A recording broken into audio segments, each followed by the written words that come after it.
I'm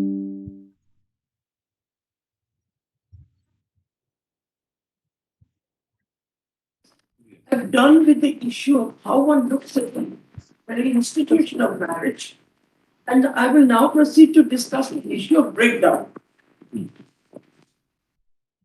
From Lord Para 6. The title is When Can It Be Said That a Marriage is Broken Down, and what are the legal consequences of the breakdown? From Lord Para 6. Pertinently, almost all statutes dealing with marriage and divorce, as indicated above, do provide cruelty, adultery, desertion to be grounds of divorce. The grounds for divorce are gender neutral, except that the Dissolution of Muslim Marriages Act is available only to Muslim women for historical reasons. Inevitably, when one party files a petition for divorce alleging cruelty, desertion, and any other party, and the other party also levels counter allegations of a similar nature. This is will have some consequences to the outcome of this case. In the ordinary course, without your lordships deal, reported judgments indicate that almost all cases are cases where there are allegations and counter allegations. Well, they are not cases of the kind that one can say, well, I'm bored with you or I don't like your face. They're not those kind of cases because, well, those kind of cases in any jurisdiction of the world are not considered cases of irretrievable breakdown of marriage. It is these kind of cases which come before the court where the question arises whether a marriage has irretrievably broken down. Your Lordship will take judicial notice of that. And I'll point to the judgments. 7. It is submitted that when one of the parties to the marriage alleges cruelty or desertion, and the others by the other spouse, it is apparent that the marriage, in a sense indicated by this honorable court in Shivashankar, has broken down. While a court of law is able to deal with the financial consequences of the breakdown of marriage and with the welfare of children, there is no way of dealing with mutual expectations of love and affection and amity. And my lord, what I'm saying is that there is an area within intimate relationships, and my lord, later I'll develop this idea to say the right to have intimate relationships is also a fundamental right. I'm not able to locate, of course, any judgment of this court which says the right to marry is a fundamental right. But, my lord, it is a fundamental right. It is the right to affiliate. And it is part of the right to form associations. Other courts have held, my lord, that it is part of the right to form affiliations of an intimate nature. And I'll extend that argument to say, my lord, the right to enter into an intimate relationship also includes the right to exit an intimate relationship. Maybe for cause. But to unreasonably restrict that right to exit a relationship, my lord, will call into question the validity of the law itself. So, my lord, your lordship will just bear that in mind, that there is an area of personal interaction where courts can hardly interfere. At best, my lord, they can make an effort at reconciliation. That, my lord, undoubtedly, apparently courts have the power and the duty to do that in public interest, to attempt a reconciliation. Whereas financial matters and welfare of the child, my lord, certainly are matters which can be judicially determined and resolved. So that is something your lordship will bear in mind, my lord, while dealing with this case. It is, as I read this, at best the court of law can attempt reconciliation in public interest and in the interest of the children of the marriage. My lord, your lordship is well aware of the fact that courts actually stand in loco parentis to children. And in the best interest of the children, they can do whatever they wish to do on the principle of welfare of the child. That is why, my lord, questions of custody have never presented an issue for the court. It's really the emotional relationship which presents issues for the court. All other issues, my lord, are capable of resolution either by simple application of mathematics. My lord, we know that when it comes to a question of alimony, this court has held that a woman is entitled to be to live in according to the standard of living which the husband is accustomed. There's already a standard, but not fixed, for the grant of alimony or maintenance. But for an emotional breakdown, there can be no standards fixed. So that should be also a factor which would lead the court to conclude that if a marriage is broken down irretrievably, then it should get the imprimatur of the court. Now, my lord, I come to the word breakdown. In the expression, irretrievable breakdown of marriage must be understood in its ordinary meaning, namely, something that has been rendered asunder. The word irretrievable is that what has been broken could not be put together. So, these are the standards by which courts have come to the conclusion whether this issue is invoked at all. These are the two preconditions, Malak. A multiplicity of factors can lead to the breakdown of marriage, including inter alia, cruelty, adultery, desertion by one or both the parties to the marriage. In other words, mutual expectation of support and amity, which is expected during the subsistence of marriage, disappear and in turn lead to devastating and stigmatizing circumstances. In every case where cruelty, desertion, and adultery are alleged, it is apparent that there is a breakdown of marriage. So, my lord, the breakdown of marriage is consequence of something else. Therefore, my lord, my suggestion is that in permitting divorce on the ground of irretrievable breakdown, it is not as if we are stepping outside the framework of established law. We are very much within the parameters of established law. Because, my lord, your lordship knows, even under Article 142, the law declared by this court is that you cannot supplant a statutory provision. But, my lord, my suggestion is that by doing this, we are not supplanting a statutory provision. We may be supplementing it. And that is permissible. My lord, in my opinion, the leading case on interpretation of 142 is the Union Carbide case, which will be cited shortly, where, my lord, a settlement, a suit was pending in the High Court.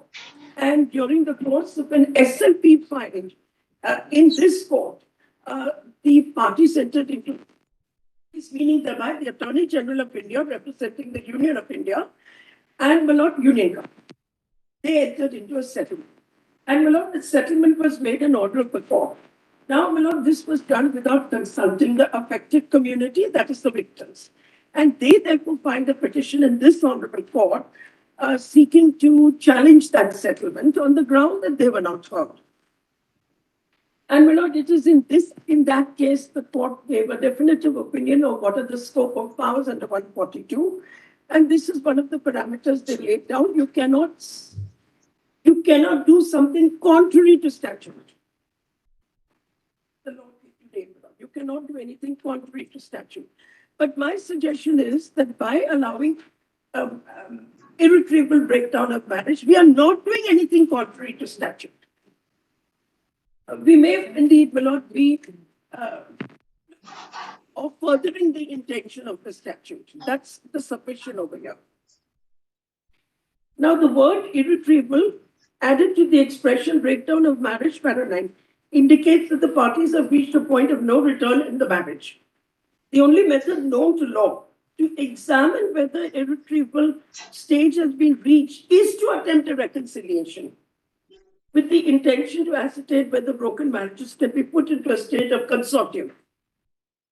The public policy of law in India, as also in the United Kingdom, is that every effort should be made to ensure that marriage should not be broken, since breakdown affects the economic, social status of the parties and also the children, if any. It is for this reason that Section 9 of the Family casts a duty upon the family courts to make an endeavor to assist and persuade the parties in arriving at a settlement, and reads as follows. Duty of the family court to make efforts at settlement. In every suit or proceeding, endeavor shall be made by the family court in the first instance, where it is possible to do so, consistent with the nature and circumstances of the case, to assist and persuade the parties in marriage at a settlement in respect of the subject matter of the suit or proceeding. And for this purpose, the family court may subject to any rules made by the High Court or follow such procedures may, they have been granted the power to frame their own procedural rules. They deviate from the rules under Civil Procedure Code. If any dispute or proceeding, it appears to the family court that there is a reasonable possibility of the parties, the family court may adjourn the proceedings for such period as it may think fit to enable attempts to be made efforts at such a settlement. The power conferred by subsection 2 shall be in addition to and not in derogation of any of the power of the family court to adjourn proceedings. Now, my lord, just just as a historical fact, not to the best of my knowledge, the whole institution of mediation began with these provisions, my lord. My lord, to the best of my knowledge, it was in Mumbai, my lord, Justice Oka may remember this, that family counselors from the Tata Institute of Social Sciences were placed inside the premises of the family court. And look, their job was this. Courts would send matters to them under Section 9 to attempt a reconciliation. Well, since then, the institution of mediation has obviously advanced far ahead. And now, my lord, we also have Section 89 of the Civil Procedure Code, where similar provisions have been made to encourage mediation, arbitration, or settlement. A lot of successful mediation centers, even in our country, we have associated counselors with them. So how it works is they have assistance of counselors. So sometimes it's a mix of negotiation and counseling which works. That process has been spread. Yes, Milord, there's a whole movement now in favor of mediation, and it's now acquired the name of alternate dispute resolution. So, but to my mind, I could be wrong. The historical origin is from family disputes. It still in India plays the maximum role. It may be matrimonial, or it may be partition suits, or it may be family issues are involved. Perception that it is discussed better in four corners of a room where parties, because a lot of other issues crop up. It's not only legality, it's expectation. Look, there is unequal bargaining power also in situations of this type. In fact, my lord, I don't know whether this is the appropriate thing. There is definitely a need for further reform of the law in the matter of the right to matrimonial property. In this country, my lord, we still don't have a law which deals with the right to matrimonial property on the breakdown of the marriage, whether the property acquired during the marriage should be equitably distributed or equally distributed. We don't have that. With respect, I submit that's the root that you see in reports. That is it.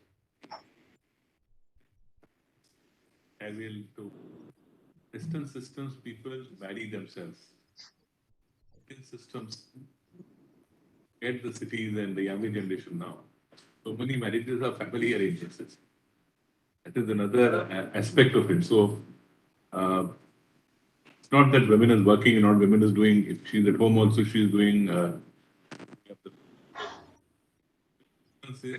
In which marriages are performed in India and other places, in traditional places like India, the family plays a large role in the marriage, and sometimes marriages are at very young age, even below the minimum ages. No, this is Another why I aspect, said the thing I'm not flagging. changing. It is changing. So it's changing in cities. It arises from inter-community, inter-caste marriages, but sometimes if you see the tensions in the smaller towns are rising because the younger generation is more assertive of the right to choose a partner. And the previous generation find that difficult. The pace of change has been very quick.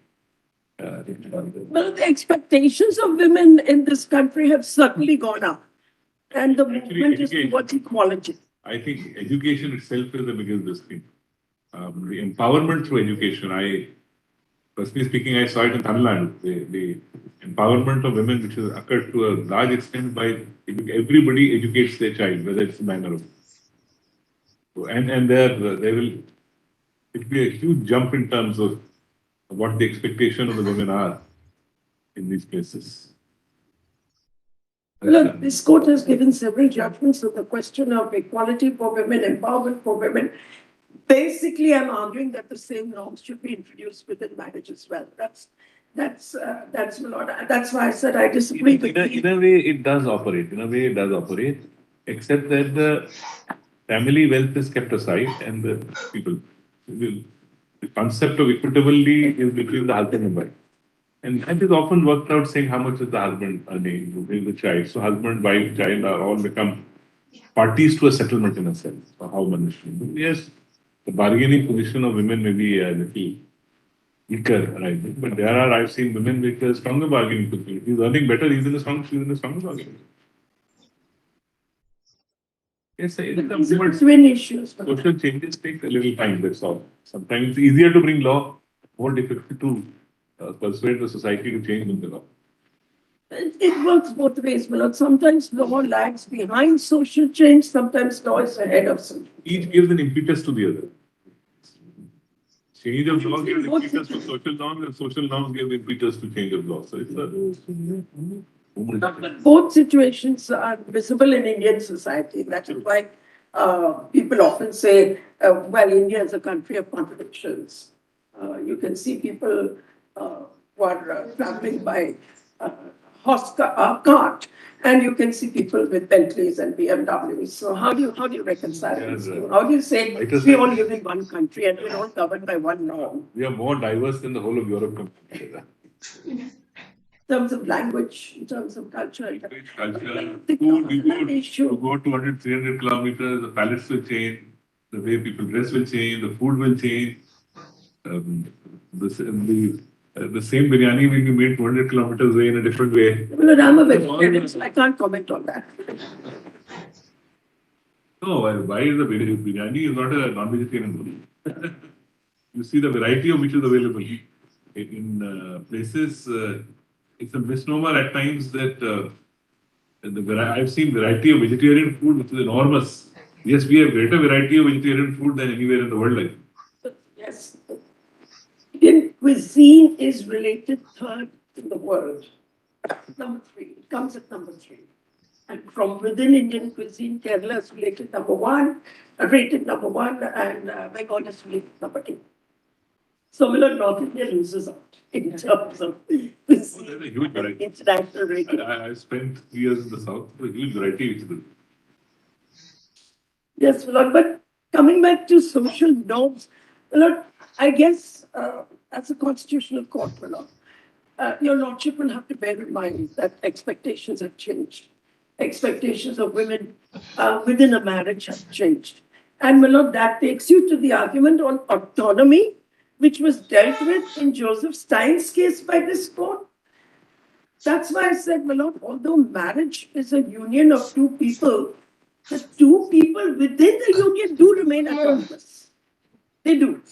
And that is something that we have. What you're propounding is in case where there is no consent. Normally, almost 95%, as far as when the women are educated and are empowered, the consent would not be so difficult.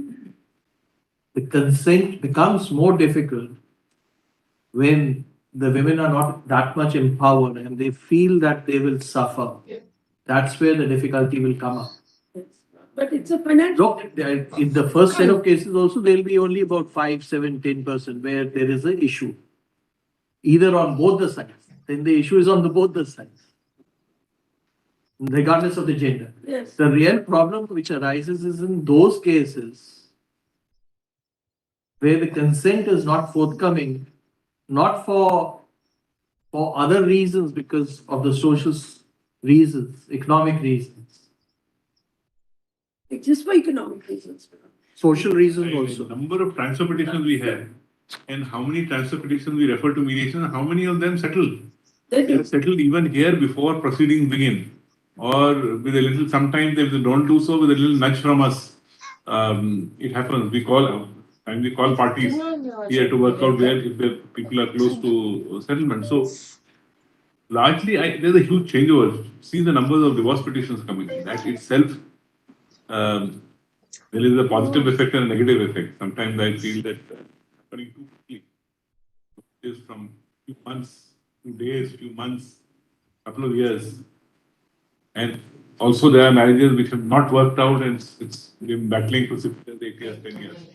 Sometimes their litigation fatigue sets in, it's easier to do so. But the younger generation is willing to accept, so long as the financial arrangement is made, they are willing to accept settlements That's the much issue. more, much more.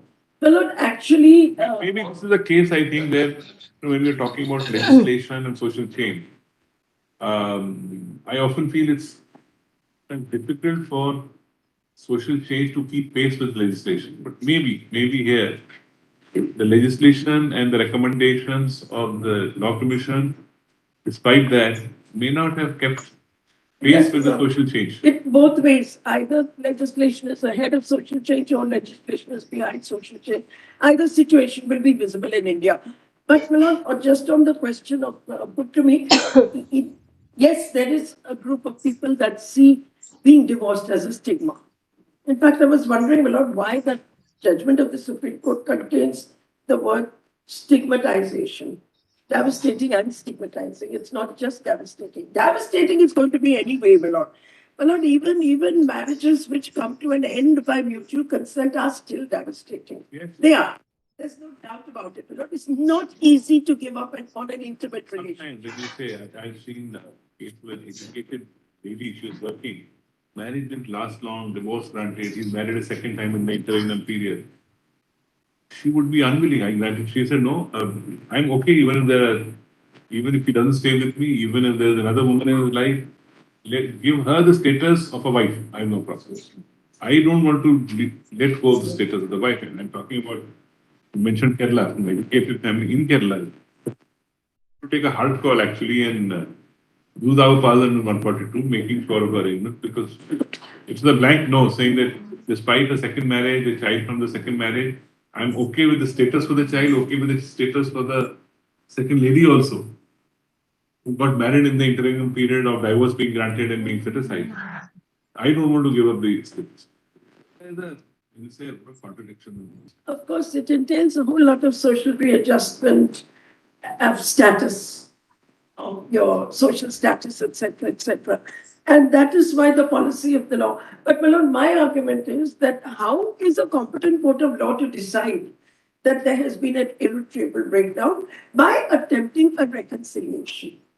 And if despite the best effort of the court, there is no reconciliation, then you do need to come to the conclusion that the marriage has irretrievably broken down. Then, my Lord, para 10, it is submitted that the public policy would equally require that if a stage of irretrievable breakdown of marriage has been reached, the marriage should no longer be kept together by a decree of divorce to be granted in the interest of justice. Now, my Lord, this is the proposition that I'm advancing. You know, the earlier proposition that the public policy of India requires that you attempt reconciliations.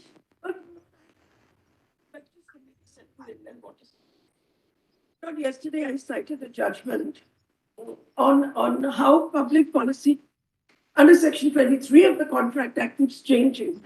I'll just give you the citation.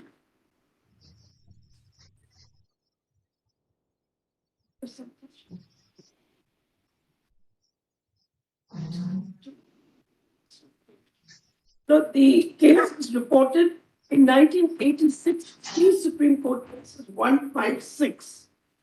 This is part of the compilation? Or No, my Lord, I can do it later on. Yeah, that's enough. No, I'm saying Citation to the court. that's fine. What That's enough. Just give the citation again. 1986, 3 SEC, page 156, Central Inland Water Yes. Transport Corporation versus Baidyanath Ganguly. Yes. Lord, it was a very, very famous case where a corporation had a contract of employment of hire and fire. Yeah. And it was state within the meaning of Article 12. Yeah. And in a judgment authored by Justice Madan, he looks at public policy under Section 23. It's normally called the Henry VIII Clause. This power to hire and fire. And, my lord, what the learned judges have done in this is they've gone into the question of what is public policy. And they've obviously, my lord, referred to Section Act does talk about public policy. And at para 92, 217. Could you please wait for a minute? Let me get the book. Yeah, yes.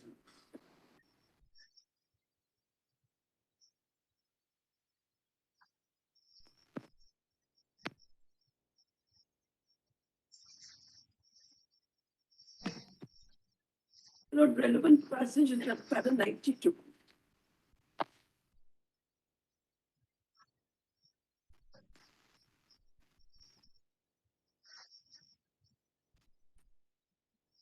Yes, Lord.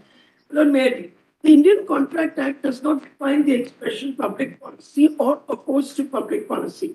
From the very nature of things, the expression public policy, opposed to public policy, contrary to public policy, are incapable of precise definition. Public policy, however, is not the policy of a particular government. It connotes a matter which concerns the public good and public interest. The concept of what is for public good or in the public interest, or what would be injurious or harmful to the public good or public interest, have varied from time to time. As new concepts take the place of old, transactions which were once considered against public policy are now being upheld by the courts. And similarly, where there has been a well-recognized head of public policy, the courts have not shirked from extending new transaction and change circumstances to have at times not even flinched from inventing new head of public policy. There are two schools of thought, the narrow view and the broad view.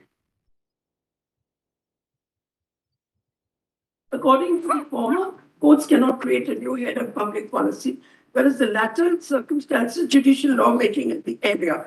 The adherence of the narrow validate a contract on the ground of public policy, unless that particular ground has been well established by authorities.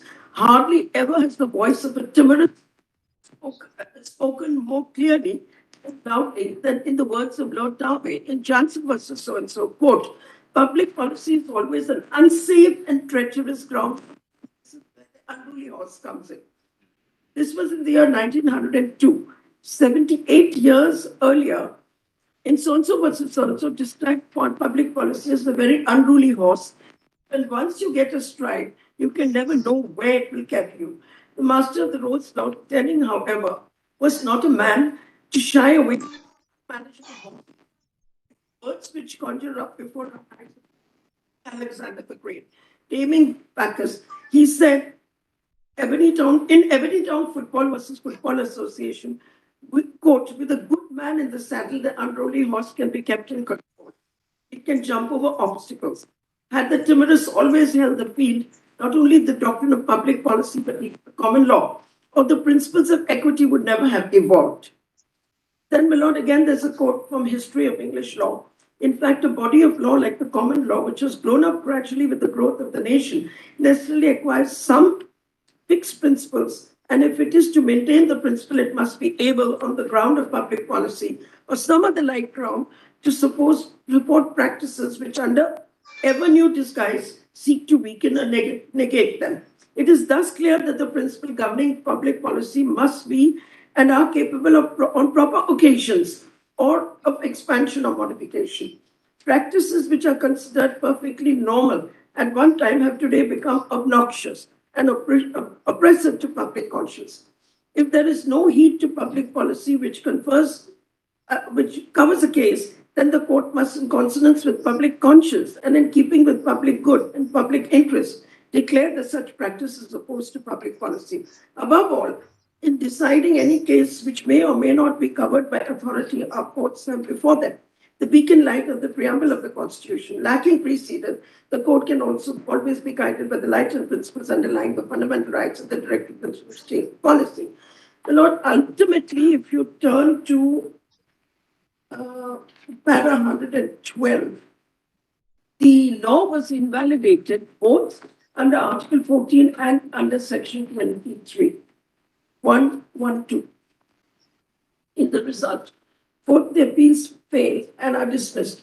But the order passed by the Calcutta High Court is modified by substituting for the declaration given by it a declaration that Clause 1 of Rule 9 of Service Discipline and Appeal Rules 1997 of the Central Inland Transport Corporation is void under Section 23 of the Contract Act as being opposed to public policy and is also ultravirus Article 14 of the Constitution to the extent that it confers upon the corporation the right to terminate the employment of a permanent employee by giving him 3 months' notice in writing or by paying him the equivalent of 3 months' basic pay and dearness allowance in lieu of such notice.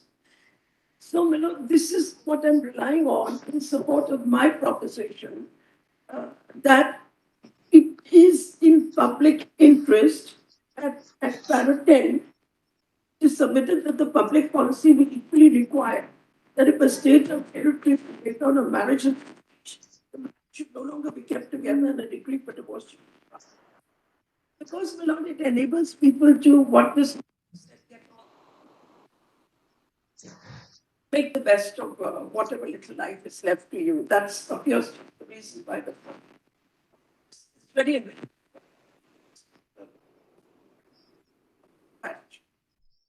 Now, we come to a little bit of empirical data. The NCRB data indicates that women have been increasingly committing suicide because of bad marriages. The NCRB data does not disaggregate the reasons. It gives you a lump sum figure. But nevertheless, the figures are enlightening. During the year 2016-2020, over 37,000 committed women died due to reasons related to bad marriage. This is how it's put in the data.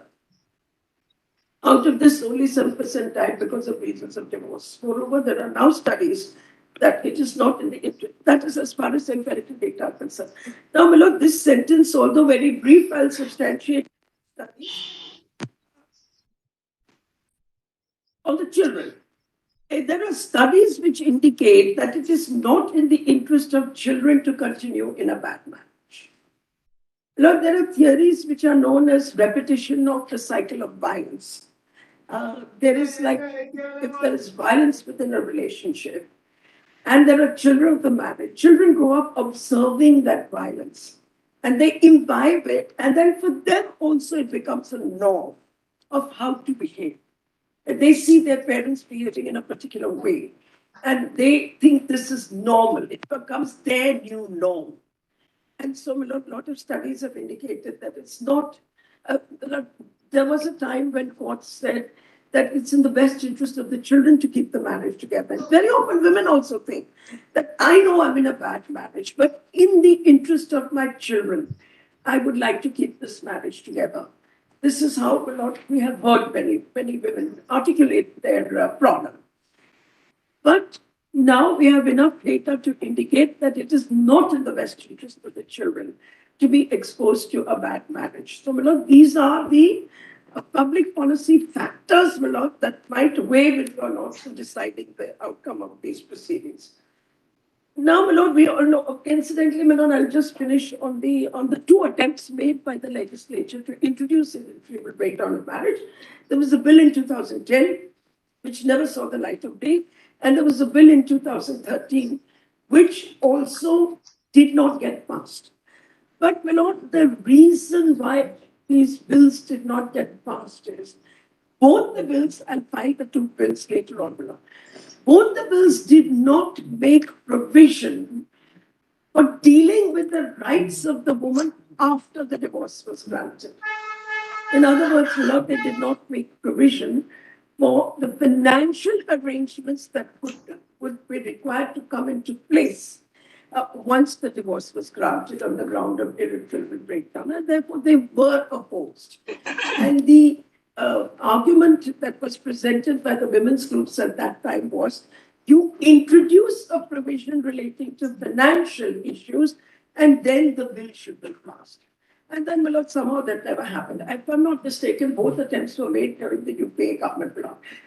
Yesterday, Mr. Sibal was here. I was about to tell him, I stopped myself.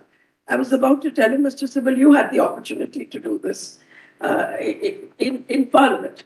And both bills were drafted during his tenure, if I'm not mistaken, And I distinctly remember meeting him and telling him that what have you done? You have not introduced any provisions for the financial welfare of the women, and therefore this bill is being opposed. Kindly take it back and make sure you introduce Find the provisions. on a fault theory divorce petition.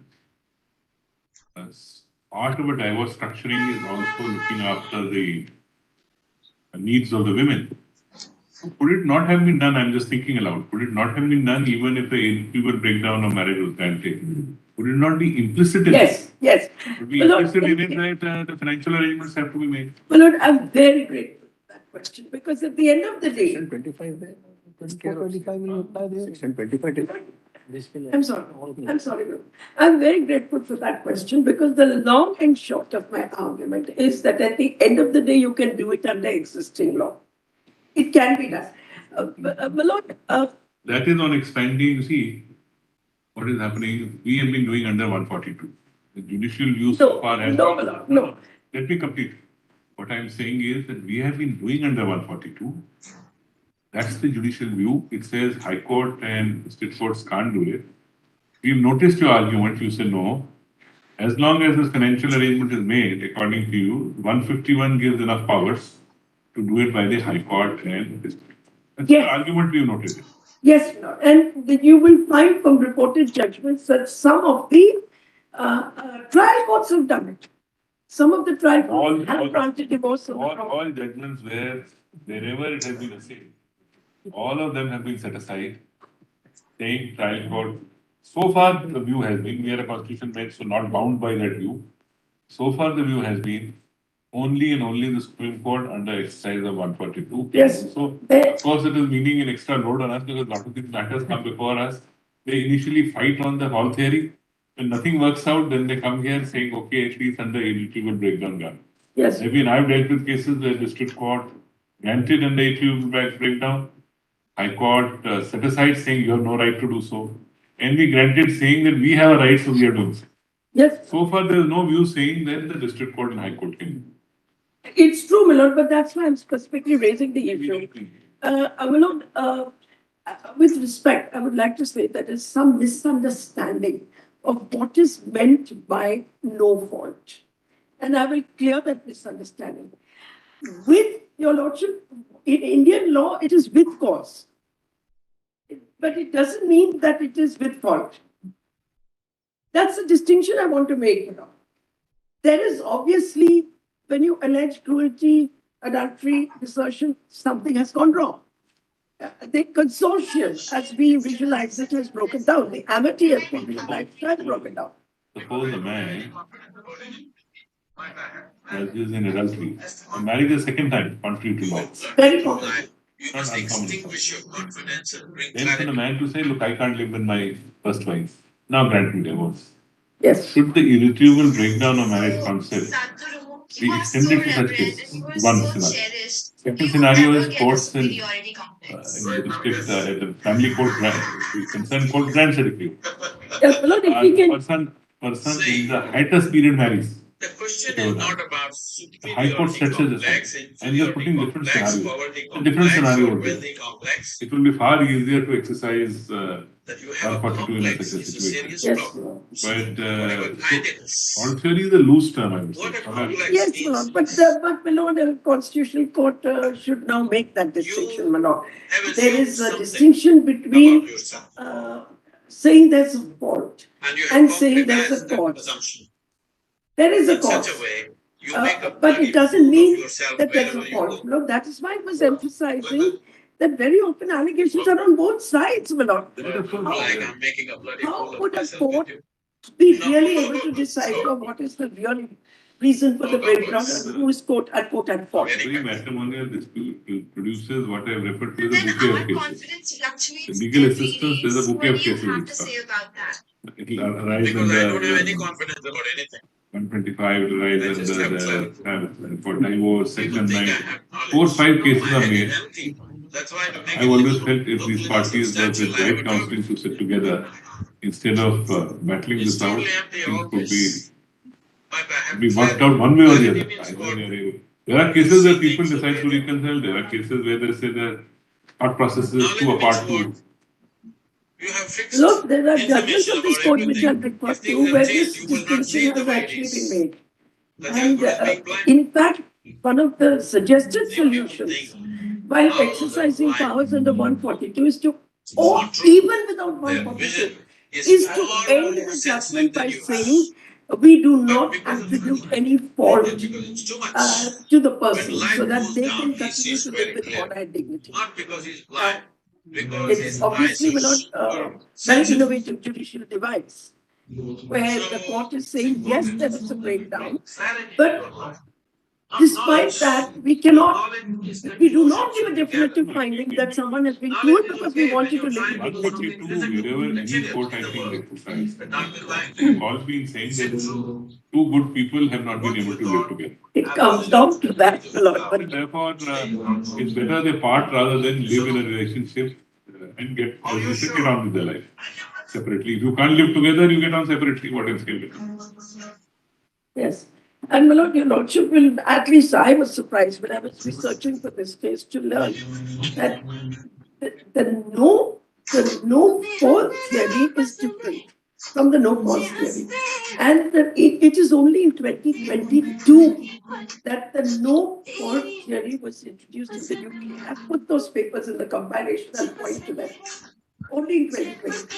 Until 2022, the law in England was irretrievable breakdown of marriage on account of cruelty, desertion, etc., which is very similar to our law. So, my lord, that what my lord put to me, that proposition, that's exactly the proposition that I meant once saying, that irretrievable breakdown of marriage can happen with cause, but it is still irretrievable breakdown of marriage for which a decree for divorce should be granted. So that distinction, bear in mind the three different types of reasons. Now, my lord, the law commission reports are there for what they're worth. I don't think they add too much. Let's just look at the judicial trends. Lord, this judgment at paragraph 15, I would like to read it because it does contain a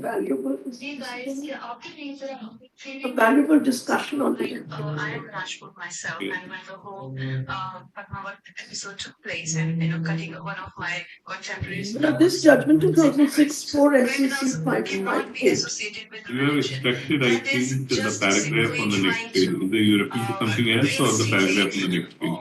Anyway, that's when they were building I have. buses, So then I could turn the page over. Yes. But my lord, surely the entire If judgment is very you interesting. don't like it, you don't go. If Why do you you have please, to burn a bus that people have to find use the for smoking? compilation.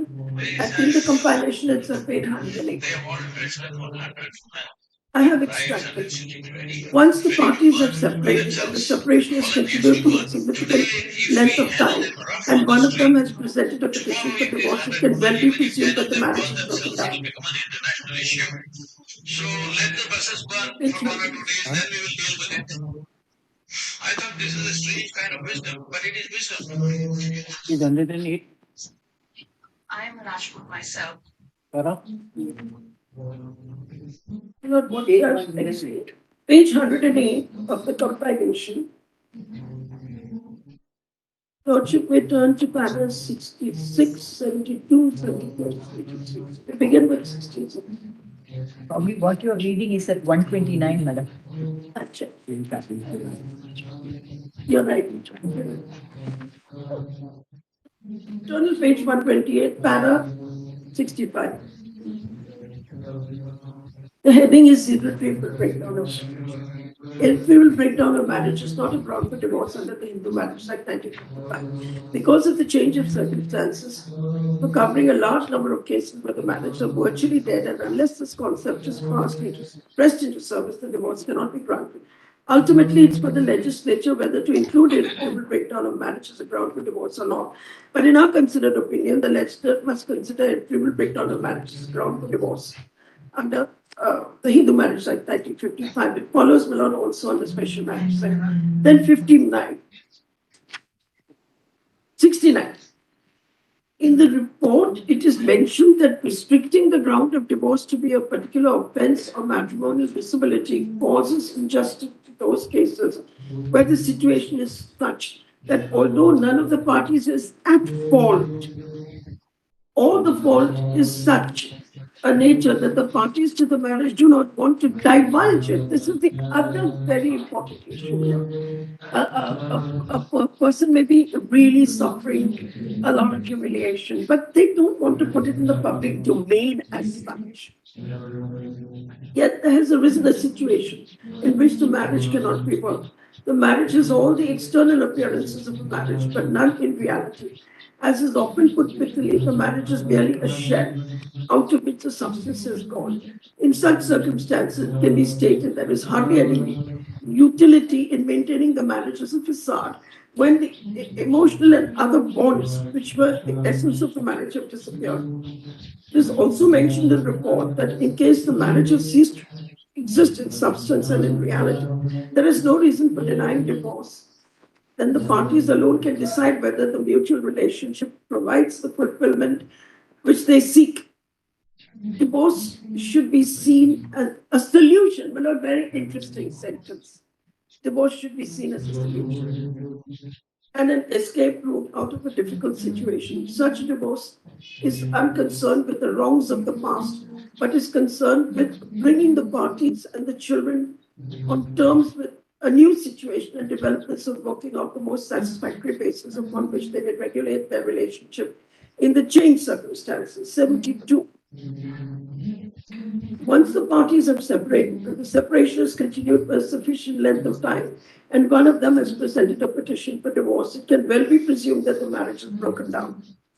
The court, no doubt, will seriously make an endeavor to reconcile the parties. Yet, if it is found that the breakdown is irreparable, the divorce should not be withheld. The consequences of perseverance in a preservation in law of an unworkable marriage, which has long ceased to be effective, are bound to be a source of greater misery to the parties.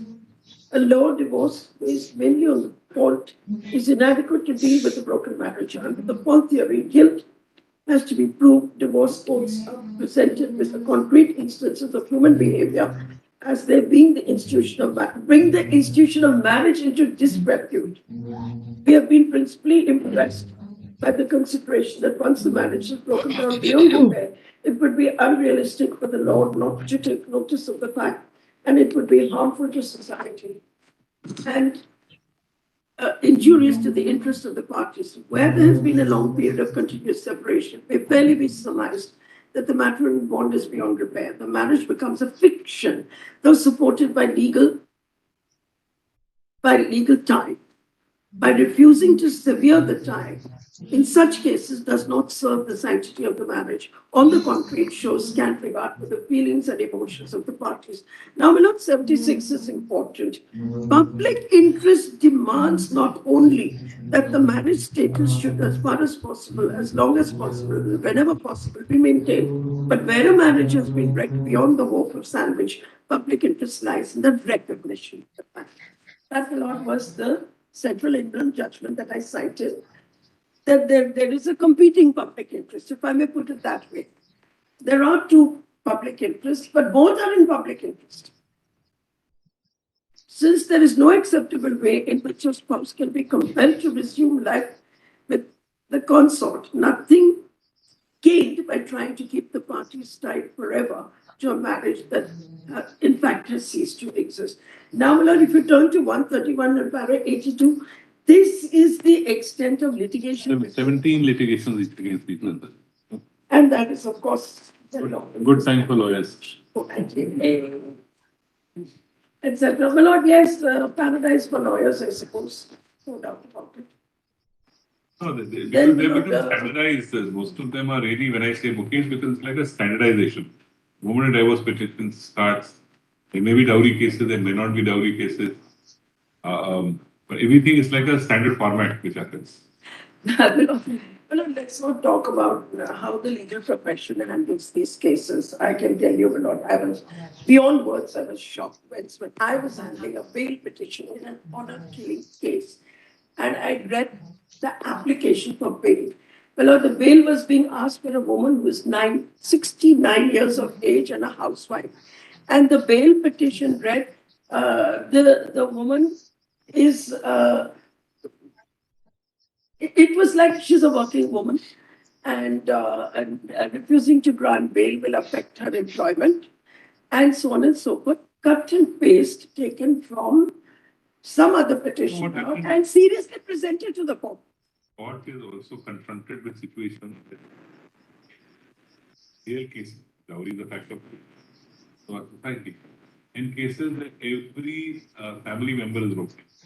So somebody who is supposed to be a sister-in-law but he's staying anywhere in the country is broken. So this almost become a standardized format. Every to prevent giving maintenance, every woman becomes earning member, is doing cooking at his home, doing cooking and selling, and every husband runs into a penury the moment a divorce petition is filed. Very well for the legal profession. These are not legal. Well, I've done this case in the Supreme Court of India. The case I'm talking to you about, well, the matter came in appeal to the Supreme Court, and I just told that I'd read the bail application. It's 69-year-old woman, and this man was talking about how she has to go to work every day. At that point of time, she was actually in custody. And the bail was unfortunately granted. But that's a different story. I have no regrets about the bail. But at least pleadings should be proper. That's all that I'm arguing.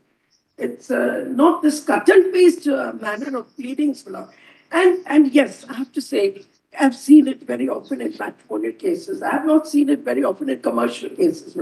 Somehow people don't seem to pay any attention to matrimonial litigation at all. I don't know why. I'm not able to understand the reasons why this cut and paste happens. I see. Sometimes the structured fees come in later in the matrimony. I don't know, Milord. Maybe there's not enough money in matrimonial litigation. I have no idea. Volume is something. Unfortunately, land acquisition, for excess claim tribunal, and very, very unfortunately, matrimonial matters have fallen prey to something. At para 83, even at that stage, opponent does not want to divorce by mutual consent. From the analysis and evaluation of the entire evidence.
Only one more passage from this judgment. Uh, 84, the High Court also appreciated that there is no acceptable way in which the parties can be compelled to resume life with the consent with the consort. Nothing is gained by trying to keep the parties tied forever to a marriage that in fact has ceased to exist. Then 86, Lord, in view of the fact that the parties have been living separately for more than 10 years, number of performance have been initiated against the appellant, and some proceedings have been initiated by the appellant against the respondent. The matrimonial bond between the parties is beyond repair. A marriage between the parties is only in name. The marriage has been wrecked beyond the hope of salvage. Public interest and interest of all concerned lies in recognition of the fact and to declare defunct de jure what is already defunct de facto. To keep the same in the obvious conducive to immorality and potentially more than the dissolution of the marriage bond. Then, my Lord, 89, in our considered view, looking at the particular facts of the case, the High Court was not justified in setting aside the order of the trial court. In our opinion, wisdom lies in accepting a pragmatic reality of the life and to take a decision which would ultimately be conducive to the interest of both the parties.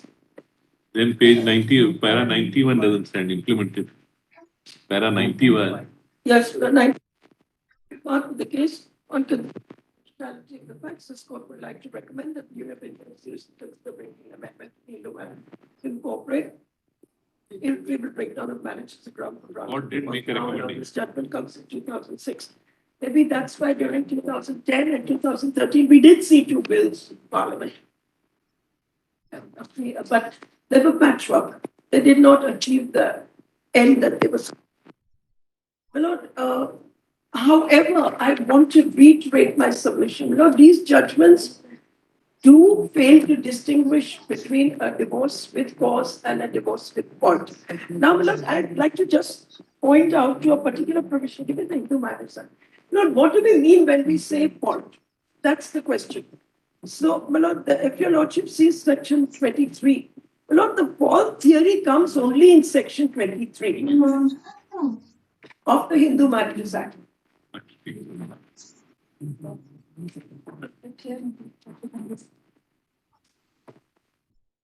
Lord, my submission is that section 13 grounds of divorce are not really based on fault theory.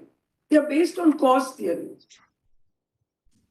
Lord, if you see 23 of the Hindu Marriages Act, decree in proceedings, in any proceedings under the Act, whether defended or not, if the court is satisfied that any of the grounds for granting relief exist, and the petitioner, except in cases where the relief is sought by him on the grounds specified in subclause A of B or subclause C of clause 2 of section 5, is not in any way taking advantage of his own wrong or disability for the purpose of the relief, and where the ground of the petition, the ground specified in so those are not mental incapacity, etc. Then in such case and not otherwise, the court shall grant the relief. In other words, my lord, it is this section which brings in the fault theory, not section 13 of the Hindu Marriages Act. That is the proposition that I'm advancing, my lord. So, my lord, this is more, this fault referred to over here cannot be equated, my lord, with the cause in section 13 of the Act. That is my interpretation of this statute. So, my lord, perhaps it would help if your lordship could think a little bit about and articulate this proposition, that what exactly is the meaning. Although, my lord, yes, the recommendation of this court also has been that you delete section 23 of the Hindu Marriages Act.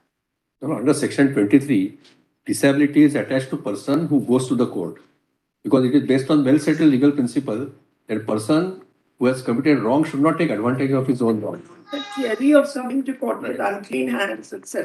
That's the basic Yes. principle. Under Yes, 23. it is referred to in some judgments also, my lord, it's a principle. But two things you keep in mind. First and foremost, the heading of this section doesn't say decree for divorce. It doesn't. It says proceedings.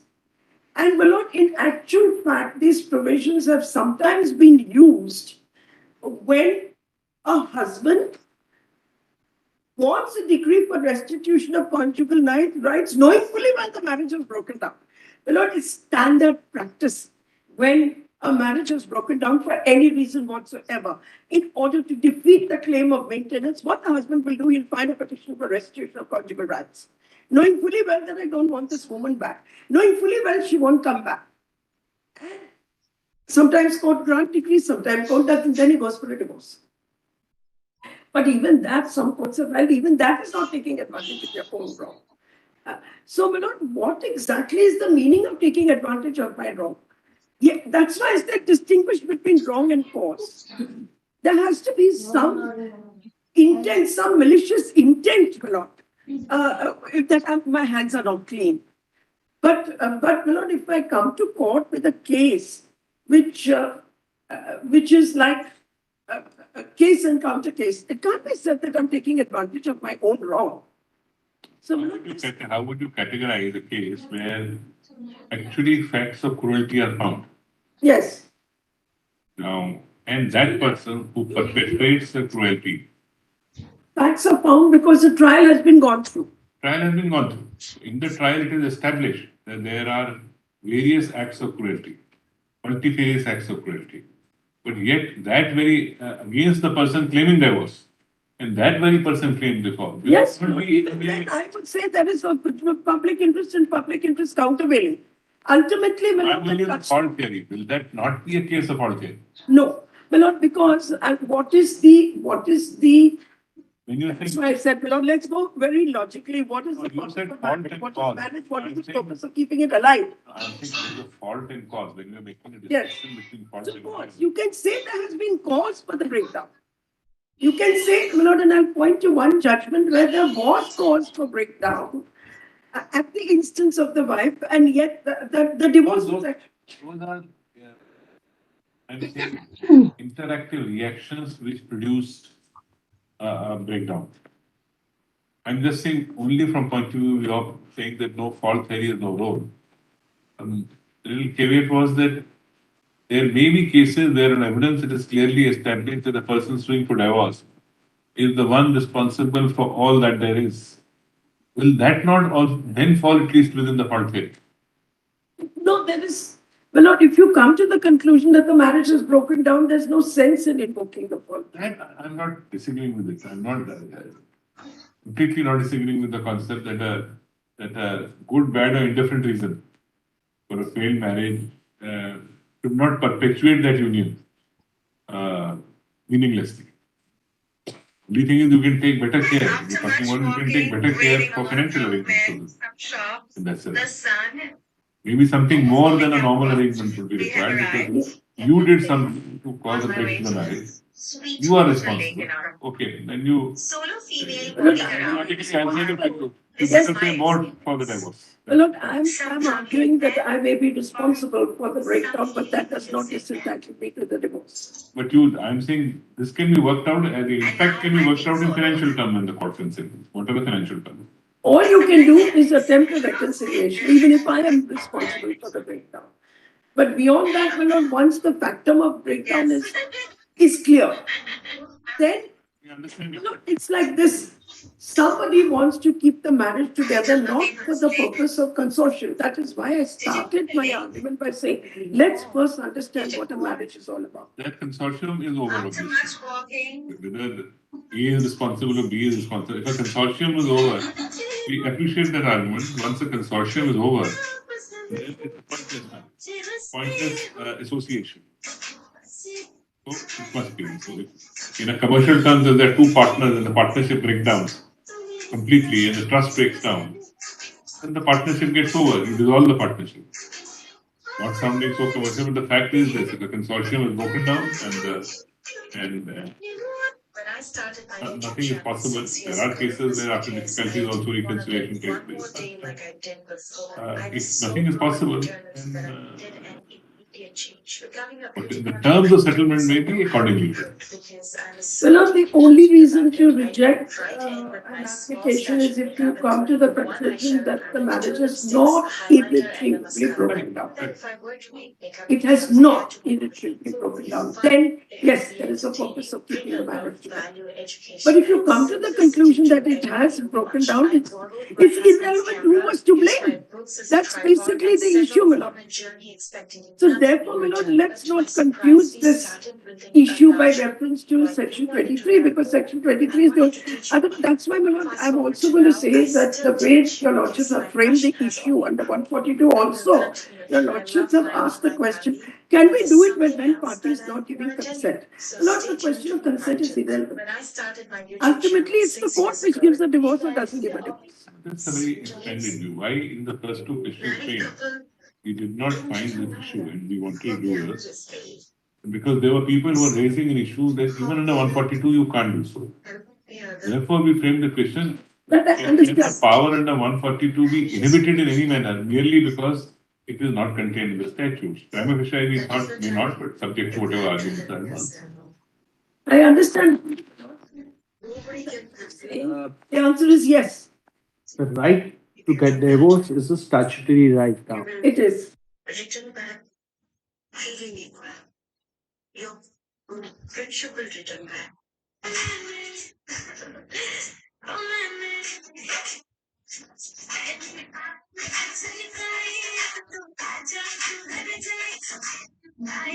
Imagine a scenario where you grow 1 centimeter like you sneeze. Shrink one And the centimeter fault like you is fart. that of the person who What happens says, when you do I both want at to the get same out of the time? marriage. Then what do we do? Yes. The only thing a court of law can do is Your body attempt takes a a screenshot. reconciliation. Beyond that, my lord, no Good. Yes, screenshot, yes, sir. Imagine each a other scenario. or live with each You other. want to give full autonomy to the person to decide whether he wants to continue or not continue. That is why I put it on the level of a fundamental right. India is a The, big the right country to with a very affiliate diverse culture, and I think and I the do right have to to mention not the great affiliate, food culture. subject Every to region and procedure state have its established by own law. delicacies, and because about Obviously, 39% that is why, my of lord, the I started it population is saying because it's a vegetarian, judgment in there are many vain, matter goes dishes to that court. are already vegan or There are vegetarian. systems of law Honestly, it where was people so give hard to choose unilateral only a few divorces. dishes for this week. They There's so exist, many my lord. delicious things I Even in wanna India, eat. there are systems where you can get a divorce by customary law without approaching a court of law, and the court of law will recognize that divorce. But there is an intermediary, in this case, the court. So the real question, my lord, your lordship, have to decide is what exactly is the role of the court. In a situation of this kind, that's why I went back again and again and again to saying exactly what is the purpose of this arrangement. And your lordships have also said it in several judgments. So that's why if you just separate blame and fault, maybe that's one way of looking at it. And just separate. I may say, look, I know I'm blameworthy. But what can I do? I can't make a go of this marriage at all. I'm going to say sorry. The Indian law doesn't allow it. So, my lord, that's why in one of the judgments they say, look at the consequences of saying no. What are the consequences when a court says no? And my lord, case after case, it's all in the compilation, my lord. Every case that has come before the court, the man Hi, or the woman this has is one married during the Anji. pregnancy. I'll tell you the standard cases that come to court. I hope A I decree am for not divorce is disturbing you. obtained. Before the appeal period is over, one of the parties remarries. There's a child of the One marriage. second, ना The मैं court is charger connect presented कर with the लेती हूँ. paper. एक second हो And गया then the appellate court feels that the original decree was bad in law. 1 second is done. It's more than 2 seconds. Yeah. Then the हो status गया, of हो the गया. second woman troubles us. The status of the child troubles us. And my lord, if I'm not mistaken, there's a judgment of DA. They say I'll dig it What out and I'm give it to you. saying कि Where form this 2 court was में compelled to hold that both is marriages are थोड़ा legal. अलग है, Lata Kumar. and Yes, that part is missing in claims. And one more Will question I that have to add answer at appropriate anything stage. like There are it is cases and okay. cases where this court has granted Claim 2 नहीं, divorce by claims exercising में power under Article थोड़ा 142. एक So one of the line parties is not नहीं consenting. है जो But these form are 2 all में है. cases where But in drawings, there was already the litigation, same evidence language is schedules, written and as parties claim. Yes. came to this court. Yes. Now, if we accept the argument that under 142, court can dissolve marriage, when it comes to the conclusion that it led to a breakdown of marriage. Understood. Like what? So will it be Same as what possible for Madam anybody Shivas without Madam approaching any court directly to come to Supreme Court Same and tell means the Supreme Court that everything. exercise Word to power under word, 142? everything. Because so far we have been exercising powers where there is adjudication, there is Drawings and evidence to come claims to a are conclusion same. that there is a breakdown of Same marriage. of what? I'm not arguing that. I'm not arguing that. point. This is Because it is. But that will be a sequel. Somebody may say that, look, there is complete breakdown of marriage, therefore now grant me decree of divorce. Go on 13B and file a petition for mutual consent. No harm. No. Indian law provides. One of the parties, I'm saying one of the parties. Where One there of is the no parties said consent. that complete breakdown of marriage Correct. and grant me divorce. I am coming directly to the Yes, Supreme Court. what See, I'm saying is, Yeah, But see. breakdown of marriage. There may be scenarios where Like, society अगर improves, मैं gets better ideas from legal यहाँ fraternity. देख रही हूँ, So tomorrow somebody may say, look, why are you making this is torture? You're making me go through a process. Can I can't, so I can't go to Copies court and नहीं say, look, I am at यहाँ fault, give से me a for accessing divorce. So I am, user I from did, among the I am being plurality of unreasonable, but user give me a divorce. accounts बोल रहा है So ना. I will have to, unless the The mutual plurality consent, of I user will have accounts to यहाँ नहीं attribute है. things to ये the other बोल रहा है partner कि and to prove that she is in the wrong so that I can get a of divorce. a registered Why do you user. make me go through this process? My partner is unwilling for a divorce, but I can't live with her. And here it therefore, says if the I can't live user with her, account of I don't interest want to belongs make to a allegations against registered her. user of an And if I application. don't make allegations, the divorce can't get through. So don't make me Okay, go thoda sa through this minor process point. procedure. I am coming to you saying, So I shall may or may I not be at add fault, like this but I can't live with among her. the Please give me a decree of divorce. There is an answer यहाँ to से that यहाँ question. तक I Lord. can do You it, read huh? the statute as a whole. Lord, And, and you decide whether the statute they- contains यहाँ adequate पे जो remedies for a drawings situation of में that है, kind. How would a person approach the the court to same file an thing is Article in 32 petition, my lord? claims. Therefore, surely, how do I even get to the stage of 142 without a proceeding? The proceeding would be either a trial court. That's why I'll give you an example. I filed a 32 petition in this court. In a case in which the woman said there is no consent. Somebody like you will be able to guide them and tell them how to come to this court. I will be dubbed an anti-marriage person. I won't do that. If somebody will say you're against the institution of marriage, I don't want that label. ये मुझे Actually, बताओ कि if you think नीचे जो people keep है saying this, the user why I have account to of keep how the interest legislature is belongs not to doing. ये कहाँ पे है user Look, what is the premise? Premise says, look, don't look to it as to what I have done or इससे पहले she's यही done. starting है. Good, bad, indifferent reason, I can't live with her. Now you work out the financial terms of my not living together. Let us somebody says, okay, I'll give 50% of my personal wealth. I married, Huh? didn't work out. user I account of want to walk interest out of it. is The इससे system, पहले कहाँ है? unfortunately, at Claim present में is he not providing for it. One Halfway houses, halfway houses. Get into this game. Ultimately, you have to negotiate with the wife only one and get a consent place. decree. So now, of course, things एक ही are जगह changing, है. society is changing, but sometimes you had a case where the person coming ultimately But no ultimately came, एक ही जगह है you क्या? 70 and she's 70 odd, so ये late क्या है? 70s. This belongs Then why do you want to to divorce? No, I don't want to carry this burden of the marriage. So what do you do? I don't want to carry the burden of the marriage. We will not live together for 30, 40 मुझे तो years. नहीं समझ आ रहा है. Why do you want to remarry? वैसे No. मत बोलो What is मैं it? I don't want to carry this tag. I understand. Go to No, the- there are answers to that. Too many different scenarios. जब लिखते हैं They're तो possible. भाई Yes, पढ़ के it's तो different. समझ आ- It is different, my lord. And that is Surveillance based why supplementary this authentication court क्या है has इसमें granted divorce detecting via by mutual valid consent, credentials has seen allowed by petitions current use. under Section 13B Vaccine to be current filed user directly okay in ना this तो court, आप but only when there is litigation which originated in the trial court, registered use. So far, yes. not directly in the Supreme Court under 32. Via One human party device has during the not primary agreed. authentication whether I the was detected valid the credential. party to those orders. Reasoning, I Detected remember. valid Raghavattu argued a matter before me. Well, not Then technically, some of the what he petitions are argued going that to you come can't from grant it you. without. Not even the Shivashankaran judgment, your lordship's judgment. But ये point थोड़ा miss Yeah, मुझे yeah. ऐसा लगा I don't know मैं But, मैं वहाँ पे this इसको अगर Jai Singh डालें also referred to that तो क्या आता है Shivashankaran पीछे judgment. वाला? which is- accessing a Shivashankaran- user Shivashankaran account is from already- among I plurality. had argued for नहीं Shivashankaran in uh that. The रहा compilation plurality series है। item number 20.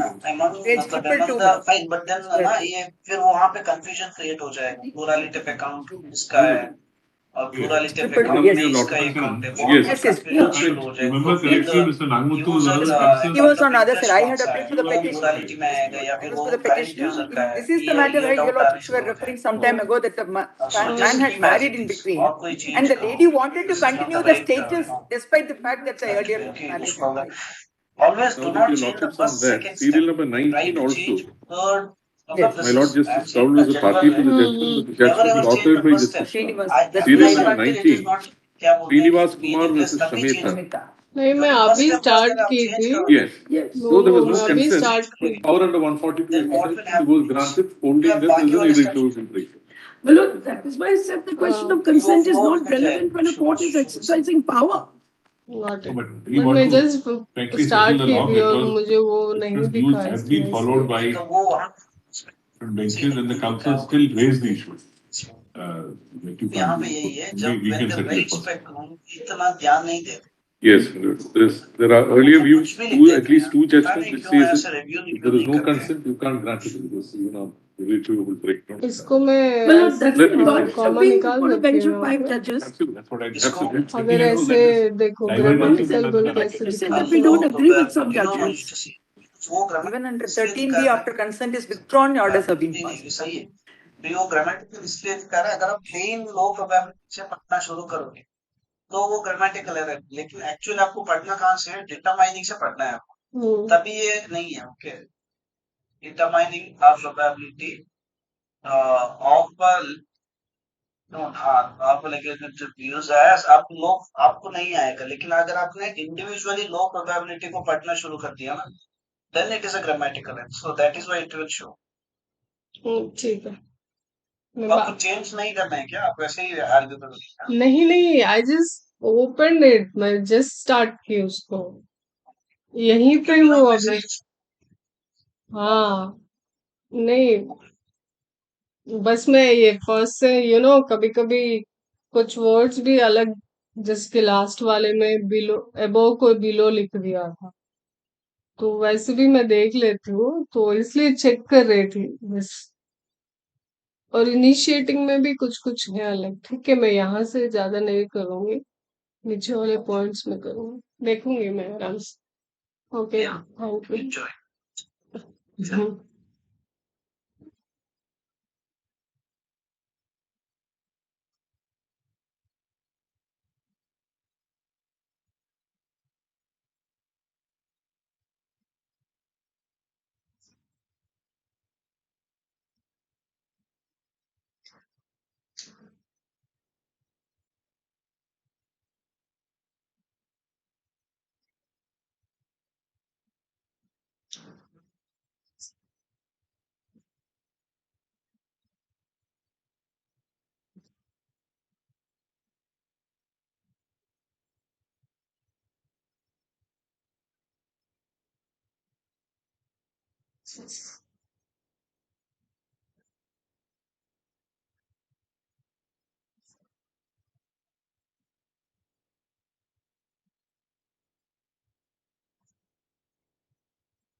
Actually take you to the development of the law on irretrievable breakdown, even in the UK, at least common law countries, which we know that such a law exists.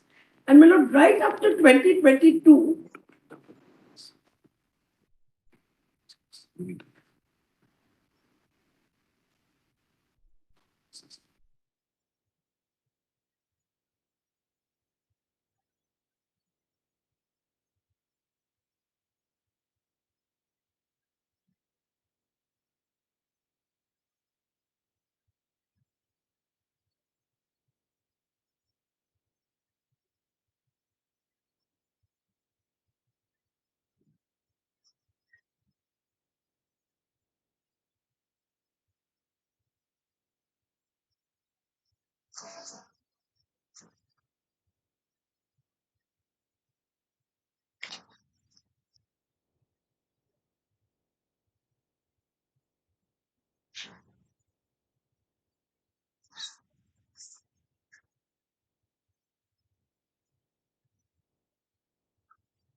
so I hope I've made myself very clear. What I'm saying is there are always proxy indicators to whether the man, I'm calling them, for want of a better word, I'm calling them proxy indicators. So cruelty or desertion, adultery, separation for a prolonged period of time, litigation and counter litigation, these are all proxy indicators for the irretrievable breakdown of a marriage. That is the argument that I'm making below. So that is why I'm saying with cause and with fault are two different things altogether. Understood.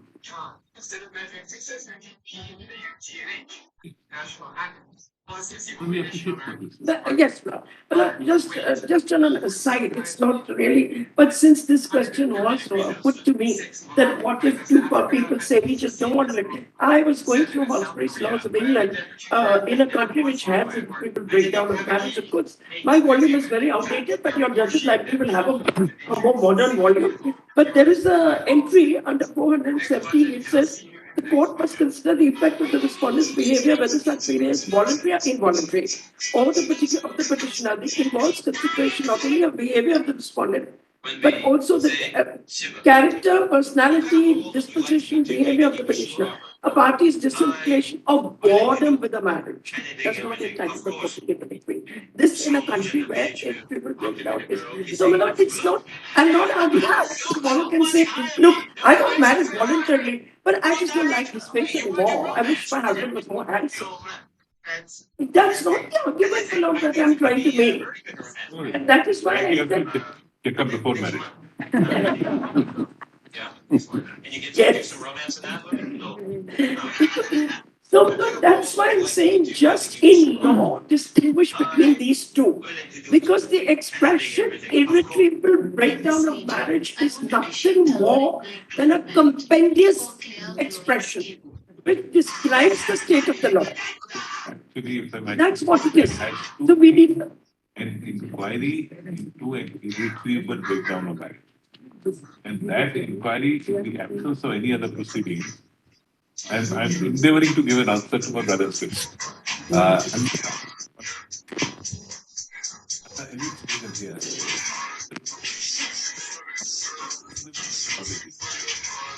causing a marriage of without first being inquiry. Fact-finding inquiry, the parties are contesting. There is a Therefore, so that fact-finding inquiry will necessitate at least one court. This is where they said trial court has gone into a fact-finding, fruitless to go to the High Court. Then the High Court has also an appeal court on facts. So the only negative aspect of this thought process is, in the absence of irretrievable breakdown of marriage, you have to go through this process of fact finding and come here. If we accept your contention, and Yes, yes, it is. then after that fact finding, it can be done at the first level, and after the second appellate find, it can be done. That's the only way I could think of constructing. Yes, my lord. It is. What I'm saying is, parties need not have to wait for exercise of powers under 142. What I'm saying is, if the indicators exist, Yes. if the indicators exist, my lord, then That it can be done. indicator is an aspect of fact finding. Yes, it is. my lord. And what is actually they call it the duty of the court to attempt a reconciliation. Why? To give emphasis to the word irretrievable. In fact, Each word must be given its due I weightage. tell you, this is one field of matrimonial disputes where I'm aware of the Delhi High Court at least, where the pre-litigated mediation also takes place. Actually aware of cases where things have gone wrong. I must say, I known people, I would say, please go there. Why don't you try it? And they have worked out a method of divorce, or they have worked out. Most cases are working out this nitty-gritty financial that you are saying. That look, two people can't live together, now what are the terms? So the mediator works out a viable arrangement for separation. Look, but I must point out, there is one case of this honorable court, a rather unusual but interesting case, where the court granted a divorce on the ground of pleadings. The husband alleged that the wife was a serial adulteress. And the wife alleged that the husband was mentally unstable. And the litigation was going on. The trial had not taken place. The two allegations against each other itself makes it an irretrievable breakdown. Yes. On pleadings, the court came to the conclusion that this marriage is over. Lord, I want to read the judgment because it has a lot of interesting. One agrees or disagrees, but no, that's really up to this court to decide. At page 47 of the compilation, the case is further. I'm sure many of your lordship will know about this case already. Because it happened in Delhi. Part of this kind of negativity when someone is criticizing another. Basically, Milord, these are indicators.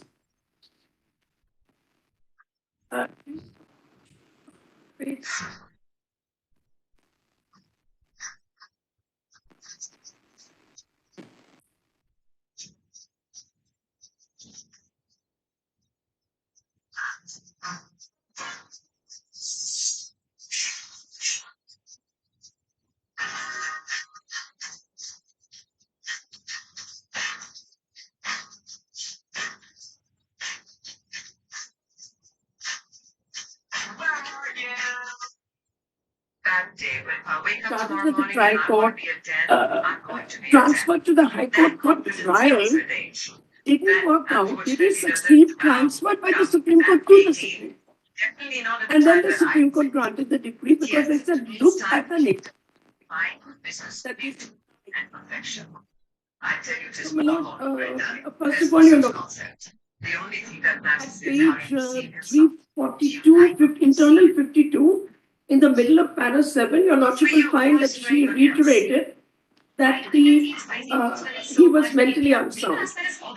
At the end of the page, suffering from mental. But the real reason why people in our countries need hard Yes, is Lord, because and spices have antimicrobial. at page 53, she says it is a lunatic with a streak of insanity running in the entire family.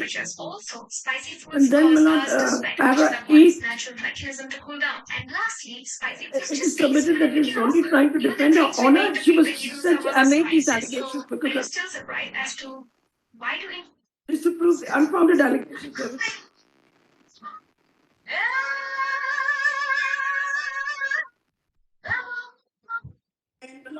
famous thing. It is said that marriages are made in heaven. It may be so, but this one has turned out to be a hell for sure. The allegations of the counter allegations are indicative of the intense hatred and rancor. Just see, very interestingly, Any reconciliation is out of the very question. interestingly, when you're reading para 8 on a factual matrix, just read the respondent has only been trying to explain that several serious the product of Stein and Mayor Figment has submitted that her children, even the sister and mother of the petitioner, are siding with her in this dispute, that the petitioner alone atones from the entire family in prosecuting. If evidence would be led, all others would stand in the witness box in favor of her, who are relatives of the answer. Yes, that was her claim. Then we're on at page 10, but none of these were subjected to any scrutiny. Yes. Page 10. Kind of thing. Whether you prove or you don't prove, if this is the feeling towards each other, otherwise what is left to do is after. So it was an indicator. It was an indicator that what The indicator is a case you sent to mediator, actually. Most times this was not so actually. You send it to mediator that look, if they stick by these allegations, then what is left in marriage? Yes. Yes. Very, not, if I may say, this court appears to have a trend in which they encourage founding of and then a master's here at Stanford in engineering. And we're about to pursue a career in academia and get your PhD. Now, Milord, I take it that the policy behind that is to see whether things can be settled by the ending of that litigation, where parties have agreed that Not getting the PhD. You got your engineering. the litigation should be initiated in order to settle the dispute. But I can tell you that absent a regime of matrimonial property, they will have no choice. Why? Again, one day that case will come before you. But it's been a time to find out for a very long time. What is the validity of saying? How does one interpret the Hindu Marriage Act on the question of alimony? What exactly does it mean? Does it mean that you're willing to give equal distribution of property acquired at the marriage? Teenage years, I had a lot of You will see issues, like most teenagers, right? Like I had body hair, I had acne, so my skin color was a bit darker, which is a situation in India, and I had to have like relatives tell me, in Hindi, इतनी सावली हो गई है, इतनी काली हो गई है, इतनी लंबी है, शादी कौन करेगा? क्या लोग कहेंगे type of situation, and then you're prepped since you're younger to be good enough to get married, pretty enough to get married. A lot of girls get educated, so it's like on their CV for like a marriage CV, so like everything is like prepped for you to be desirable. My teenage years, I had a lot of hormones. One of the things that happened was Ganapati was born here. So he's not elephant-headed, he's Ganapati. Gana means the Ganas who were Shiva's companions. Generally, they are described as distorted and demented human beings. Beings, not human. Have human form. They had strange forms. And they had limbs which did not have bones. The boneless limbs they had. Back of the mind, And they spoke in a language which nobody could decipher. They spoke like cattle. And they seemed to be always inebriated, or at least they behaved like that. So they were called Ganas. And they were the permanent companions of Shiva all the time with him. One of the things that happened. so he goes into penury, he doesn't earn anything, nothing happens.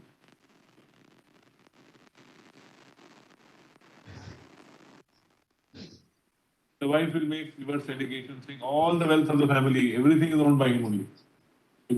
So, in absence of probity or use of evidence,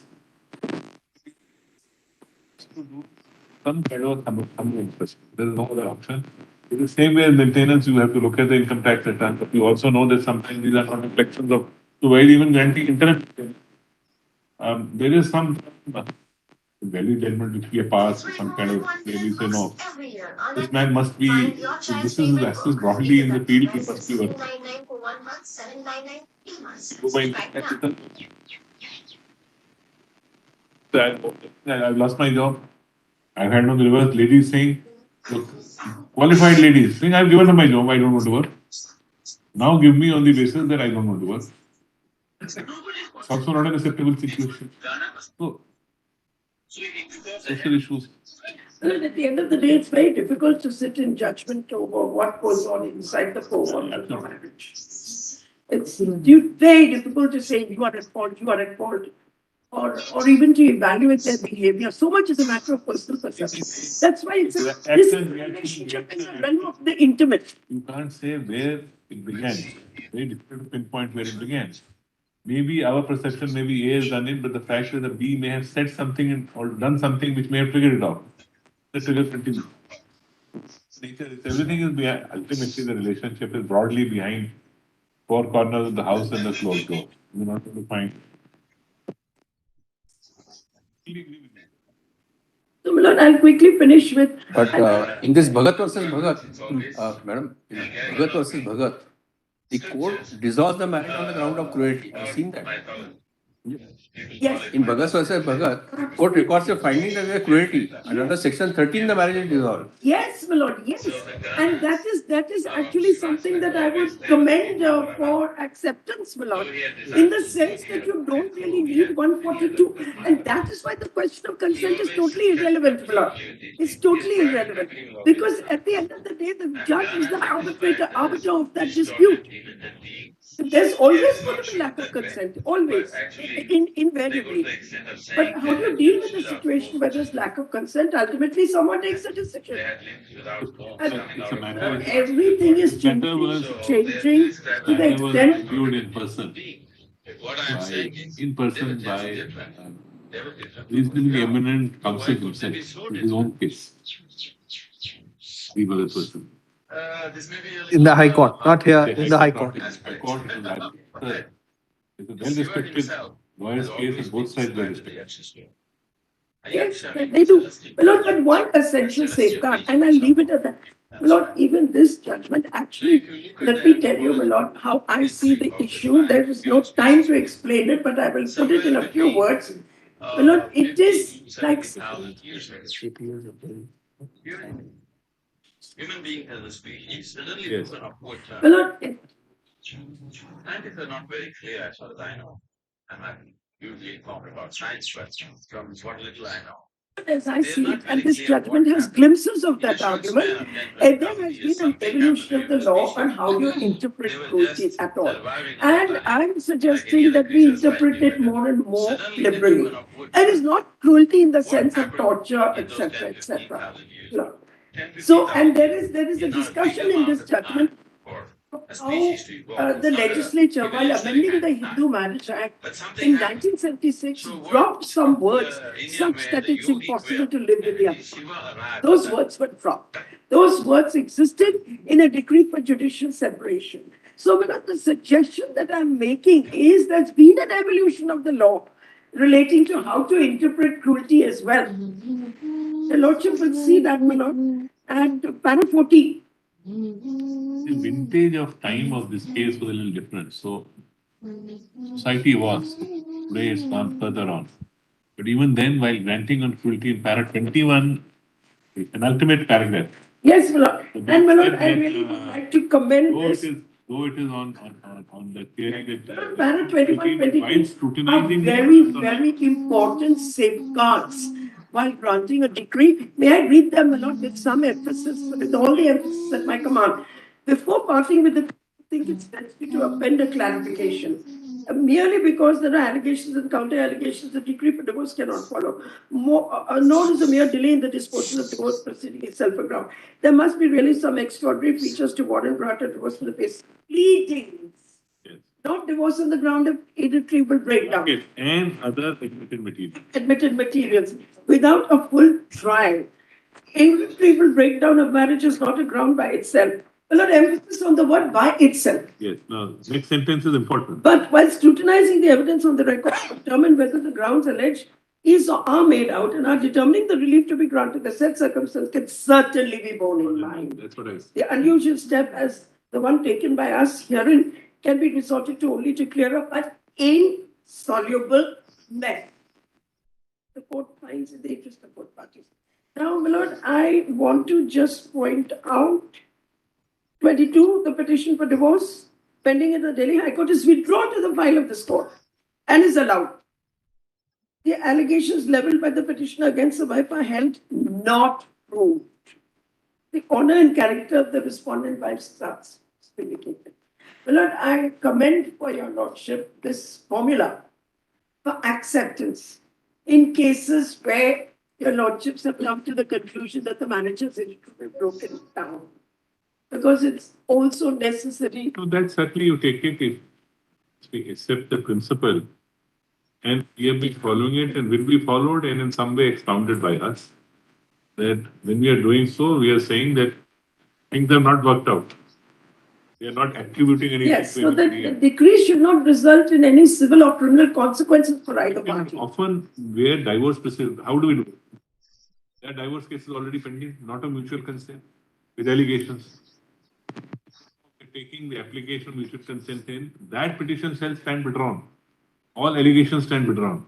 So that first chapter is the whitewash of the allegations.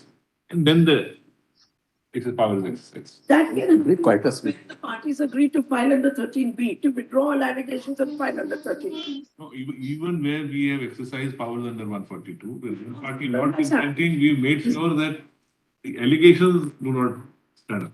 Yes. That has also happened, my lord, in petitions in this court. There's a right.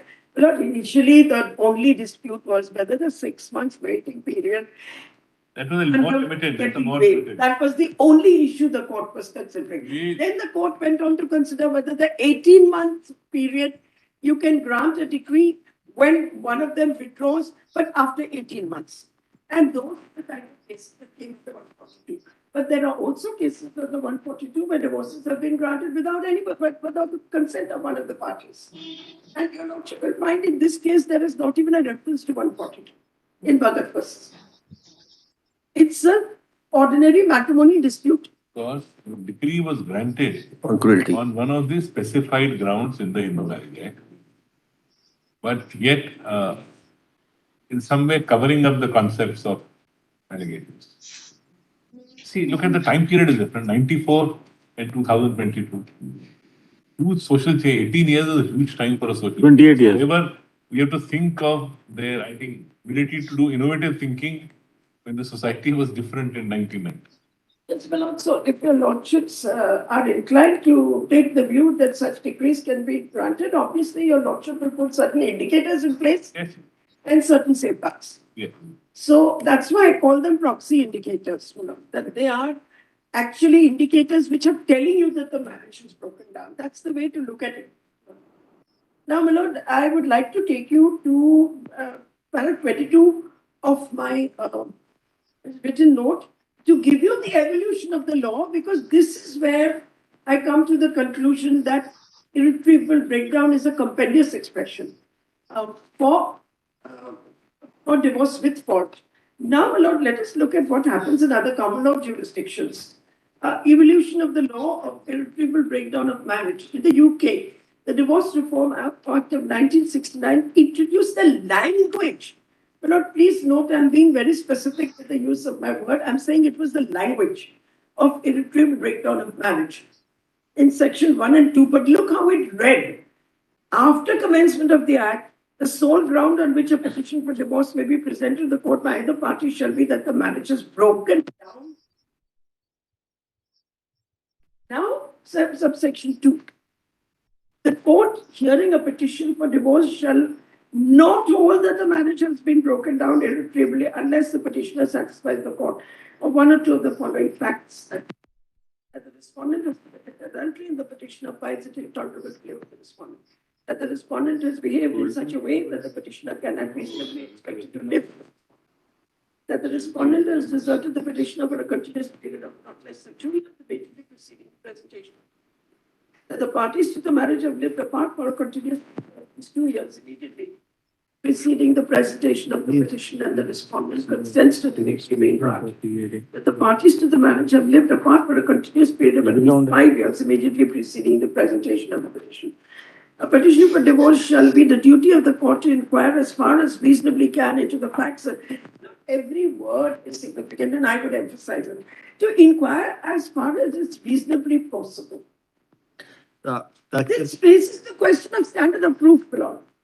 The condition is fairly stringent because if you look at E and E, the parties to the marriage have lived apart for a continuous period of 2 years immediately preceding the presentation of the petition, and the respondent consents to the degree being granted. One. Number two, the parties to the marriage have lived apart for a continuous period of at least 5 years immediately preceding the presentation of the petition. Yes, Lord. It's fairly stringent.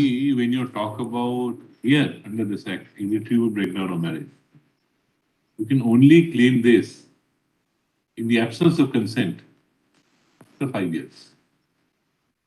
Yes. That's the little stringent condition. All those waiting periods are put in the hope that there will be a reconciliation. And there is another aspect to it.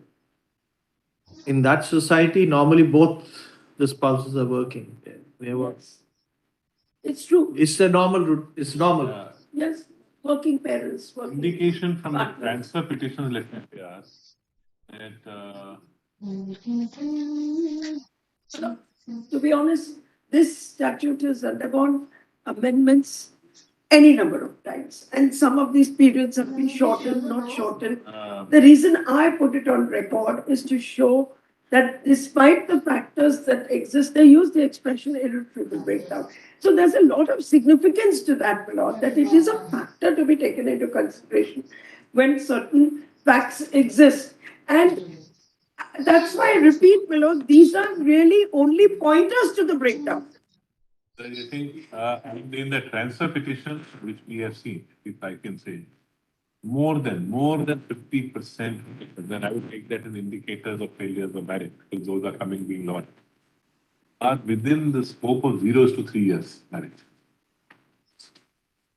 It's a very high percentage of the petitions coming forth before the courts are in early years of marriage.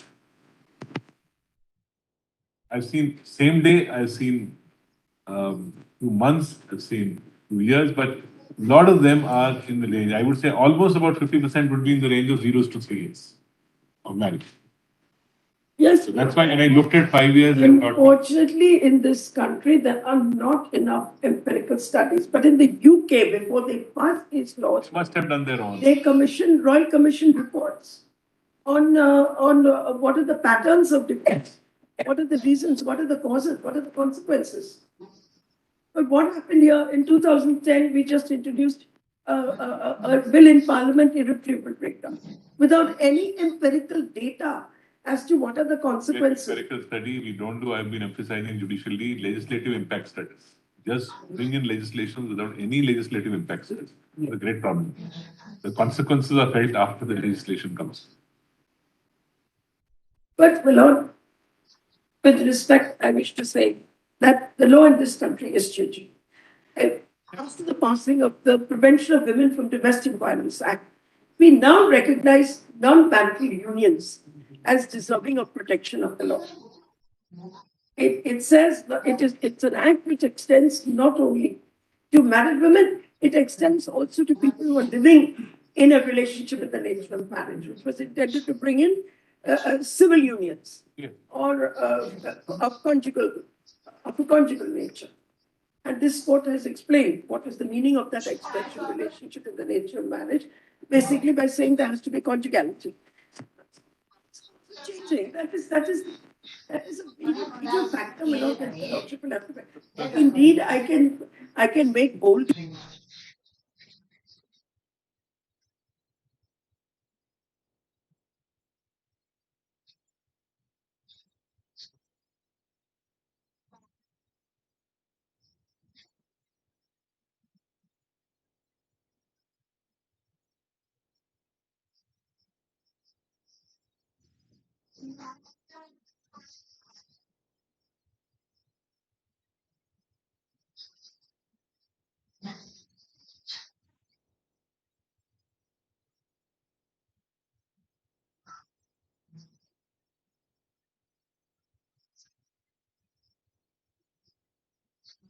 inquire into the case so far as reasonably can. What is the meaning of this so far as you reasonably can?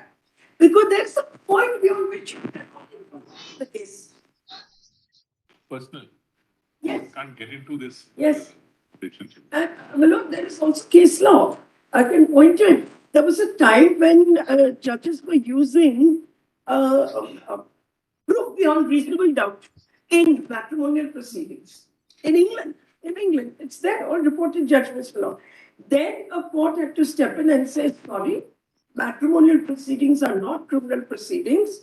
You have to use balance of probabilities to decide. That is why I'm emphasizing this word so far as you reasonably can.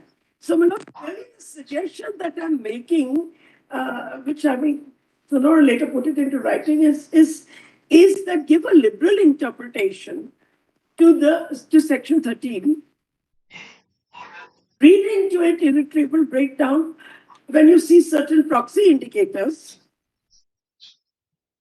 And the nature of the inquiry is on balance of probabilities, perhaps even a more liberal standard than balance of probabilities. I would recommend a standard of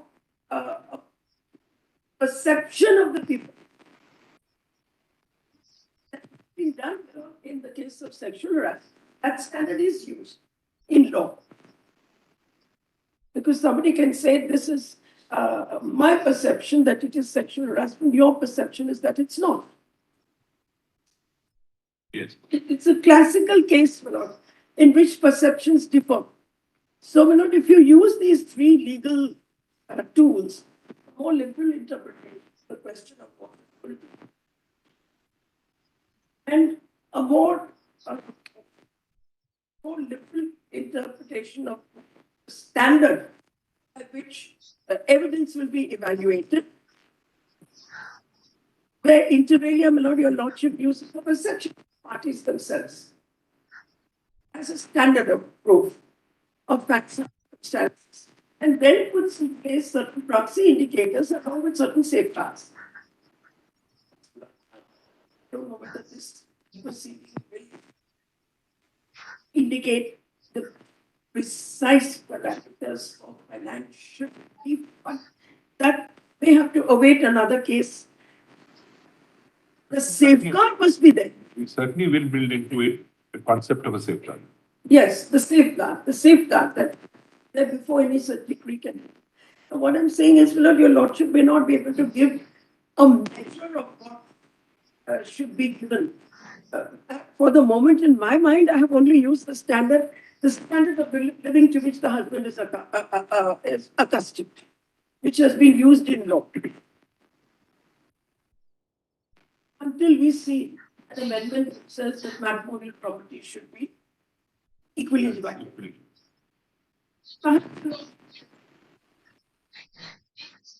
Honestly, my lord, I was looking at the statistics in.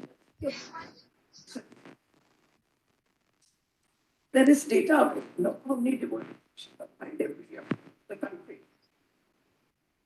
So, my lord, reasonably can. The problem is there has to be a commission document, there has to be some other methodologies to assist the court by producing. Yeah. That's again what is to be done. See, I think sometimes everything hangs in the lap of the court in a personal sense, instead of the groundwork being done. That's why we request amicus to assist us when we find that there are other assistants.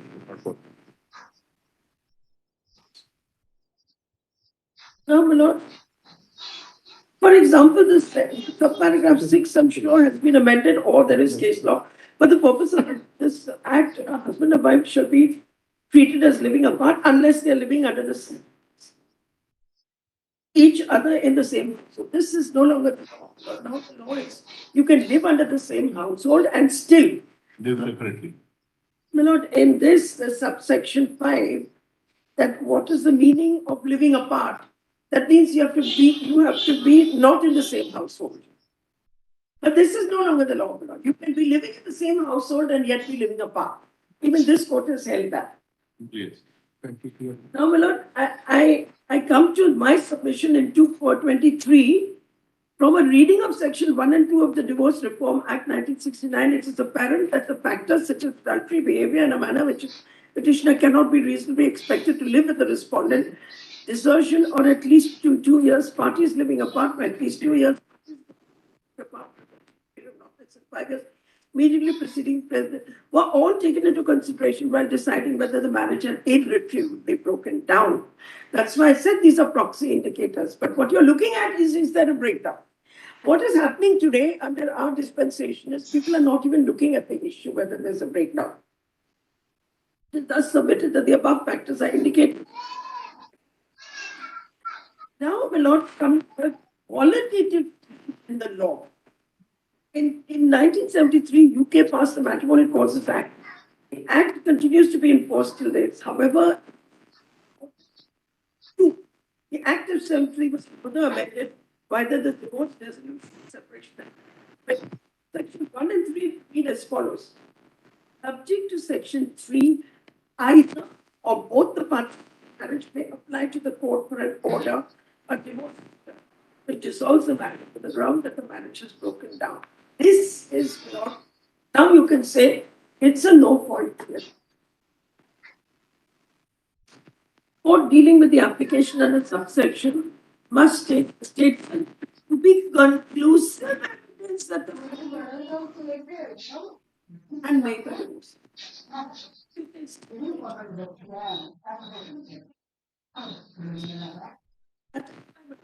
Saying that ours is not system of divorce based on cause. It is a system of divorce based on cause. But the ultimate decree reflects the fact that the decree for divorce.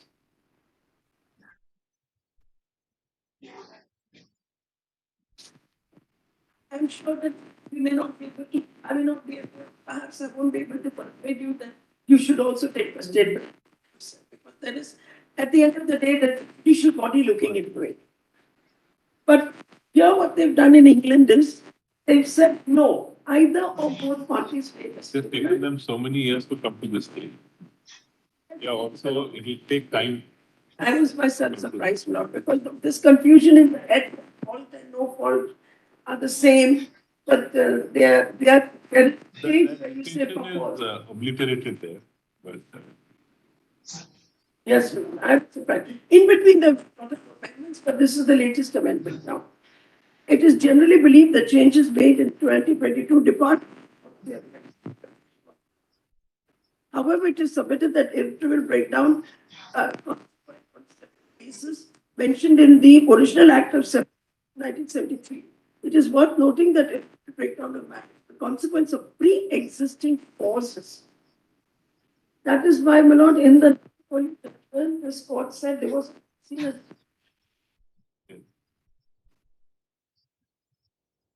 many of which would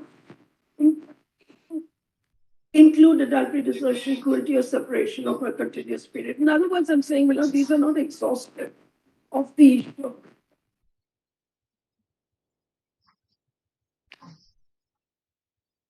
that it may be noted that the UK Matrimonial Causes Act engaged very clearly that irretrievable breakdown of marriage and breakdown on account of group are interchangeable, and that these are factors to breakdown of marriage. Hence, a decree for irretrievable breakdown of marriage can be granted in the above circumstances as seen to exist in the marriage.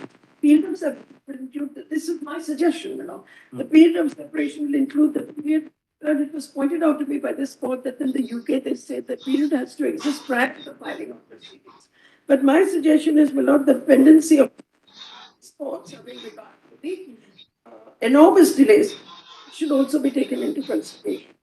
Another very common indicator of breakdown of marriage is initiated proceedings under 498A of the Union Code of the parties libel, defamation against each other, other criminal proceedings which each all of which lead to the conclusion that marriage is broken down. All these indicators have been drawn from judgments of this court.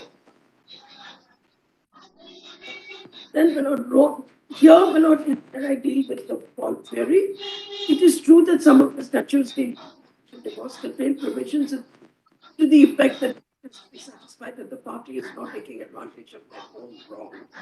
In section 23(1), it is submitted that the context of the husband either wanting a decree for restitution to defeat a claim of maintenance. In such a situation, it may be useful to look into the question whether the husband is taking advantage of his own wrong. However, in a hotly contested matter seeking divorce on the ground of complete desertion, adultery allegations are often stage. This honorable court has held that by all this and not an interesting observation. Give me Gura versus Gura. Interesting observation, my lord. Deciding to grant or not answers the question posed to me. Decree on the ground of breakdown of marriage not be blown out of proportion for explanation and granting a decree for the cause of the ground of breakdown of marriage. Now, my lord, that judgment can be found at page 63 of. It is the only judgment, my lord, that I found could aid in the interpretation of section 23.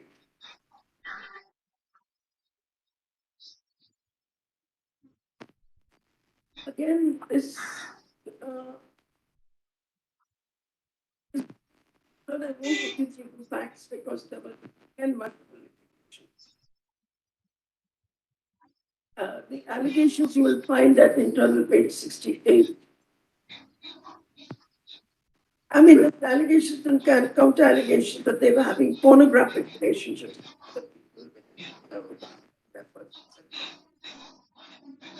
Then, my lord, para 9 criminal proceedings were filed.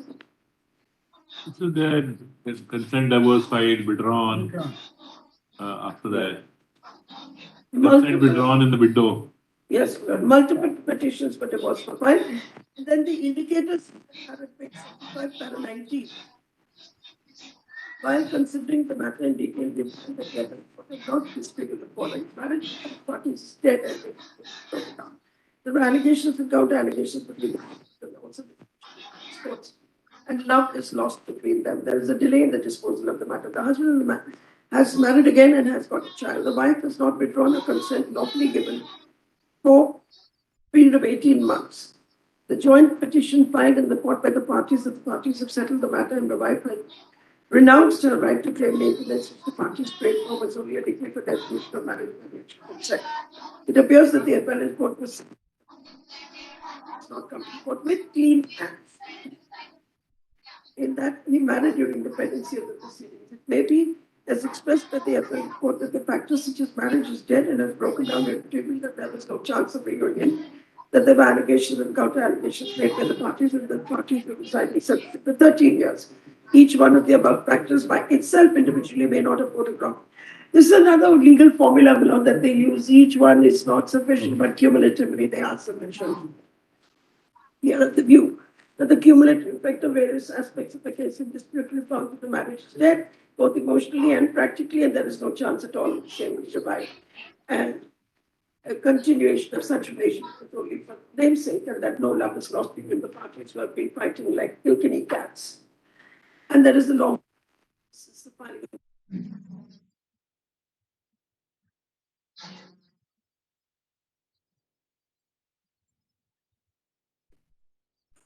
just that, yeah, that. On the interpretation of 23, I would recommend para 23. Okay. Para 23.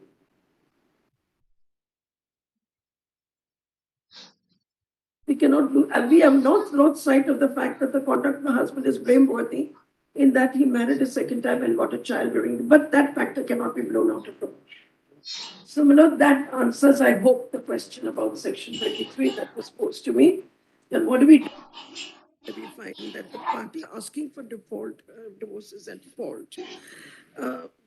Then, Milord, it is also important that before a decree is granted, an attempt should be made to reconcile. In view of the foregoing, the answers framed by this honorable court, as quoted here and above, may kindly be answered accordingly. How it is submitted that before such a decree for divorce is granted on account of irretrievable breakdown of marriage, certain safeguards for the parties to the marriage, in particular the wife, are needed to be put in place. Yes. Sure, by this honorable court. But a final attempt is made in reconciling. The determination is made that the marriage has been broken down. Adequate financial provision, more particularly by which is just, fair and equitable. Having regard, I will not please note that I've used the word equitable. Having regard to the various factors such as housing arrangements so the divorced wife and children, if any financial arrangements consistent with the standard of living to which the husband is accustomed, welfare of the children, including the housing, education, provision, marriage, medical expenses, entertainment, extracurricular activities, custody of children where such custody is not mutually agreed in the best interest of the child.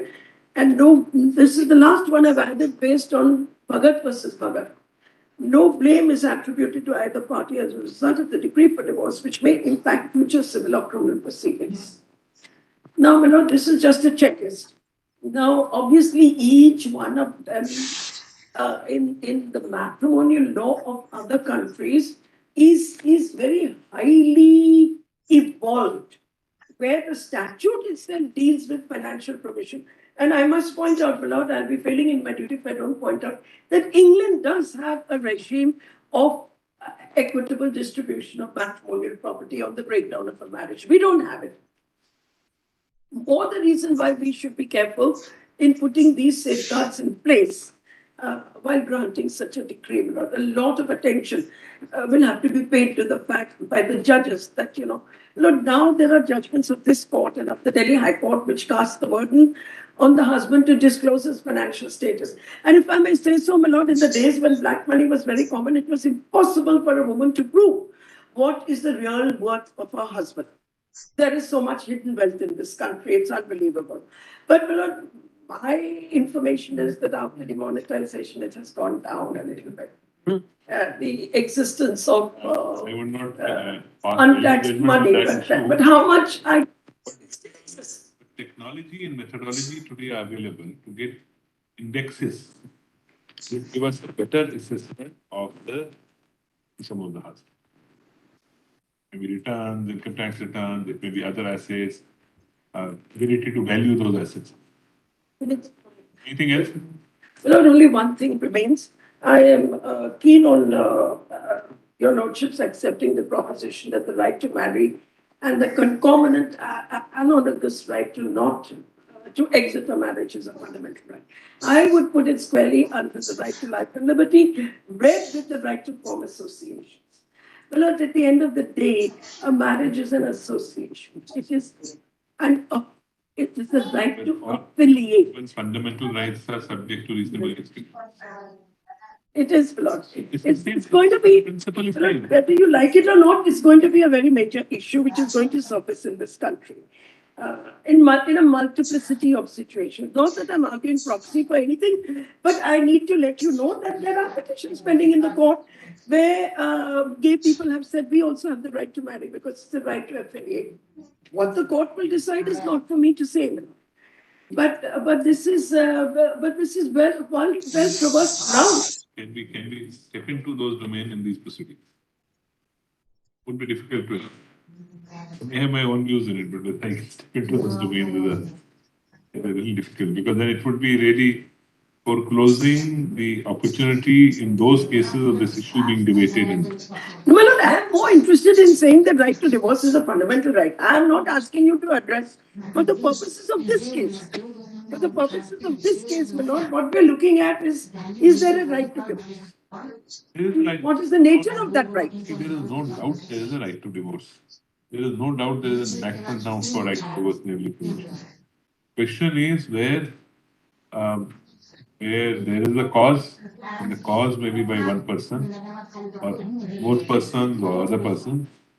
As long as people cannot live together, you are saying that they must have an opportunity to part ways and live their life. Like all laws, it has to pass the test of reasonable restrictions. If it's a fundamental, then like all laws, it must pass the test of reason. If you unreasonably keep two people in a bad marriage, then, my lord, I'm sorry, the law is liable to be declared bad in law. That is why it's important to understand what exactly are we dealing with. We are dealing with intimate relationships. An intimate relationship, no decree of the court can force an intimate relationship.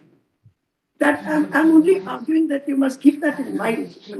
But Lord, I've got a few additional submissions. I'll finish quickly before we close for lunch. But they're already in writing. I've given a volume, and I won't take you through the literature on the subject, but there is literature. And the primary additional submission, just tell it. and those additions. The primary one is, Lord, I'm just adding one more submission, and that is the right to marry a person of your choice is a fundamental right and guaranteed under 19(1)(c), read with Article 21. Equally, is the right to divorce must be considered a fundamental right, and no unreasonable restrictions can be put on it. It is submitted that the right should be protected under 19(1)(c). It is submitted that the right of association includes two rights: the right to form expressive associations, such as unions, and the right to form intimate associations, such as marriage and familial bonds. Then, there is this judgment of the Supreme Court in Roberts, which was a very interesting judgment. A club said we keep out women. And the law that was passed said that you can't keep out women.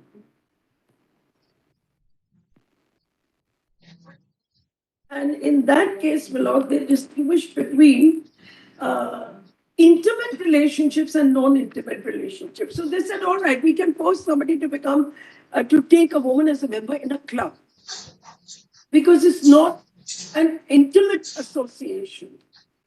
But intimate associations stand on a different level. So only for that distinction between the two associations, the case is known as Roberts. It's there in the compilation. Yes, page 40. You've given it a note on it and para 2 of your editions. Para 2. You already incorporated it. That is allowed on the well-traveled ground, well-traversed ground by this court on Puttaswamy. I'm sorry. Yes, Malone, there that the summary of Roberts submitted the United States Supreme Court in Roberts, where the constitutional validity of public accommodation laws was under challenge, held that the guarantee in the 14th Amendment of the United States Constitution protected, among other things, the right to marriage, childbirth, cohabitation, and with one's relatives. Such a right would also entail the freedom to leave such intimate association. This, I suppose, is my submission. This submitted that the right to form intimate associations is a part of the freedom of association at 19(1)(c) of the Constitution of India. The right to enter into association has an analogous right to leave in such an association without state interference. Now, Milord, this should be modified without, there is state interference in the form of the judge, the judiciary. So therefore, Milord, I would modify it and say reasonable restrictions can be imposed on the right, but not unreasonable restrictions. And to deny a divorce on the ground of irretrievable breakdown would amount to an unreasonable restriction than the right to leave a bad marriage. Then, my Lord, Your Lordship may go through Roberts, the full text. I point that in this volume is also literature about how bad marriages impact children. That Your Lordship will find. Yes, page 30. At page 31. Conflict and then amending. And how bad marriages are also bad for the two parties in question. There is an article on that as well. I mean, to me, it's common sense, but then academics want research, and that's why I'm giving you the research. Thank you. Lord, I'm here in my capacity as amicus, and therefore I can only persuade you. Beyond that, Lord, there's nothing I can do because I'm not representing a client. Doesn't make a difference. But You are still persuasive enough. I have to say that Your Lordship has given me the liberty to express my point of view, but in my capacity as amicus. Thank you. Well, there's no judgment of this court, incidentally, on what is the goal of an amicus. I haven't seen it. I've been looking for it high and low. In one sentence, to make us write better. Mr. Girish, you'll begin at 2 o'clock? Yes. Obliged, Lord, for the patient. After Mr. Girish, I'll take about 45 minutes. Okay. How much time will you take? Not more than 40 minutes. Let's try to wind up today. Because I'll condense myself. I've scheduled other constitution benches immediately after reopening. So I would like to, I anticipated only about kept 1 day's cushion. I would read for the judgments, but not for the compilation. Would give us some time also. On what? See, divide your time. Both are saying. Ultimately, it will be repetition otherwise. Correct, we'll not repeat. All of you seem to be, I have not had a different point of view. All of you seem to be on this basis that in different ways, please exercise this power. Yes. But I am going to be Oppose. separately to the point. Oh. Cannot exercise. I'm glad my learned friend mentioned that. No, it's at least that somebody puts a different point of view. Somebody has to put a different point of view, so we have the satisfaction of. Definitely, because the way 142 has been used by this court, it's matter of No, concern. the loose copy. From income tax, for all kinds of matters, 142 is now being exercised, and that's a matter of great concern.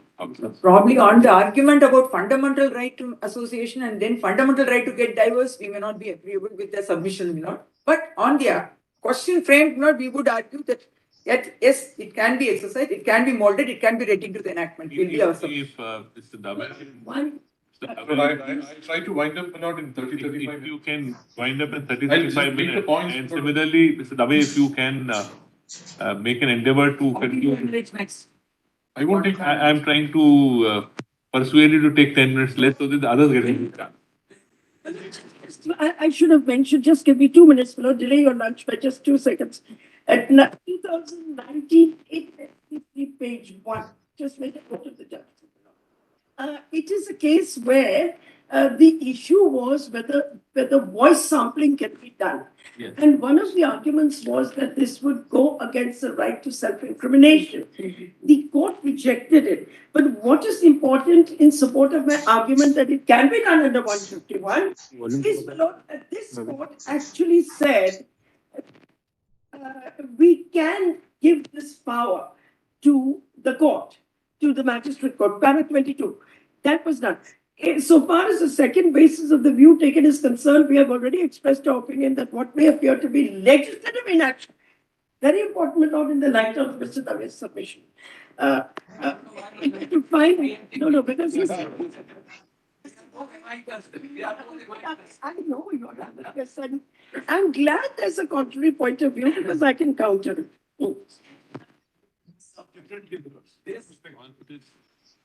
Well, I said, because I'm not holding a brief. Just give it. Yeah, let's speak. Serious inroad on Article 20. And it's completely contrary to. Okay, thank you. Milord, I can tell you I- many judgments in this court, All I can say but they're judgments of the court. You're not depriving us for lunch. You don't tell me what to rely on, okay? What to rely on and what not to rely on. It's not a limit in this court. Something apart from depriving us of earlier lunch, I have a meeting also of some concern to lawyers. We will sort out that problem. So, Milord, your lordship will look at this judgment where, there's an interesting discussion on whether this is We'll legislation read or through not the- legislation. We will read through the interest. Yes, Thank you. please do because it can be done. Thank you.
Please, yes, please. Lord, I'll be brief.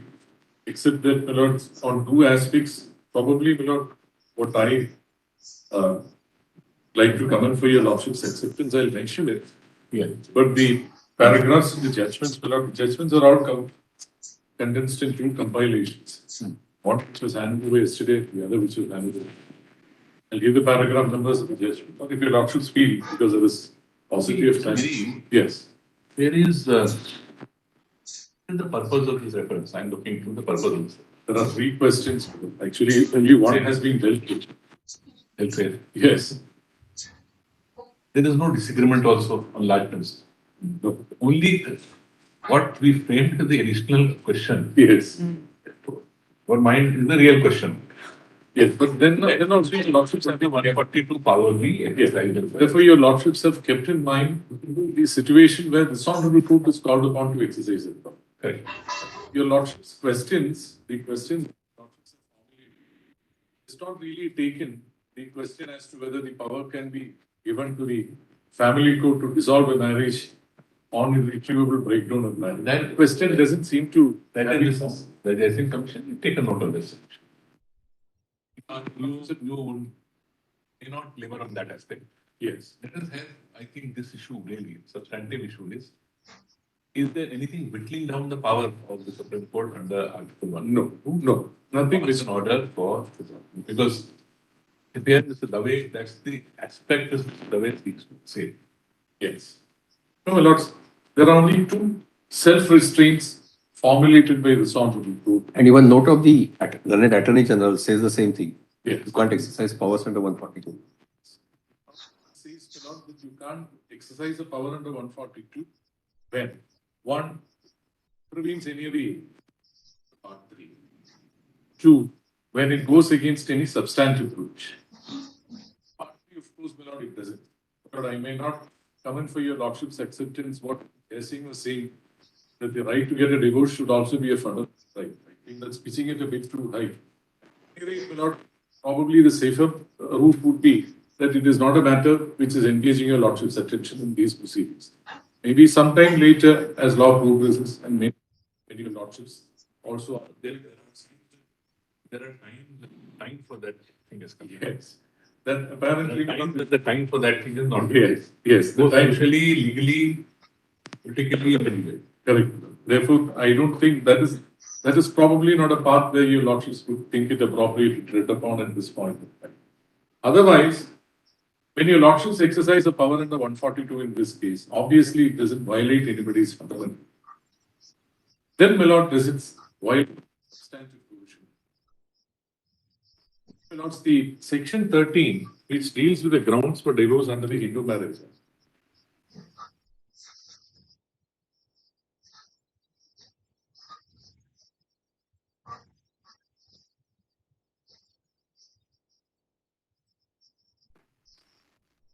Any marriage solemnized whether before or after the commencement of this act may on a petition presented by either the husband be dissolved by a decree of divorce on the ground that the other party, my lord, when the grounds are enumerated.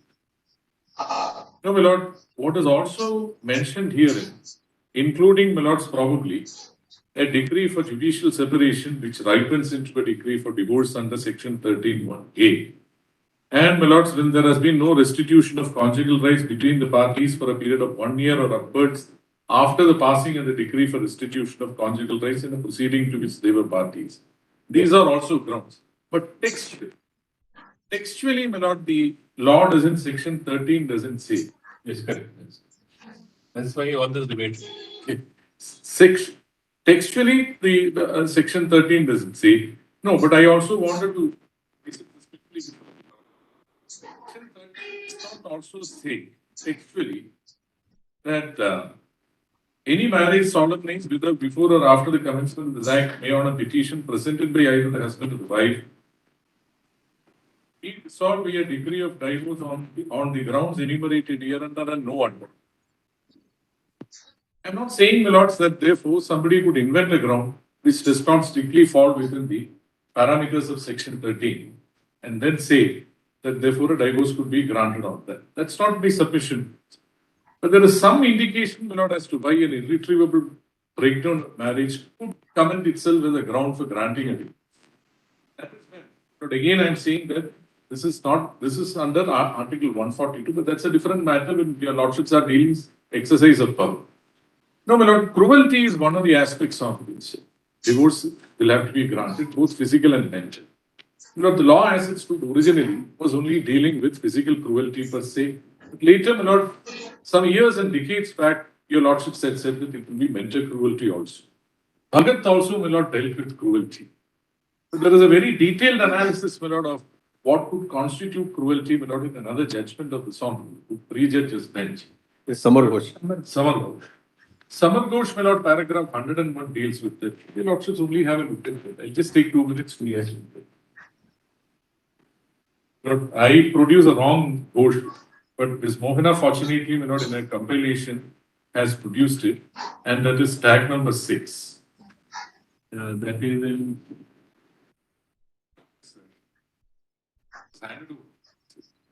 2007 4 SEC file. Breakdown of marriage, one spouse plus say.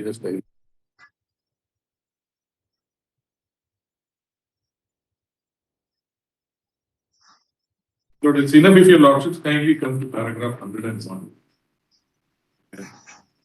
No uniform standard can ever be laid down for guidance, yet we deem it appropriate to enumerate some instances of human behavior.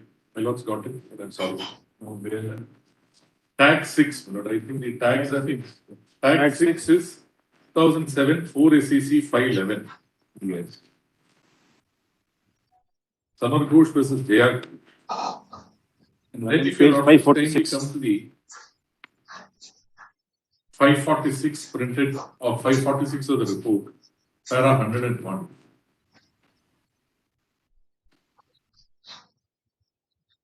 Clause 14. Yes. Clause 14 is the Yes.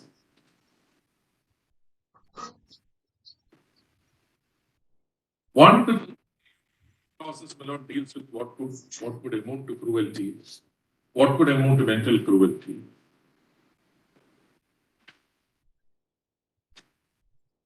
I would commend this by your lordship's time reading, my lord, later, because I don't want to take up your lordship's time in this. But small Roman 14, next page, where there has been a long period of continuous separation, it may fairly be concluded that the matrimonial bond is beyond repair.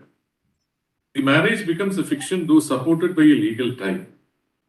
By refusing to sever the tie, the law in such cases does not serve the sanctity of marriage. On the contrary, it shows scant regards for the feelings and emotions of the parties. In such like situations, it may lead to mental cruelty. Therefore, my lords, it's a question of appreciation of the facts and circumstances in a case.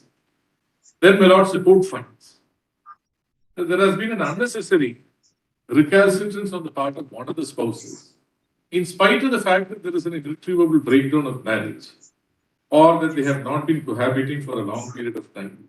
They have been trading allegations without substantiated or otherwise.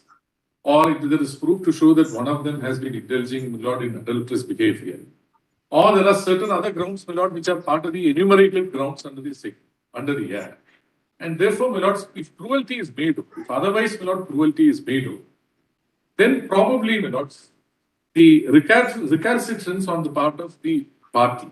My lord, I'll come to the question as to whether it is cruelty made out on the part of the person who seeks to, my lord, a divorce on one of the enumerated grounds. But that's a slightly different aspect.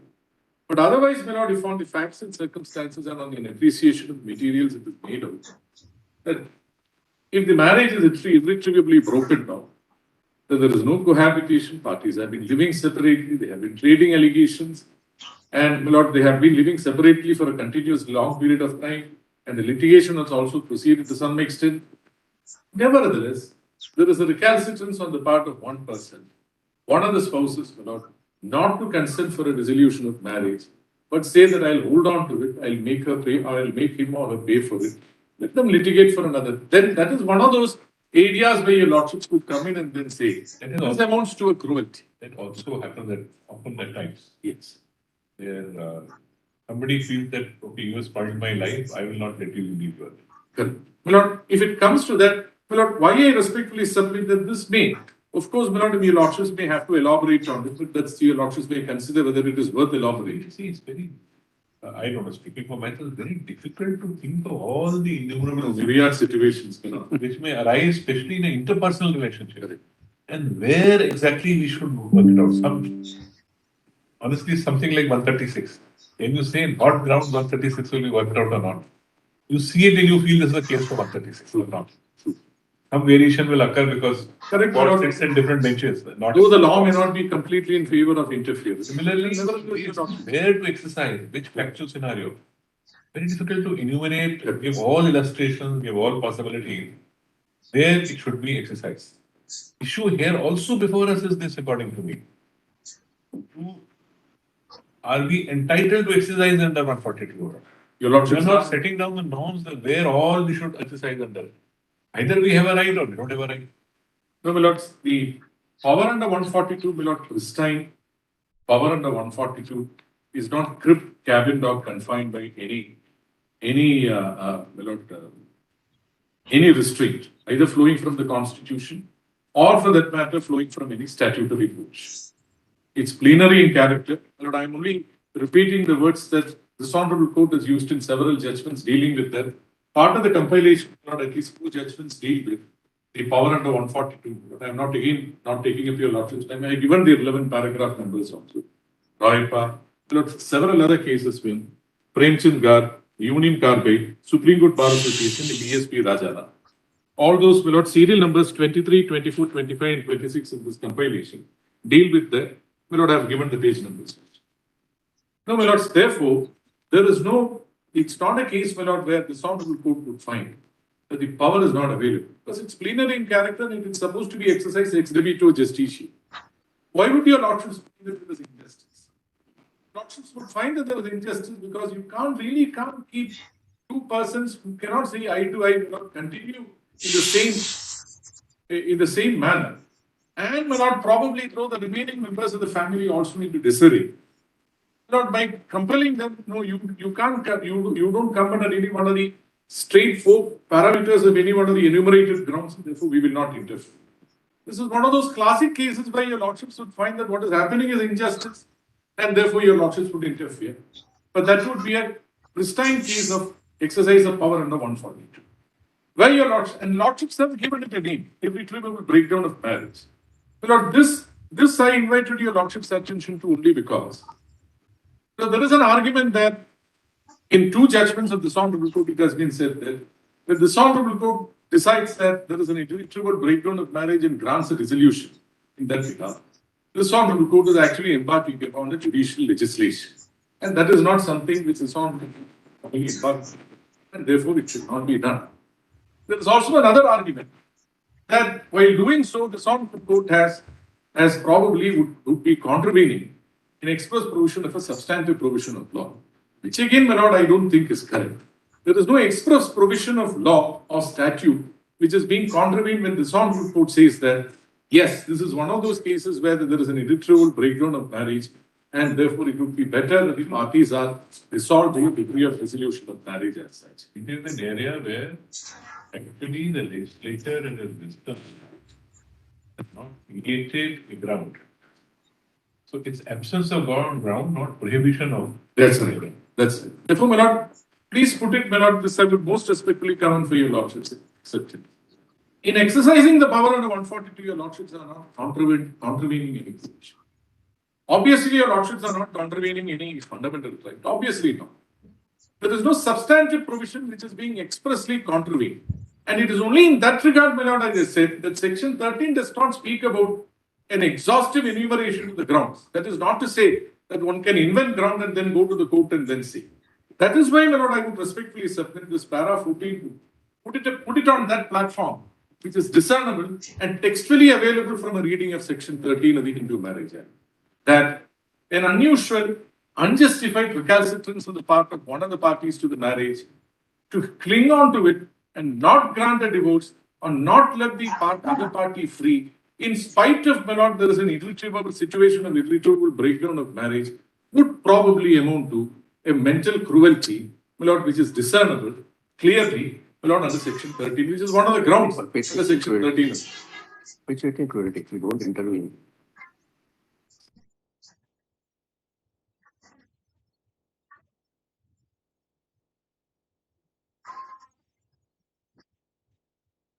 I don't want to live with her. She also does not want to live with me. But then I cling on to it by only, my lord, in a manner of speaking, to exact revenge on my spouse. That, my lord, probably, that conduct by itself could amount to a cruelty.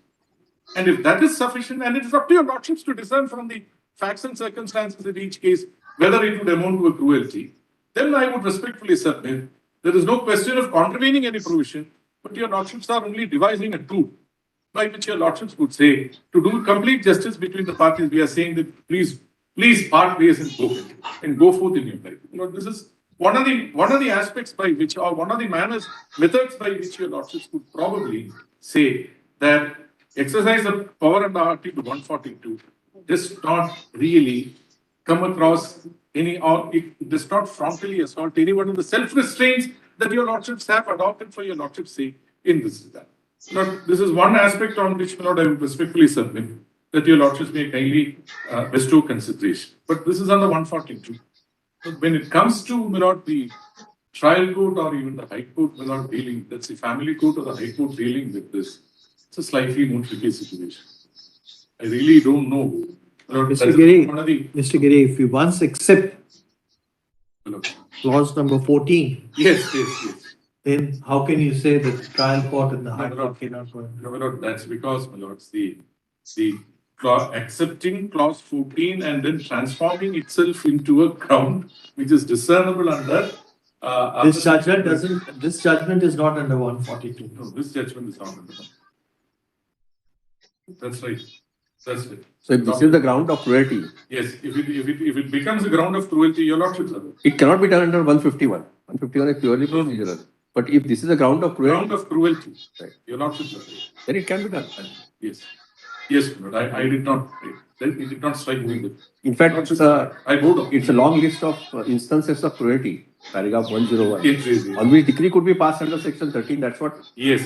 the judgment says. Yes, because all these would translate it into That's right. mental cruelty. 142 is excised by us Yes. because sometimes this ground is not specifically taken. Yes. Number one. Number two, during the passage of litigation itself, this ground emerges. But, my lord, in my respectful submission, that probably, my lord, would mark the distinction between an exercise of power by your lordships and exercise of power by the trial court or the high court. In exercising a power of granting a dissolution of marriage on the ground of irretrievable breakdown of marriage, by bringing it under the broad heading of cruelty, there has at least to be a pleading by the party concerned that I have been subjected to a cruelty for the trial court and the high court to exercise a power. And at least that caveat should be. Mr. Giri, the difficulty in that situation is Yes. the quality of pleadings, the quality of evidence led by the parties at the initial stage. And when we interact with the parties in the court, Yes. we understand, or when the arguments are addressed before us, Yes.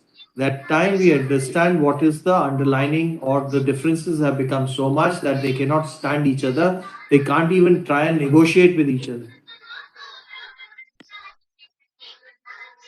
And therefore, the very fact that you ask them to sit down and talk itself is a difficult. No, my lord, but that is probably one of the grounds on which the court would come to the conclusion that there is an irretrievable breakdown of marriage. They can't even see eye to eye on this. But that's one of the classic tests, my lord, where this honorable court has formulated. They are not even willing to talk to each other, let alone negotiate. The negotiation at that point of time is only on how much money is to be paid by one party to the other, probably on custody of children. What is non-negotiable by both the sides is that we don't want to live with each other. That is when your lordship would find that there is an irretrievable breakdown of marriage. That doesn't depend upon, my lord, that is not completely, my lord, jettison the question of fault.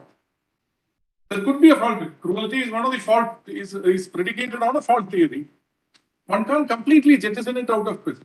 But what I respectfully submit that, my lord, your lordships discerning from the facts and circumstances or the materials that emerge out of the case when it comes to your lordship's level. That this is one of those cases where irretrievable breakdown of marriage will have to be inferred. And therefore, your lordship's exercise power under 142 may not is a different matter. I'm saying that when your lordships lay down the law now, that it could also come within the broad ambit of cruelty, then I would respectfully submit that then the power of deciding that there is an irretrievable breakdown of marriage and granting a dissolution, if to be made available to the trial court or the high court, would at least require one caveat. That is one of those cases where cruelty is alleged to be one of the grounds on which the party seeks dissolution of marriage. At least that must be. Otherwise, my lord, the statutory parameters may be completely casualized. Because if you see 23(1)(a), it has two parts. Yes. It says that court can pass a decree only if it is satisfied that ground exists. Correct. And latter part is fault. Correct. Therefore, there is a feeling of case in some form. Yes, the court cannot enter a satisfaction unless under the party pleads, my lord, because that is also required. My lord, it would be there. It would be there. What will be the extent of pleadings? That's another issue. Yeah, that's a different matter. Ground of cruelty has to be pleaded. Yes, but it must be there. And if it is there, and on the materials, the court is in a position to come to the conclusion that there has been cruelty made out, but then the court, then one of the part, then if cruelty made out, my lord, in view of any of the broad parameters that has been articulated here, then, my lord, I would respectfully submit, and the court finds that there is an irretrievable breakdown of marriage, the court can clearly put it under cruelty, mental cruelty, and then still grant a divorce, my lord. That is insofar as the trial court and the high court is concerned. When it comes to this honorable court, I would respectfully submit that maybe not such constraints which are otherwise applicable to the high court or the trial court should be applied, my lord, when it comes to the Supreme Court exercising powers under Article 1. Now, my lords, second question is whether the power should be exercised at all or not. It should not be exercised, or it should be exercised, my lord, in the facts and circumstances of the case. In my respectful submission, it should be exercised, my lord, in appropriate cases. And what is it, my lord? It's a repository of a power on the highest court of the land.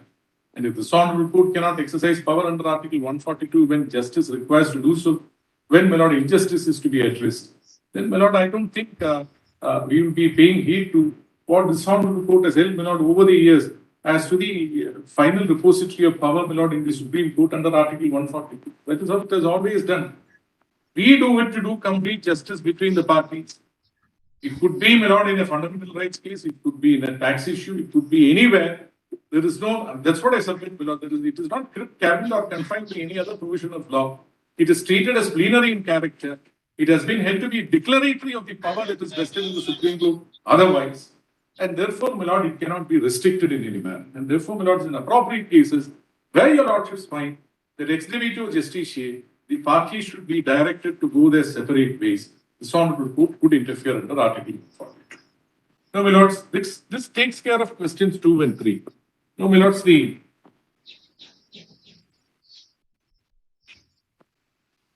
yes. Now, my lord, if your lordships kindly come to this thing body. Please,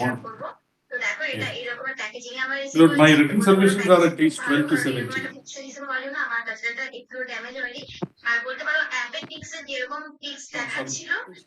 Page 20 to 25. আর যেটার কোয়ালিটিও ভীষণ ভালো, ফুলগুলো দেখতে পাচ্ছ একদম original টগর বা জামা ফুলের মতো লাগছে দেখতে। তো তোমরা নিয়ে নিতে পারো ডেফিনেটলি, বাট আমার কাছে সবসময় Real fresh ফ্লাওয়ারটা Question 2 at page 20, whether the exercise of such jurisdiction under Article 142 should not be made at all, or whether such exercise should be left to be determined. Answer now. And the third question is what your lordships had formulated, Lord, at the last hearing. That again, my lord, I have extracted them. Next page, my lord, page 23. The orders are also placed on the table.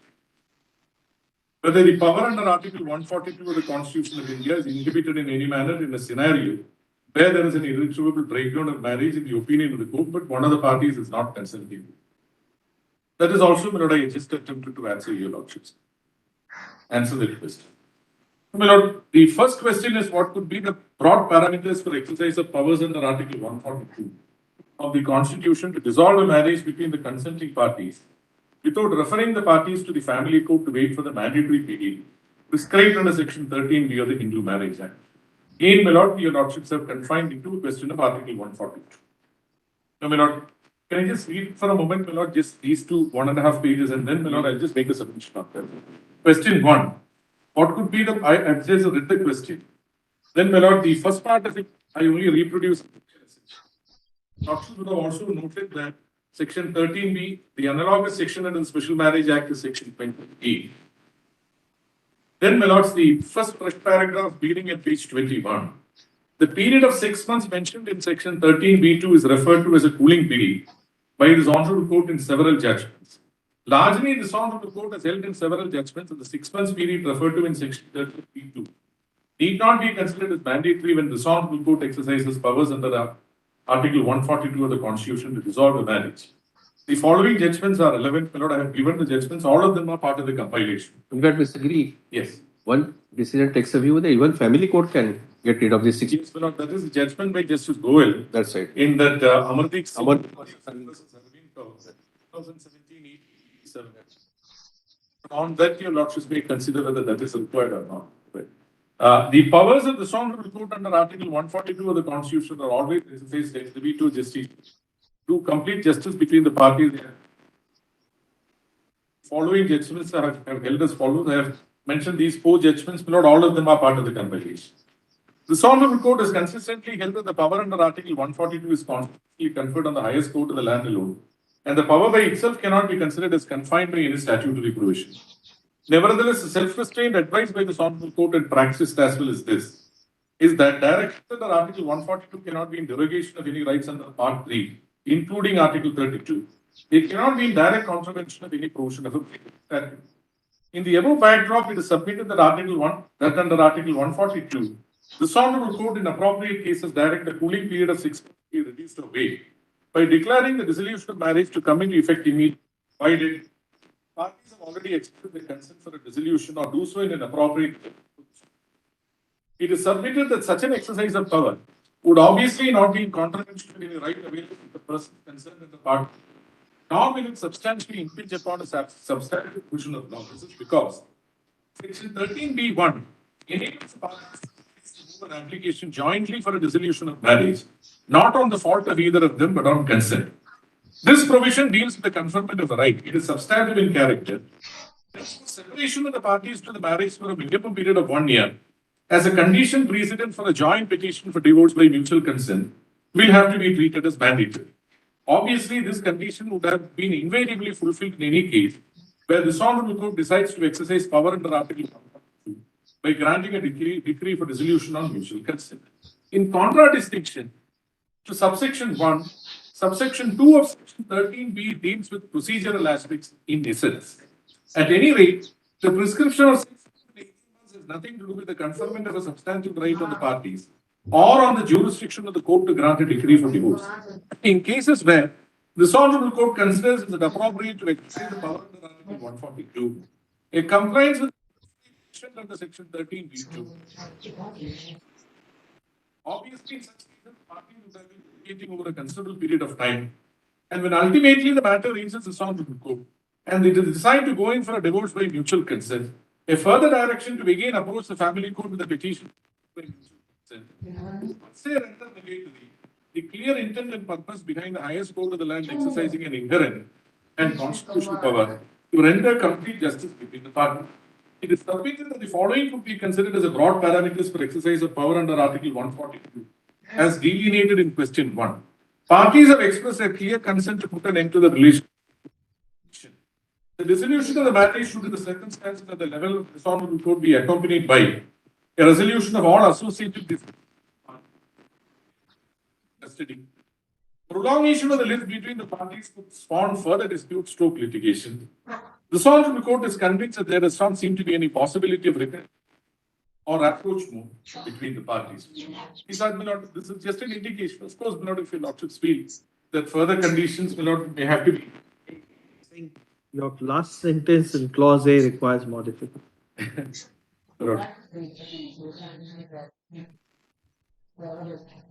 Page 23.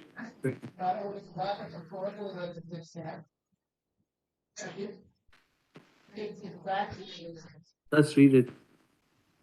It's not, there does not seem to be any. Obviously, this condition would have been invariably fulfilled. That's small d or No, small a. A last sentence. Obviously, this condition would have been invariably fulfilled in any case where the Honorable Court decides to exercise powers under Article 142. My lord, what I wanted to say, my lord, is that the minimum period of 1 year, obviously, they would have. No, you're saying that, or you're saying. No, consent, my lord, no. Only on 1 year. 1 year, only on 1 1 year it also can be exempted. 1 year, my lord, I am saying, my lord, 1 year, that's only to draw a distinction, my lord, between subsection 1 and subsection 2.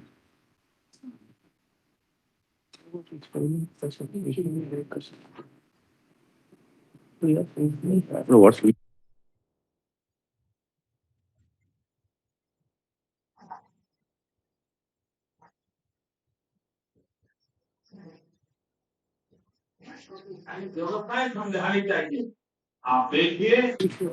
No, that, Partly, my lord, you are right. To that extent, you are right. That's what I What you are trying to say, even family court could condone period of 6 months, but not 1 year. Not 1 year. say that, yeah. That's a matter on which you have to discuss. No, that's fine. That's Referred, my lord, therefore, I did not make you to make a submission on that. But but just as a matter so that your lordship probably be thinking about it. My respectful submission, my lord, that power of waiving of the statute. You're right, you may be right. Of 6 months should not be conferred, my lord, on the child. That's not necessary. Why this honorable court exercises power at all? Because the parties have been litigating for a long time. And therefore, we have to tell them now, you go back, now that you have consented for a dissolution, you go back, then file a fresh petition for divorce.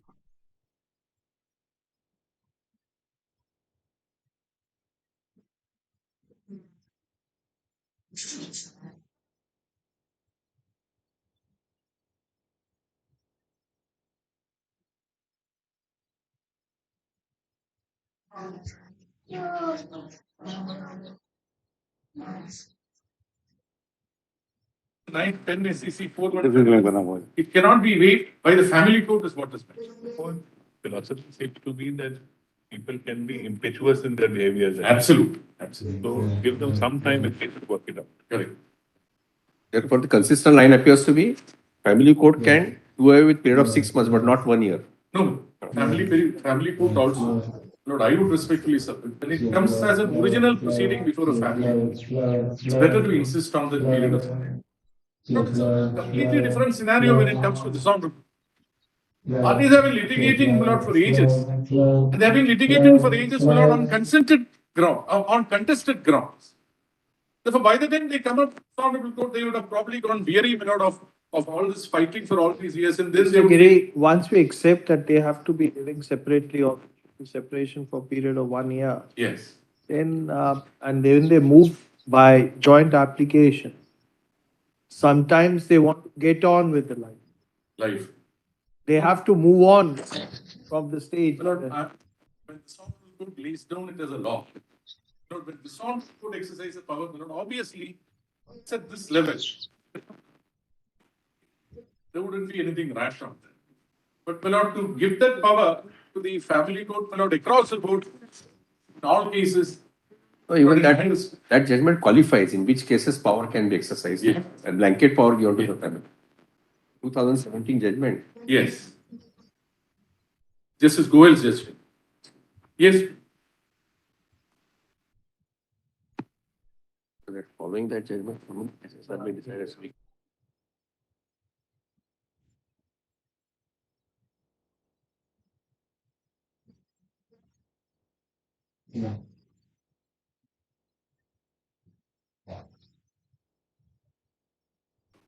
This is Indira Banerjee's judgment, but it is not in SEC. I just took the SEC online copy.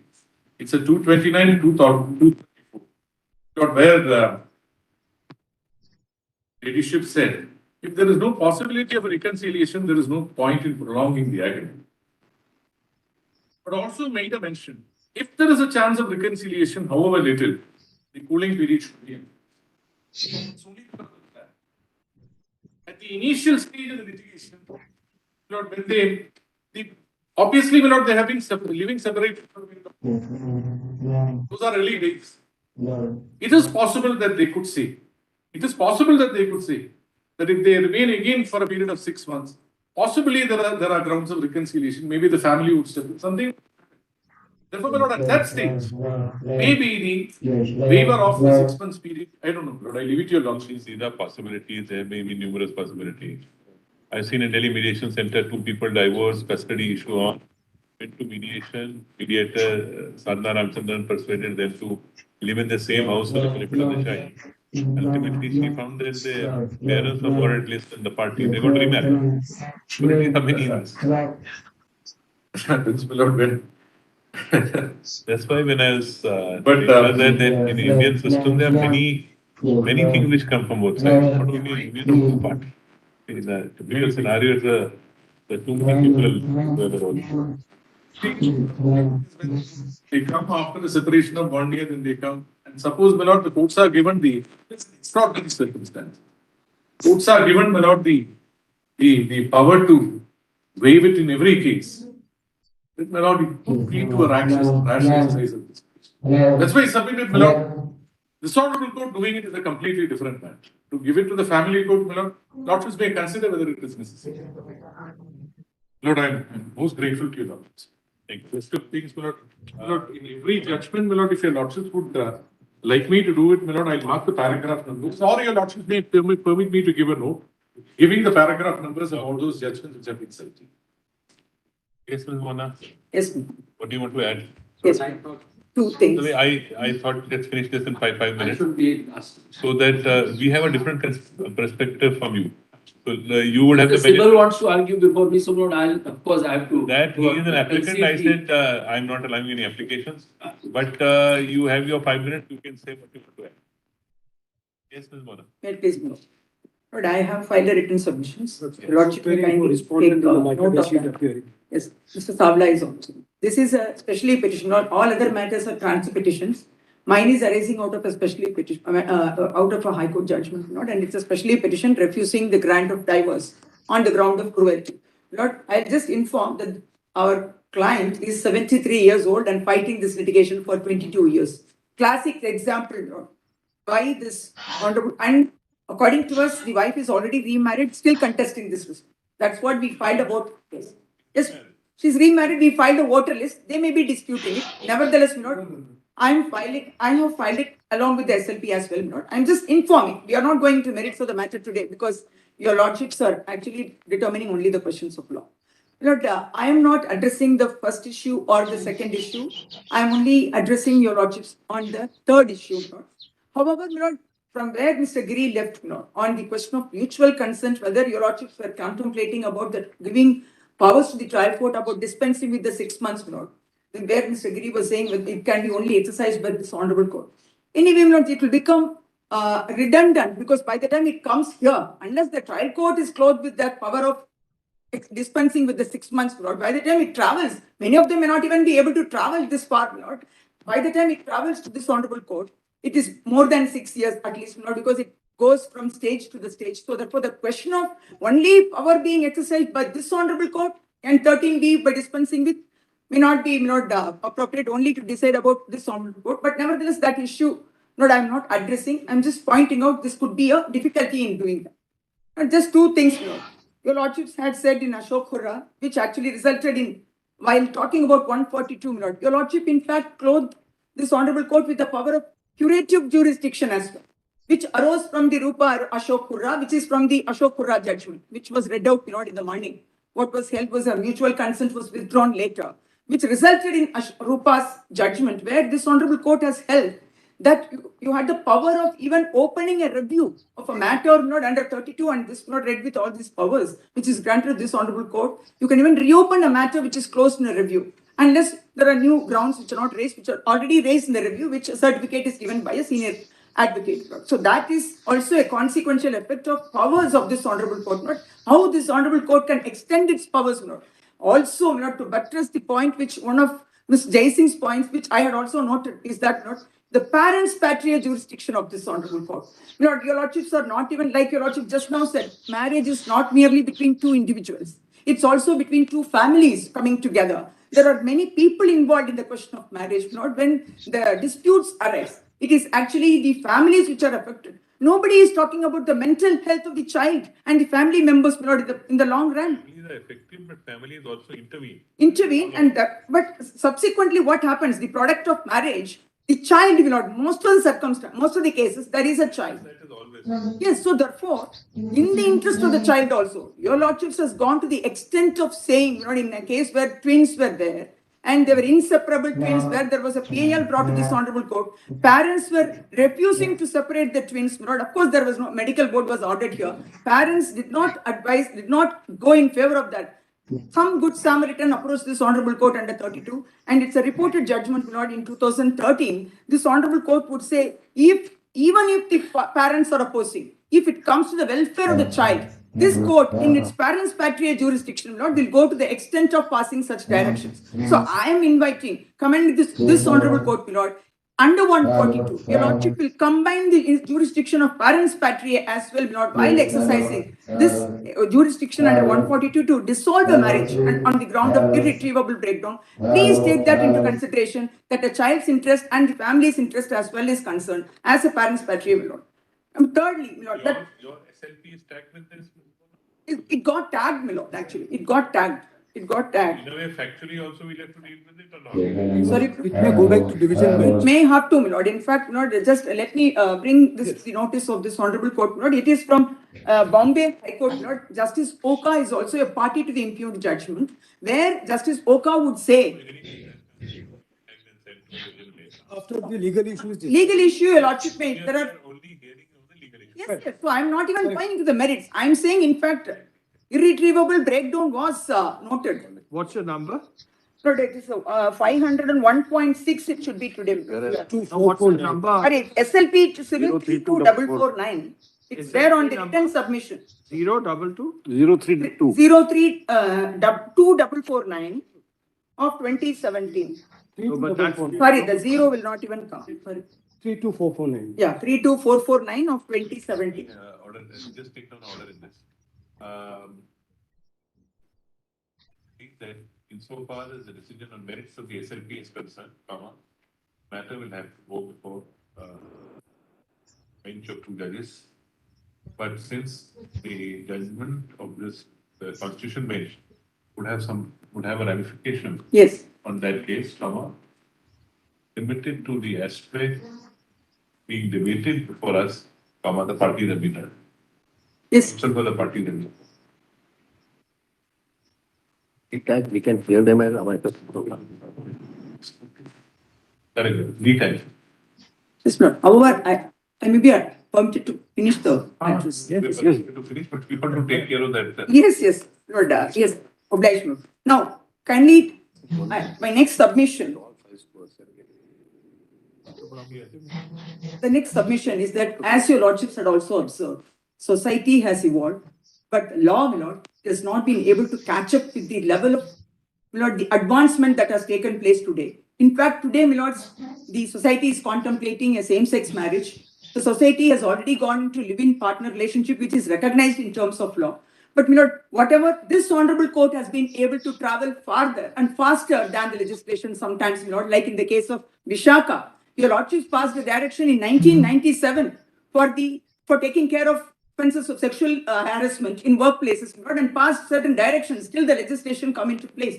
But it took 16 years for the legislation to come into place, So therefore, I'm only saying it's something, Save Life Foundation, where Good Samaritan notifications were in place which were not coming into operation. This honorable court has gone a step further and then passed certain directions, Now, I am inviting your lordships to go through the provision 13B, mutual consent. In 142, while exercising this jurisdiction, your lordship will be only furthering the grounds which are already enumerated, is my humble submission, because 13 contemplates certain grounds.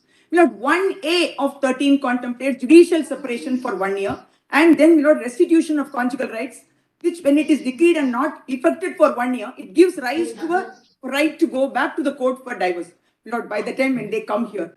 after a restitution of conjugal decree and they keep waiting. It's more than 1 year. It's at least not 3 to 4 years of waiting.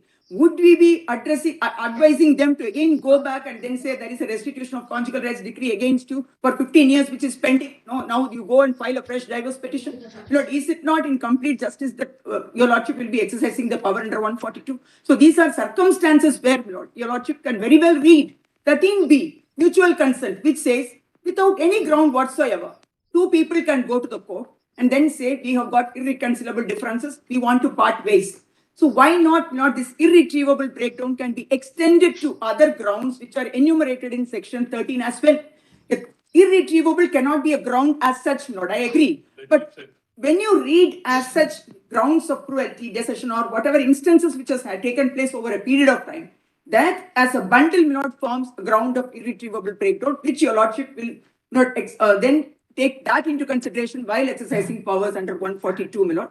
Your lordship may kindly see this court, my lord, has gone to the extent of even not reading down the definition of rape by saying that not a rape, whether it is committed even by a husband for a girl who is between 15 to 18, can be still considered as a rape, though that part of the legislation was read down and then it was removed, my lord. Though the court says we are not legislating in that judgment, independent thought, Lord Justice Lokur would write that though we are not, Justice Deepak Gupta and Justice Lokur would write, Lord, though we are not legislating, but this is actually amounting to reading it along with the POXO Act, so that to make it workable, two legislations are workable. Similarly, my lords, your lordship will exercise your lordship's powers to make this, Lord, what the 1976 amendment contemplated is to make divorce liberalized, which they didn't pursue thereafter, my lord. After 76, there is a complete standstill, though there is though two law commission reports are there, though there is an amendment bill which never saw the light of the day, there were joint parliamentary standing committee reports, my lord, that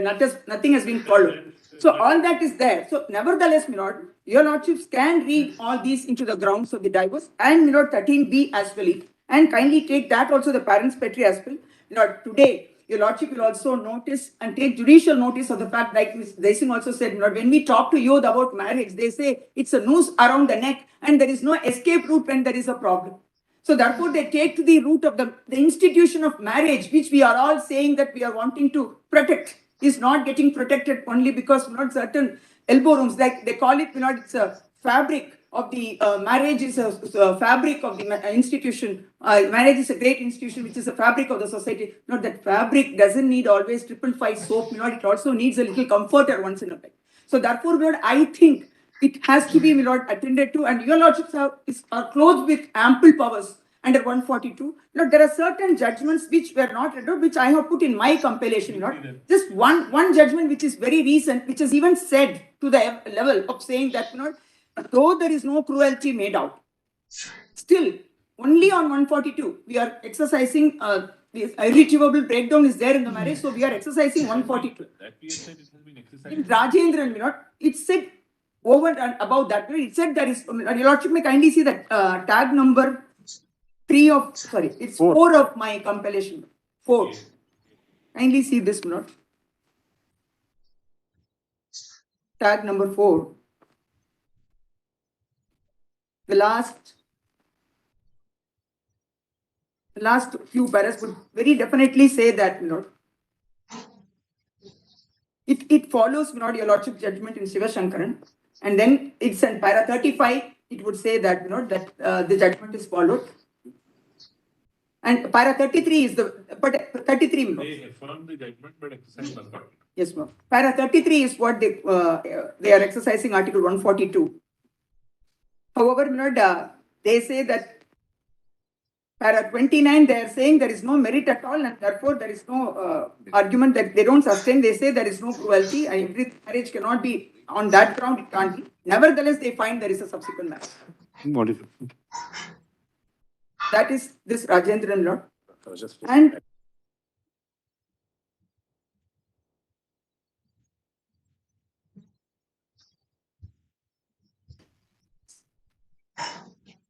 the judgment is on that marital rape. The recent judgment, I think it is, or today, it's pronounced today, is that, Lord, this honorable court says, in fact, Lord, for a girl who wants to abort in an unmarried relationship should actually extend, they have interpreted it to mean it should extend to the married relationship as well, where there can be a marital rape. The right to abortion should be permitted to be exercised.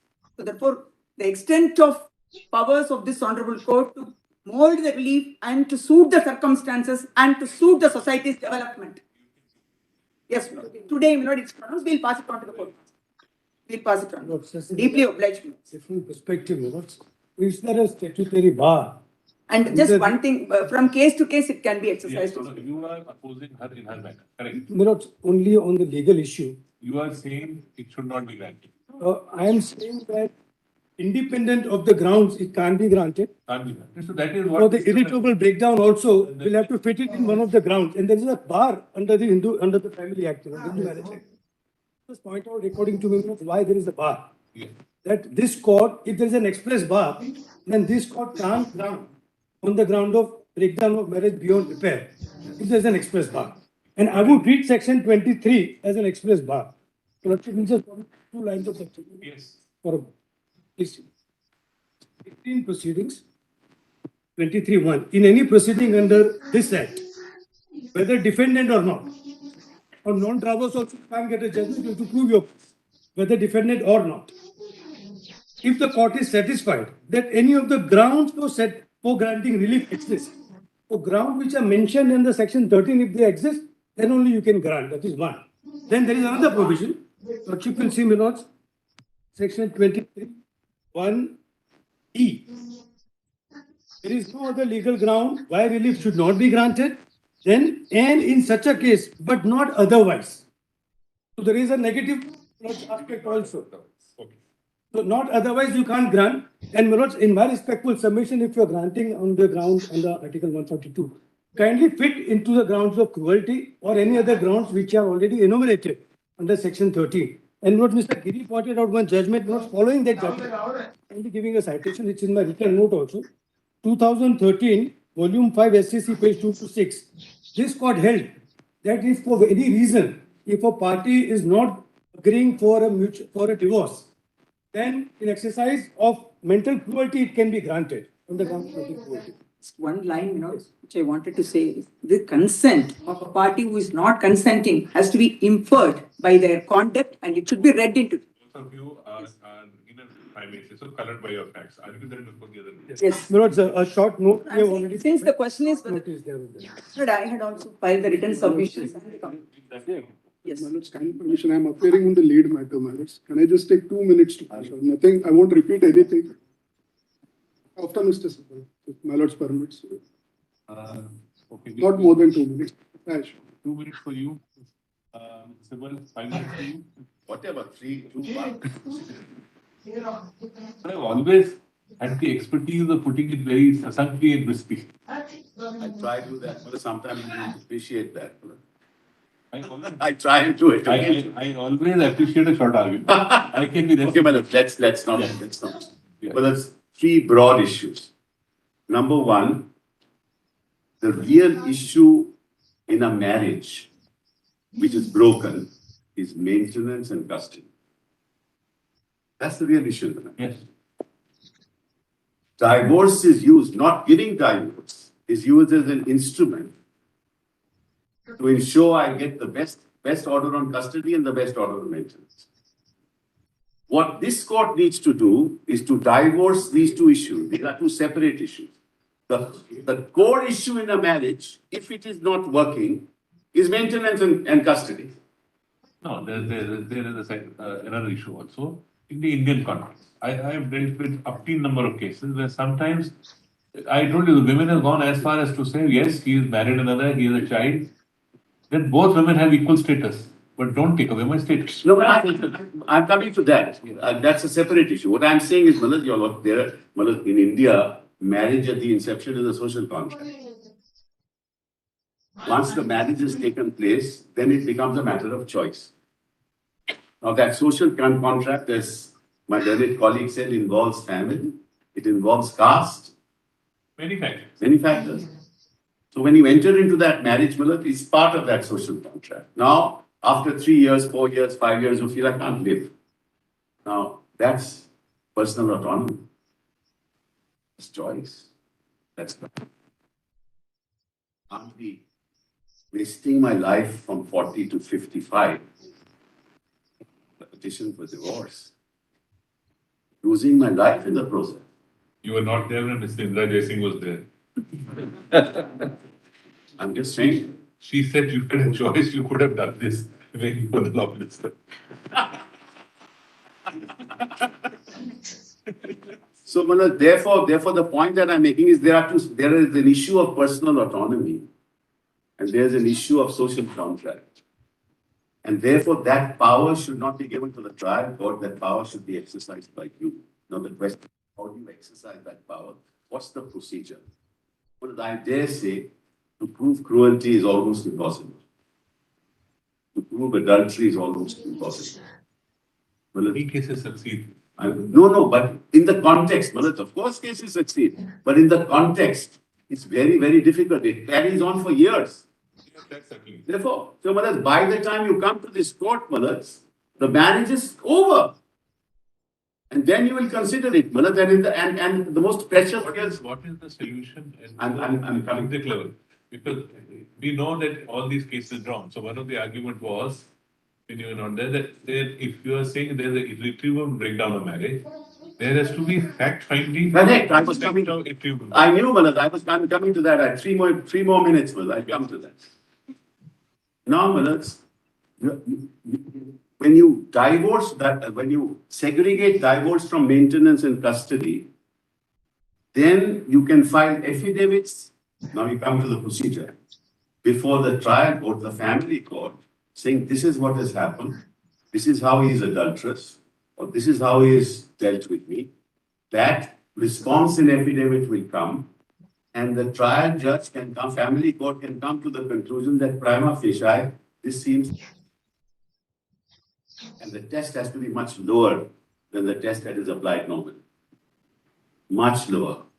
And if prima facie comes to that conclusion, that matter, the family court can't grant divorce, but it can come to that prima facie finding. That will shorten the entire process of litigation.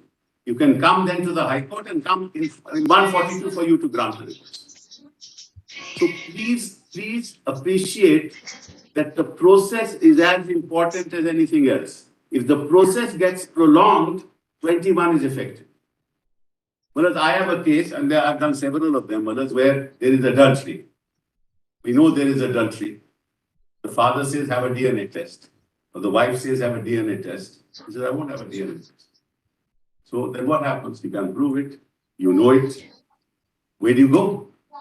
What do you do? Indra Jaising was saying that there has to be a structure for which she, of course, said that legislature somehow didn't take the call, which is irretrievable breakdown of marriage coupled with the sharing of we call it wealth or means between the two parties who are married. If that financial aspect is taken care of, he says and that's she gave examples of such kind of provision elsewhere in the world, where it is always structured with a financial. So even when it didn't pass the muster in Parliament, it was because it was not coupled with a financial. I beg to differ. I tell your lordship why. I beg to differ. Why? Because if you bring in the financials with a divorce, there will never be a settlement. One party will always want. You need to say, see, maintenance has to be granted. What happens in normal courts is interim maintenance, interim custody. We'll decide the matter at the final stage, and then we'll grant custody. It also comes to the Supreme Court. That also comes to Supreme Court. In the meantime, people have lost their lives. So you need to evolve a procedure. A procedure, which is not inconsistent with the law. That's what you need to do. You can do much better if you are there, some lead is taken to bring in analyze law. Is it not? I'm not talking lightly. I'm actually saying that, if a parliamentary subcommittee would debate it out, bring a law into force, it will take care of so many things. It won't happen. Honestly, I'll tell you, it won't happen. There are too many cross currents in society for that to happen so easily. But that's why you need to evolve a procedure consistent with Article 21 in the context of what should happen in a family court without giving that power to the family court to come to a conclusion that this marriage actually is no longer viable. Forget about breaking down. It's not a viable proposition. And you cannot allow individuals to lose their lives litigating. And remember, mothers, the child is perhaps more important than the parents. Because the children are, the quicker divorce takes place, the quicker the children will settle. The longer the litigation, the longer for the children, it will be traumatic. So you need to evolve a procedure within the family court system, deholds maintenance and custody, because that's the key issue. That can carry on. But on a summary, like you do nowadays, in commercial. Mr. Sibal, you are on this, you're completely at variance with what Mr. Singh had argued. Because of the reason you just now said, we talked about diverse thought processes and diverse situations in the society. In many cases, the divorce is gets stuck up, you're right, because of maintenance, but right to fair maintenance is equally important. I agree. Manoj, I agree. Precisely the point I'm making, Manoj. That maintenance with resolution will never take place if you integrally link the divorce with the maintenance.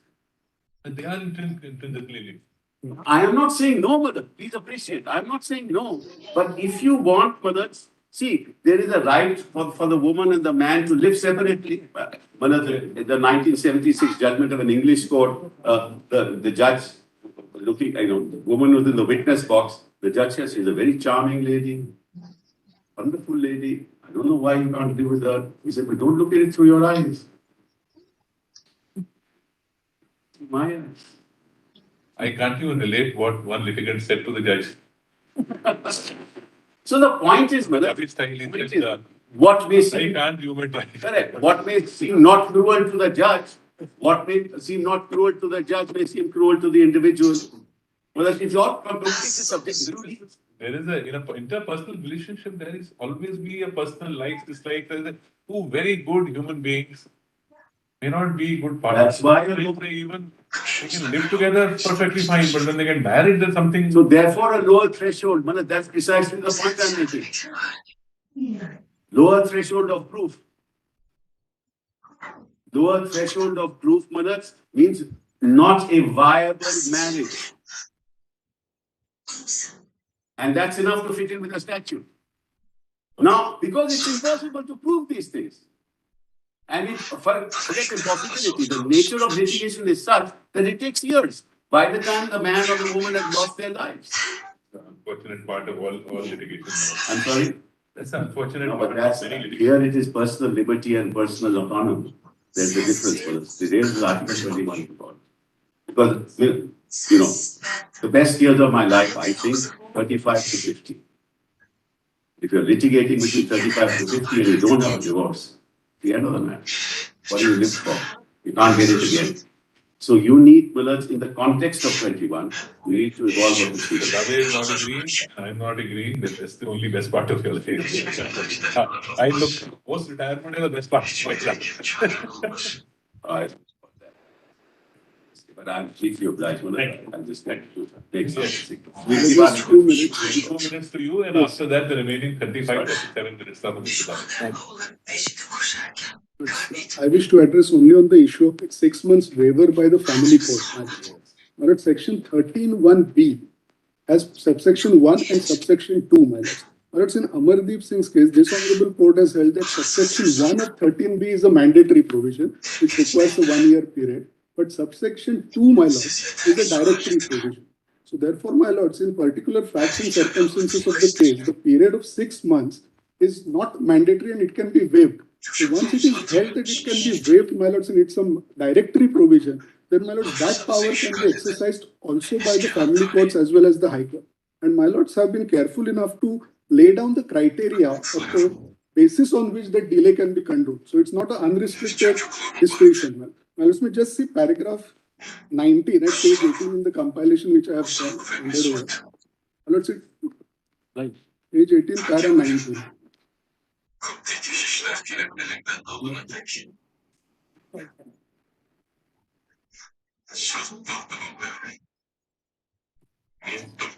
That's the paragraph 19. Applying the above to the present situation. Page 18, my lords, paragraph 19. Applying the above to the present situation, we are of the view that where the court dealing with the matter is satisfied that a case is made out to waive the statutory period under section 13b(2), it can do so after considering the following. Number one, the statutory period of 6 months specified in section 13(2)(b), in addition to the statutory period of 1 year under 13b(1) of the separation of the parties is already over before the first motion itself. Second, all efforts for mediation, conciliation, including efforts in terms of Order 32A, Rule 3 CPC, Section 23(2) of the Act, Section 9 of the Family Courts Act, to reunite the parties have failed, and there is no likelihood of success in that direction by any other efforts, any further efforts, that the parties have genuinely settled their differences, including alimony, custody of child, or any other pending issues between the parties, the waiting period will only prolong their agony. So, my lords, only if these criteria is fulfilled, then this period of 6 months can be waived. So therefore, once it is held that this provision is not mandatory and directory, then even an application for waiver of this 6 months can be entertained by the family court as well as the High Court. And these criteria have to be applied before any such application for waiver is allowed. My lords, this further criteria has been elaborated, my lords, in the judgment of 2021, Anil Kumar's case, my lords, which we, my lords, will find at page 24, para 27. Amit Kumar versus Suman Ganiwal, page 24. My lords, may I just have para 27. My lords, in this case, that's it. So, well, in my respectful submission, if these parameters are applied, then it's a guided discretionary power which has been given, and therefore even the family court or the Honorable High Court can entertain an application, and applying these criteria which are mentioned, they can condone the period of 6 months in a fit and proper case. And one more submission is that even these criteria can be applied while exercising powers under Article 142 as well, to see that whether the marriage has been irretrievably broken down or not. Even these criteria will be relevant to come to that conclusion. Thank you. Great. Yes, Mr. Dutt. Give us the different perspective. But I will begin, Lord, Lord, in all humility. Please don't misunderstand me. But Lord, one principle your Lordship's court has, Lord, very affirmatively rooted in your jurisprudence is that, Lord, under our constitution, nobody is imperial in imperial. And another principle that your Lordships have always passionately advocated is that be so ever high, you are always under the law. Lord, I respectfully submit that, Lord, it's amusing to hear that being in marriage violates Article 21, as Mr. Sibal very passionately put it. Whatever, however good or bad marriage may be, marriage is a marriage, it doesn't violate Article 21. Everybody is concerned about, Lord, the delays in the family. Nobody can dispute.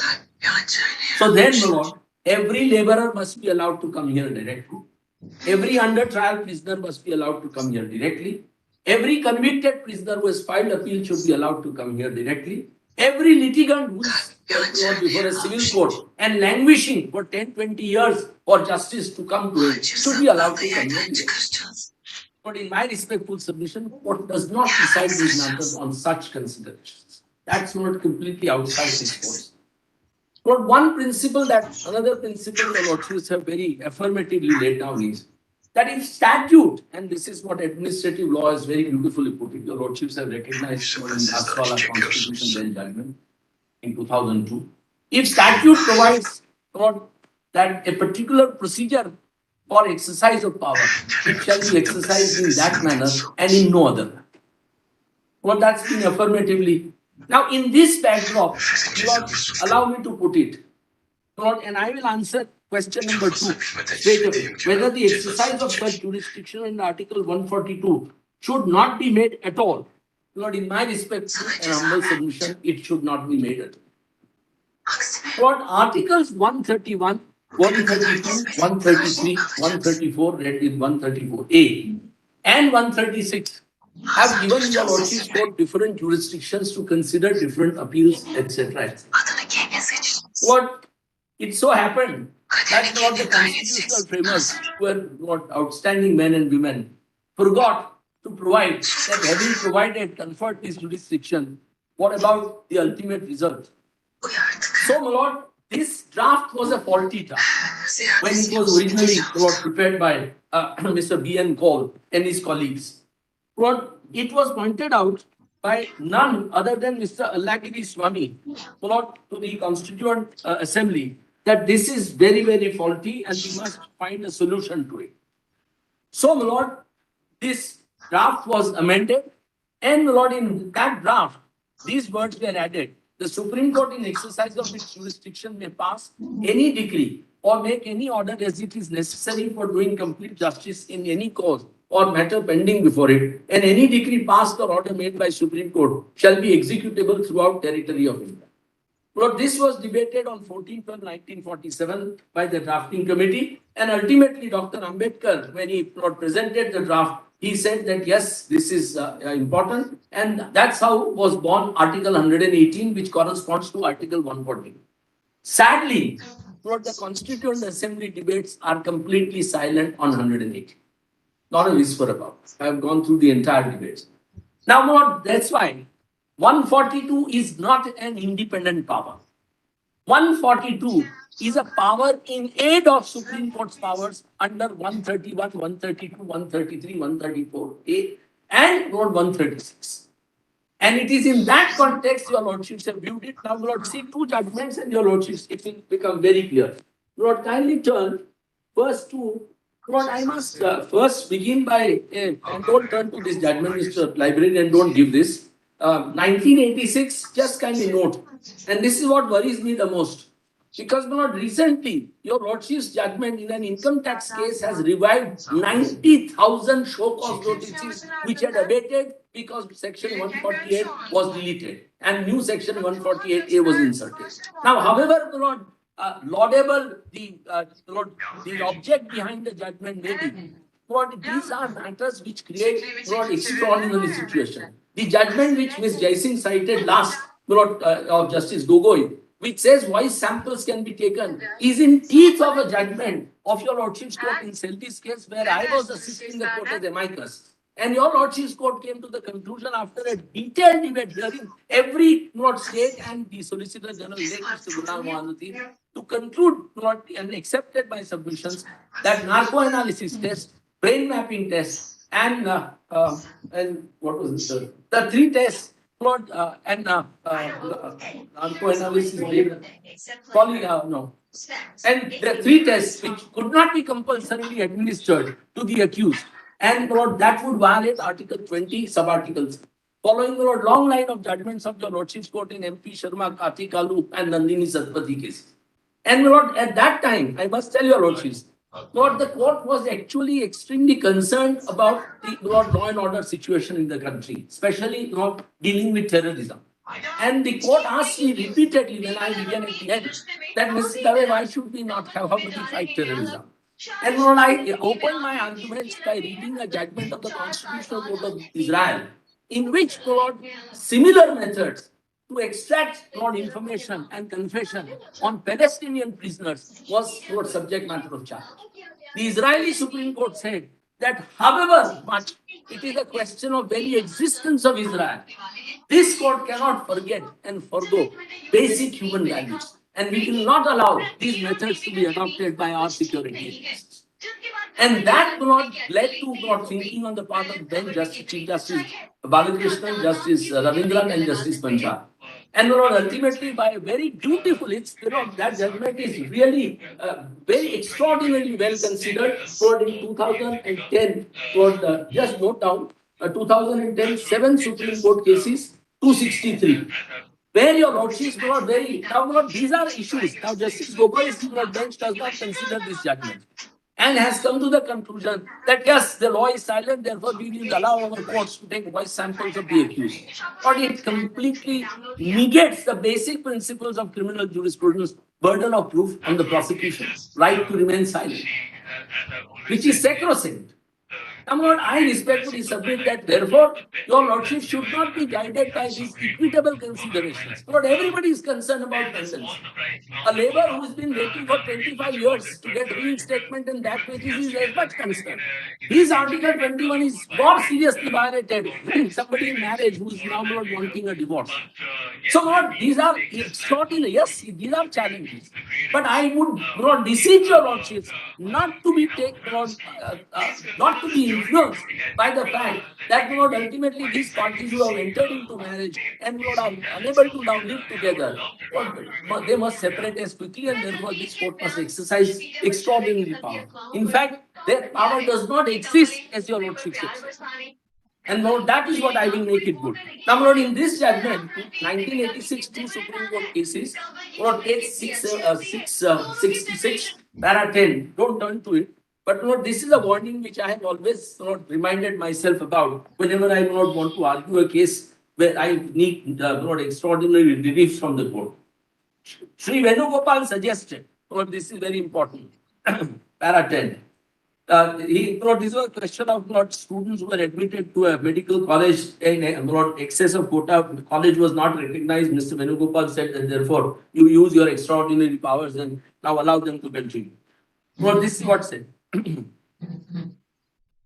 Sri Venugopal suggested that we might issue appropriate directions to university to protect the interest of the student.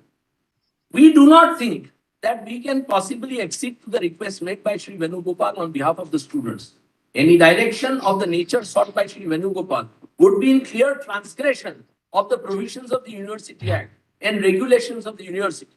We cannot, by our fiat, direct university to disobey the statute to which it owes its existence and regulations made by university.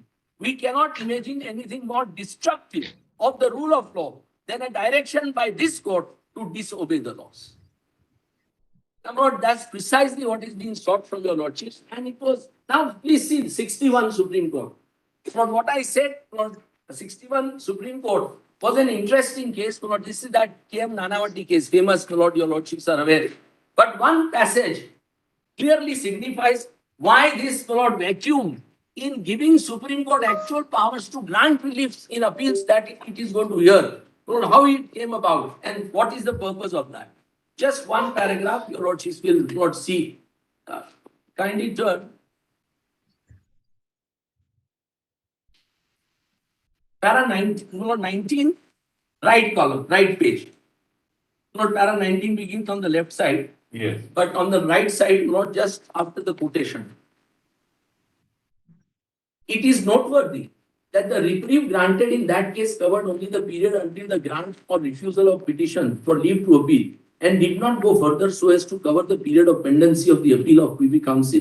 Unlike the order now impugned in this case, the power which was vested in the Crown to grant special leave to appeal to convicted persons from India has now been conferred on this court under Article 136. The power under Article 136 can be exercised in respect of any judgment, decree, determination, sentence or order in any cause or matter passed made by any court or tribunal in territory of India. This wide and comprehensive power in respect of any determination by any court or tribunal must carry with it the power to pass orders incidental or ancillary to the exercise of that power.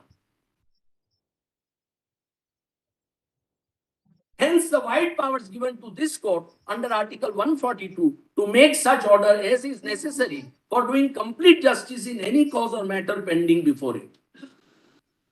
So, Lord, 142 is squarely related to 136. It's not independent power as has been understood or with Lord great humility misunderstood so far. Now, this one was made amply clear by your lordship's court in Premchand Garg, Constitution Bench. Lord, their rule of your lordship's court framed under Article 145 was challenged, which said that in respect of matters involving fundamental rights under Article 32, costs can be imposed by your lordship's court. That was challenged. Your lordship said it's unconstitutional. In deciding that, your lordship said, the Solicitor General said, but you have powers under 142. Why can't you exercise powers under 142? And to that, your lordship interpreted 142 and answered. Kindly, this judgment requires little detail here, reading. No, this is 1963 supplement Supreme Court report 885. Lord Justice Gajendra Gadkar speaking for the court, Lord gave a beautiful Lord, exposition. There in the compilation. Justice Shah was Lord. It's there in Mr. Giri's compilation also. Dubey ने कोई note नहीं दिया. Page 235. So, Dave, you haven't given any note. No. I'll do not at the end of my argument. Generally, I like to give because I don't like to give something that I have not argued. I only confine myself to what I have actually placed before your lordships. It's not fair to the court to not put everything and then not even deal with it. Or sometimes we give submissions and put in it what we have not argued. For that, I think is a little. Now, Lord, kindly turn straight away in this judgment to page 895 first.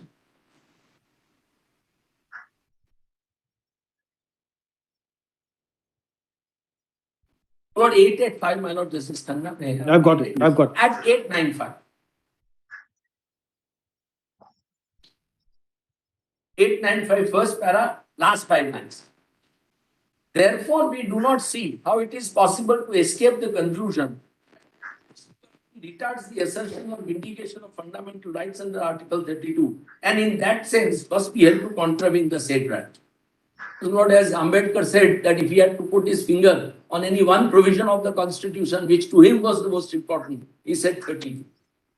And he bitterly criticized the original draft which was given to the Constituent Assembly framed by Pandit Nehru and his colleagues, saying that you have given rights, but you have not provided any remedy. On the first day of the Constituent Assembly, his speech is good. He was certainly called upon by President to speak. And he told President that I thought my turn will come tomorrow. President said, no, Dr. Rajendra Prasad, please, I address today on this draft. And when he gives that, he says that what good is a constitution if it only gives rights and not give remedy? That's how was born 30 and 226. Now please see, that's why Lord, it's fundamental right. Now, the next page, Lord, 896. It is, however, urged by the learned Solicitor General that the powers of this court under Article 142 are very wide and cannot be controlled by Article 30. He has put his argument in 2 ways. He urges that the words used in Article 142 are very wide, and since they constitute the constitutional character of this court's power, they must be very liberally construed. This contention is undoubtedly well-founded. Give me 142.1 provides that in exercise of its jurisdiction, this court may pass such decree or make such order as is necessary for doing complete justice in any cause or matter pending before it. And it adds that a decree or order so made shall be enforceable throughout the territory of India in manner prescribed by any law made by Parliament, and until provision in that behalf is made in such manner as President may or by order prescribed. Solicitor General wants us to compare 142.1 with Article 194.3, and he suggests that just as powers and privileges and immunities specified by latter article are not subject to provisions in respect of fundamental right, so is the power specified. So those are the rights of the members of the Parliament and Legislative Assembly. The powers specified by Article 142.1 are not subject to the said rights. Then he relied upon certain judgment. Now kindly turn to next page 892. Lord, before I read that, I must read 142. And this is the crux. Supreme Court in the exercise of its jurisdiction. 142 begins with a caveat. Supreme Court in exercise of its jurisdiction may pass such decree or order. Now, therefore, 136, 132, 133, 134. Not anything else. Now see 898.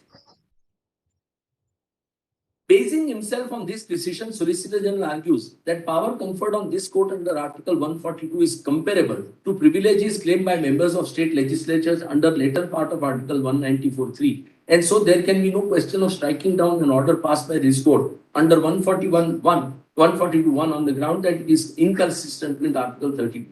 It would be noticed that this argument proceeds on the basis that order for security infringes fundamental right guaranteed by Article 32. And it suggests that Article 141, this court has jurisdiction to pass such an order. In our opinion, the argument thus presented is misconceived. In this connection, it's necessary to appreciate the actual decision in the case of Sharma and its effect. Then, my lord, your lordships, my lord, go into Sharma's judgment. Now, my lord, kindly turn last 4 lines, my lord. The position of an order made either under the rules framed by this court or under the jurisdiction of this court under Article 142(1) can be of no different. If this aspect of matter is borne in mind, there would be no difficulty in rejecting Solicitor General's argument based on 142(1). The powers of this court are no doubt very wide, and they are intended to be and will always be exercised in the interests of justice. But that is not to say that an order can be made by this court which is inconsistent with fundamental rights guaranteed by Part 3 of the Constitution. An order which this court can make in order to do complete justice between the parties must not only be consistent with fundamental rights guaranteed by the Constitution, but it cannot even be inconsistent with substantive provisions of relevant statutory laws. Lord, Parliament has conferred the jurisdiction on district court. District court alone can exercise the powers. Lord, under Motor Vehicles Act, for example, your lordships have given judgment. Constitution bench probably arose from Mysore or somewhere, I remember, where the question was that appellate authority exercised the power of the subordinate authority. And the argument was, he is an appellate authority, he can. Your lordship said no. The power is conferred on the subordinate authority. And only subordinate authority can exercise power. Appellate authority cannot exercise that power. Your lordship's jurisprudence, Lord, in this regard is crystal clear. Your lordships have never allowed anybody to travel outside the ambit of Lord any statute. If that be so, should this court do it, Lord? In my respectful submission, no.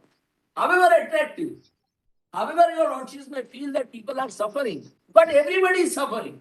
There are millions of litigants who are suffering. 4 crore and 80 lakh litigants are suffering. So what?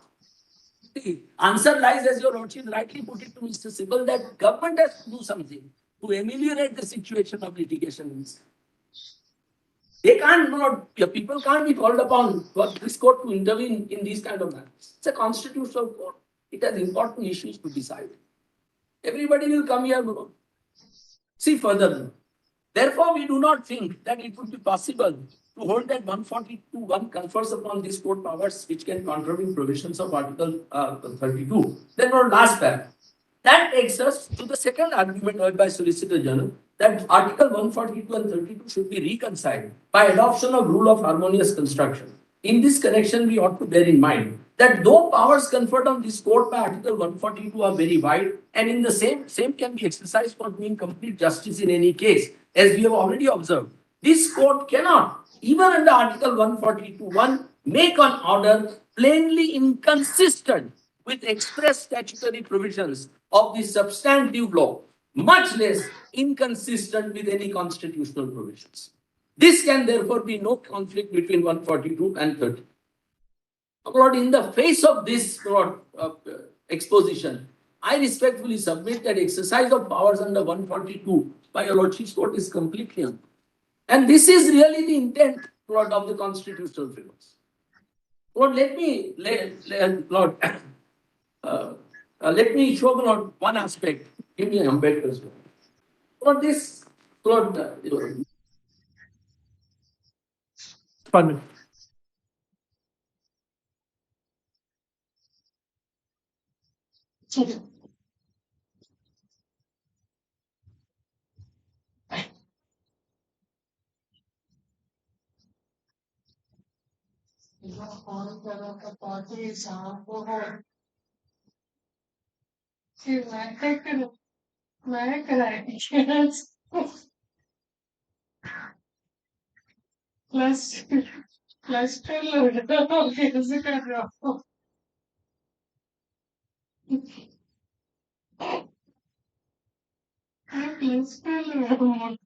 पानी बचता है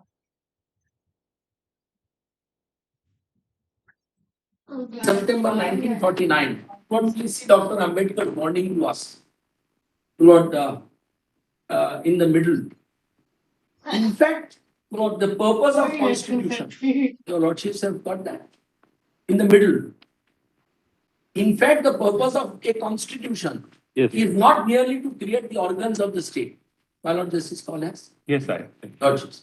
All your lordships have that. In fact, the purpose of the constitution is not merely to create the organs of the state, but to limit their authority. Because if no limitation was imposed upon the authority of the organs, there will be complete tyranny and complete oppression. The legislature may be free to frame any law. The executive may be free to take any decision. And the Supreme Court may be free to give any interpretation of the law. It would result in utter chaos. For these words of warning are not without justification. For this man had a foresight which was unbelievable. That's why he repeatedly warned that constitution will fail not because the draft is bad, but because people will fail. And he says, I don't know what kind of people they will elect as their representatives and what will happen. Repeatedly, in every one of his speeches, your Lordship should see the warning. He went to the extent of saying that will democracy fail? And he answers by saying, yes, if there is a landslide, there is every possibility that there will be democracy in form and not in fact. Very prophetic. Very, very prophetic. So, Lord, I respectfully submit that this is how your lordships have not consistently viewed this matter.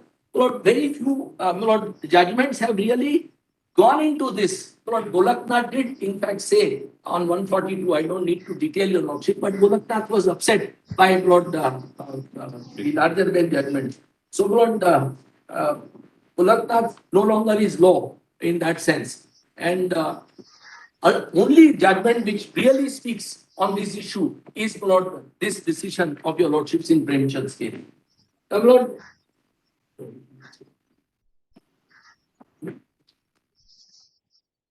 no. That is already been read. That is my mistake. Lord,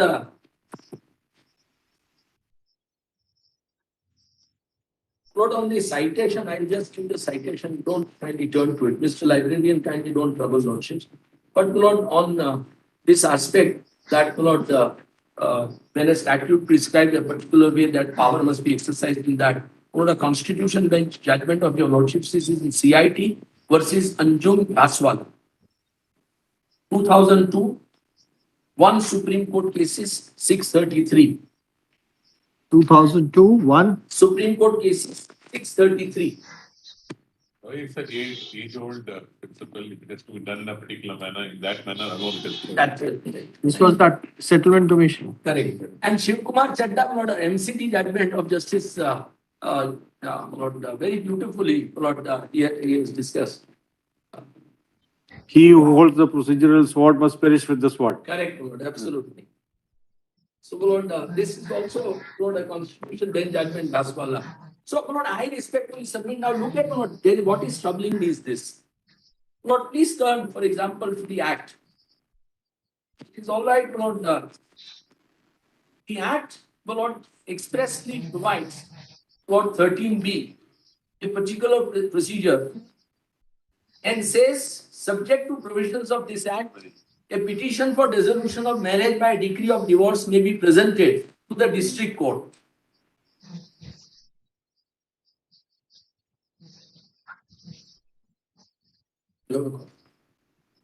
Somewhere between the file and something. I share it with them.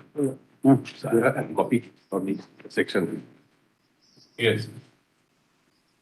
13B. Subject to the provisions of this Act, a petition for dissolution of marriage by decree of divorce may be presented to the district court by both parties. So, Lord, I respectfully submit that this is a classic case where the word may is required to be interpreted as shall. Because, Lord, that's what the purpose is. Now, Lord, district court is defined in section 19, where it will go, Lord, the jurisdiction is conferred, where marriage was solemnized or where parties reside, etc., etc. Now, Lord, what they want is, they want to substitute the words may be presented to the district court by the words may be presented to the Supreme Court. Lord, with great respect, however Lord, strongly your lordships may feel, however compelling the reasons may be, for a particular party or parties. What your lordships are really opening a Pandora's box by entertaining. And I must say, Lord, Lord, many people will be ingenious in approaching this court for many such reliefs in different jurisdictions, in different laws. So, Lord, I don't think your lordship should. Now, please see Lord 25. What is troubling me is this. Mr. Lawyer, in section 22, where the decreeing proceedings is being said, this is not referred to district court. It's said by any court.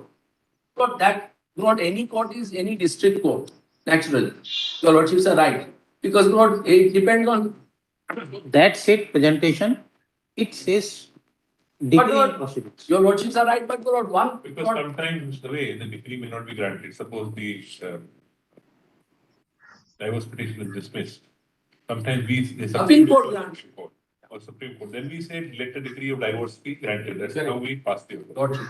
The only question to you is this: looking to the limited domain of a family law principle, do you still believe do you believe that even if parties consent, it cannot be granted? Or do you believe if parties don't consent, it cannot? Lord, in either case, it cannot. You don't. They must be relegated to the district. You feel only that court should be. Yes. I'll tell your lordships why. Lord, however, Lord, modern we may be today in our approach to marriage. Lord, as they say, marriages are made in heaven. Lord, however, Lord, challenges you may have. Lord, our society, Lord, look at it this way. Your lordships have a vast experience of Western society. The reason why Western societies are breaking up because family as an institution is dying. As an institution is dying. Almost every friend that I have abroad, is divorced. Almost everybody. And their children are real sufferers. The reason why this procedure is provided is not pulling is to rethink and rethink. And in large number of cases, as your lordships might not necessarily call rightly observed, many a times couples want to get back to each other. So in a hurry, just because two of them are not wanting to reconcile, they present a petition to Supreme Court and say pass a decree under 142. The way I told whether you were here, that my experience of the last 5 years is a little troubling in terms of the profile of the petitions coming in, transfer petitions, otherwise which we are doing, in the time period of marriage. I felt if a data is collected, on a thumb rule, almost 50% are cases of 0 to 3 marriages. I mean, within 3 years of marriages, ostensibly the marriages are But I have known of a friend who's a dear friend whose daughter married, went on honeymoon, came back and wanted a divorce. What do you do with these children? Should the court not put a stamp on it?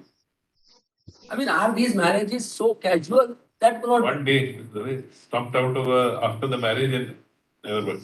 Nothing, there was nothing and that boy did to her. No, this is not only the troubling part is these are not only arranged marriages. They include what may be classified as love marriages. Yes. They include marriages after people have stayed together pre-marriage in a Indian context, non-conventional way. Then married after spending a couple of years together, but still has not worked out. So there is. Correct, I agree, my lord.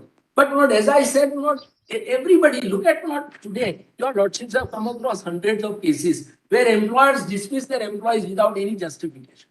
Those employees are languishing for justice for 10, 20, 30 years. It's a different issue. No, it's not. People can come here and say that force the employer for a settlement.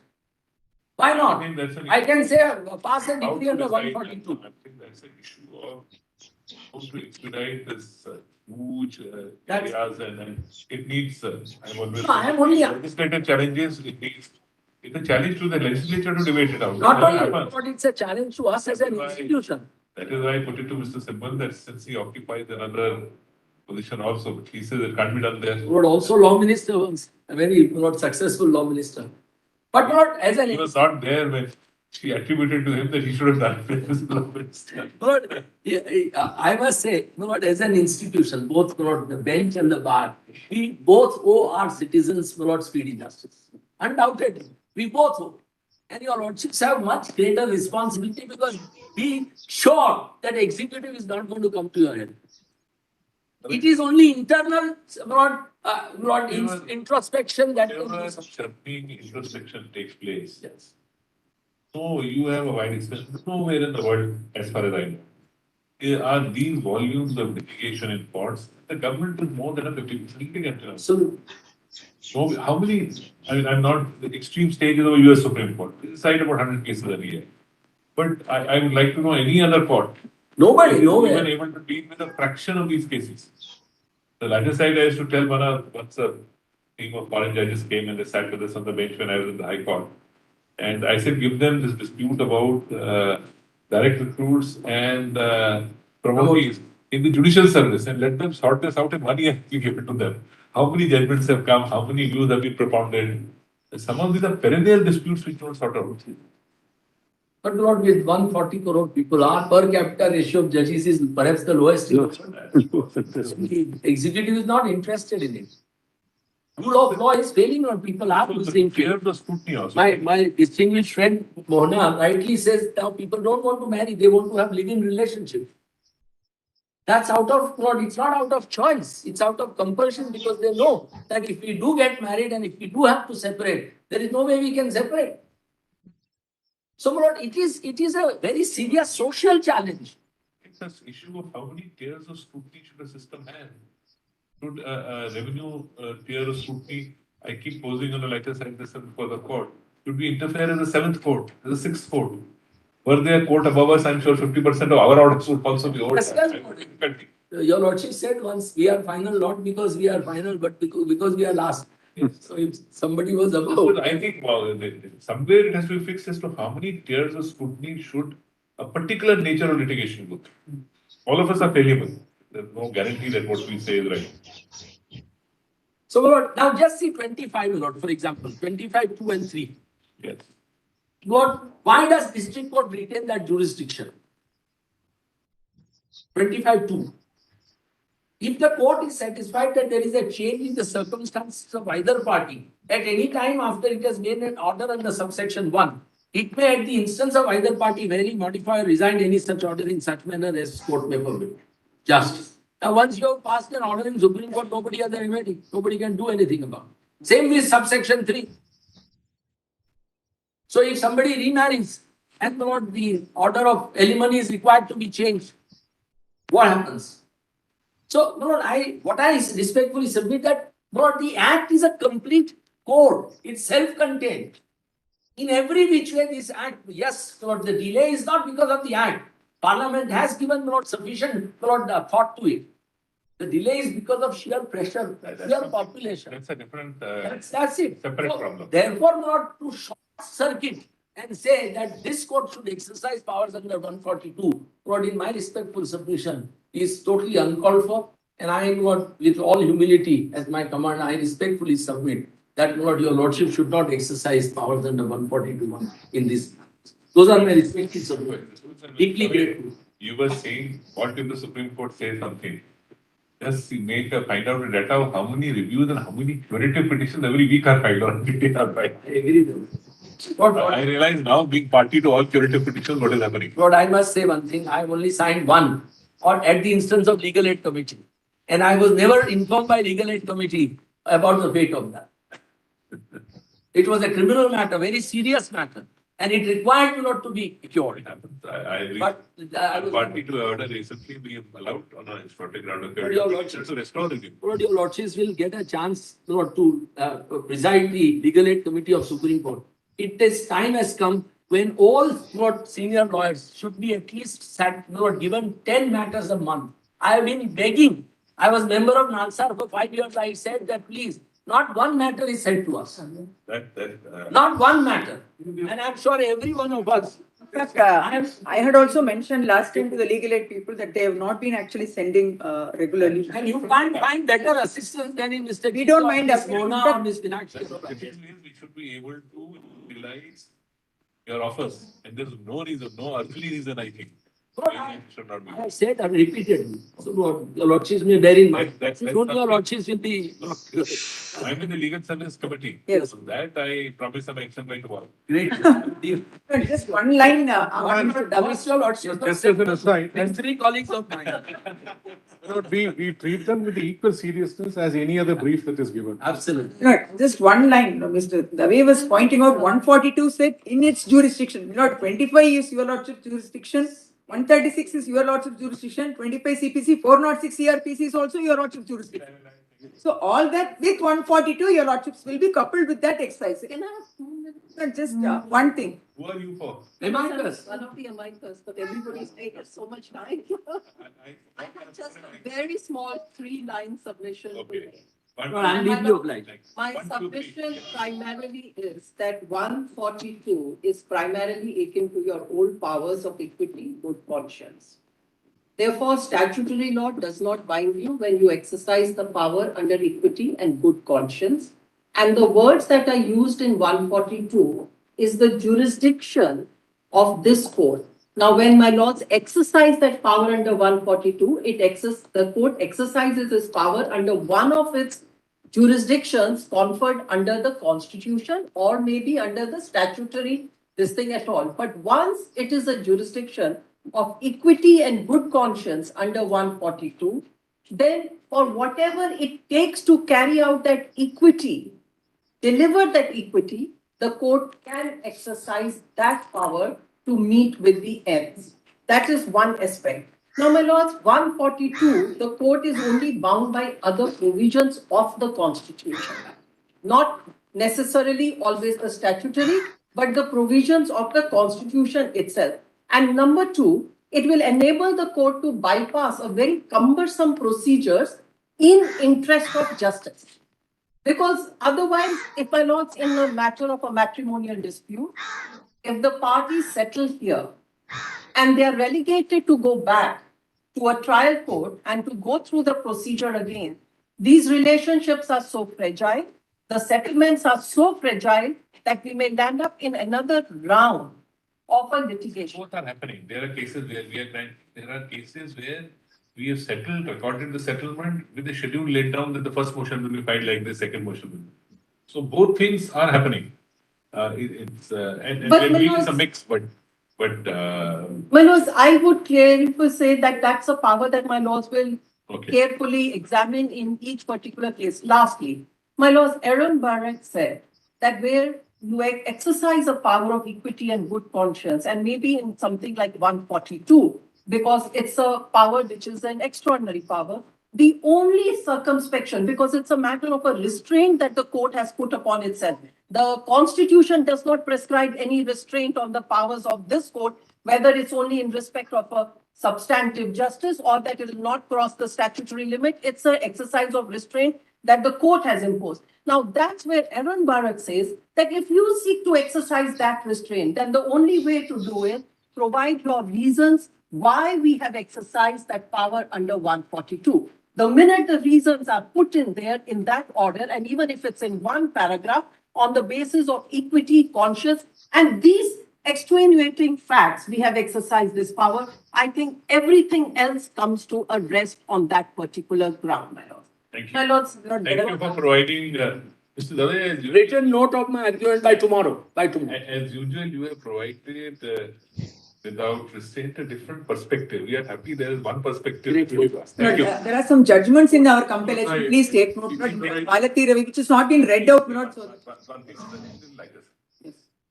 It's not to be read. Yes. These judgments, after a stage, the computerization has created its own problems. These compilations get unburdened on us. Of course, we have to really segregate them and do them. But it's your short notes which work us and help us in penning down the judgment. We have mentioned those. Notes are We have mentioned those in the submissions. I never believe we are professors of law. We are people who decide a list. In the shortest form we can write, the better. Thank you very much. We have put the submissions with the judgments as well. Yes, just one request, my lord, please. It's been a pleasure and a privilege to assist you. But we are also mouthpieces, my lord. There are youngsters who have also Put in a lot of hard work. Please give it. We'll convey them the Because comments. if it encourages them a lot to. So please put down on a piece of paper. Yes. The amicus and the other councils who have assisted them. Certainly, I feel it's very necessary to appreciate the younger members. That's what I thought. Because one Some of them have spent the, I don't know, your lordships may be aware, one of the rules originally framed by Supreme Court under Article 145 was, no, not under the rules, one of the clauses rather, that Constituent Assembly suggested was that Supreme Court should have power to limit the arguments of lawyers. And that was removed. I have seen that. Mr. Nade, I keep still trying it. I still keep trying. I don't know why constitutional framers deleted it. It should have been there. Without being restrictive, I still try to persuade lawyers. Report which says 3 pages. Doctors do crack the whip sometimes, but not certain. Sometimes it goes very long because I somehow feel if it doesn't hit me in the initial time, it's not going to hit me over a couple of days. 3 pages is this court's Can we standard. just tender the small submission? 3 pages. My list carries the note 3 pages. 3 pages. It's only obliged. We will tender. Grateful to you. Deeply obliged. Deeply great. Grateful. Thank you.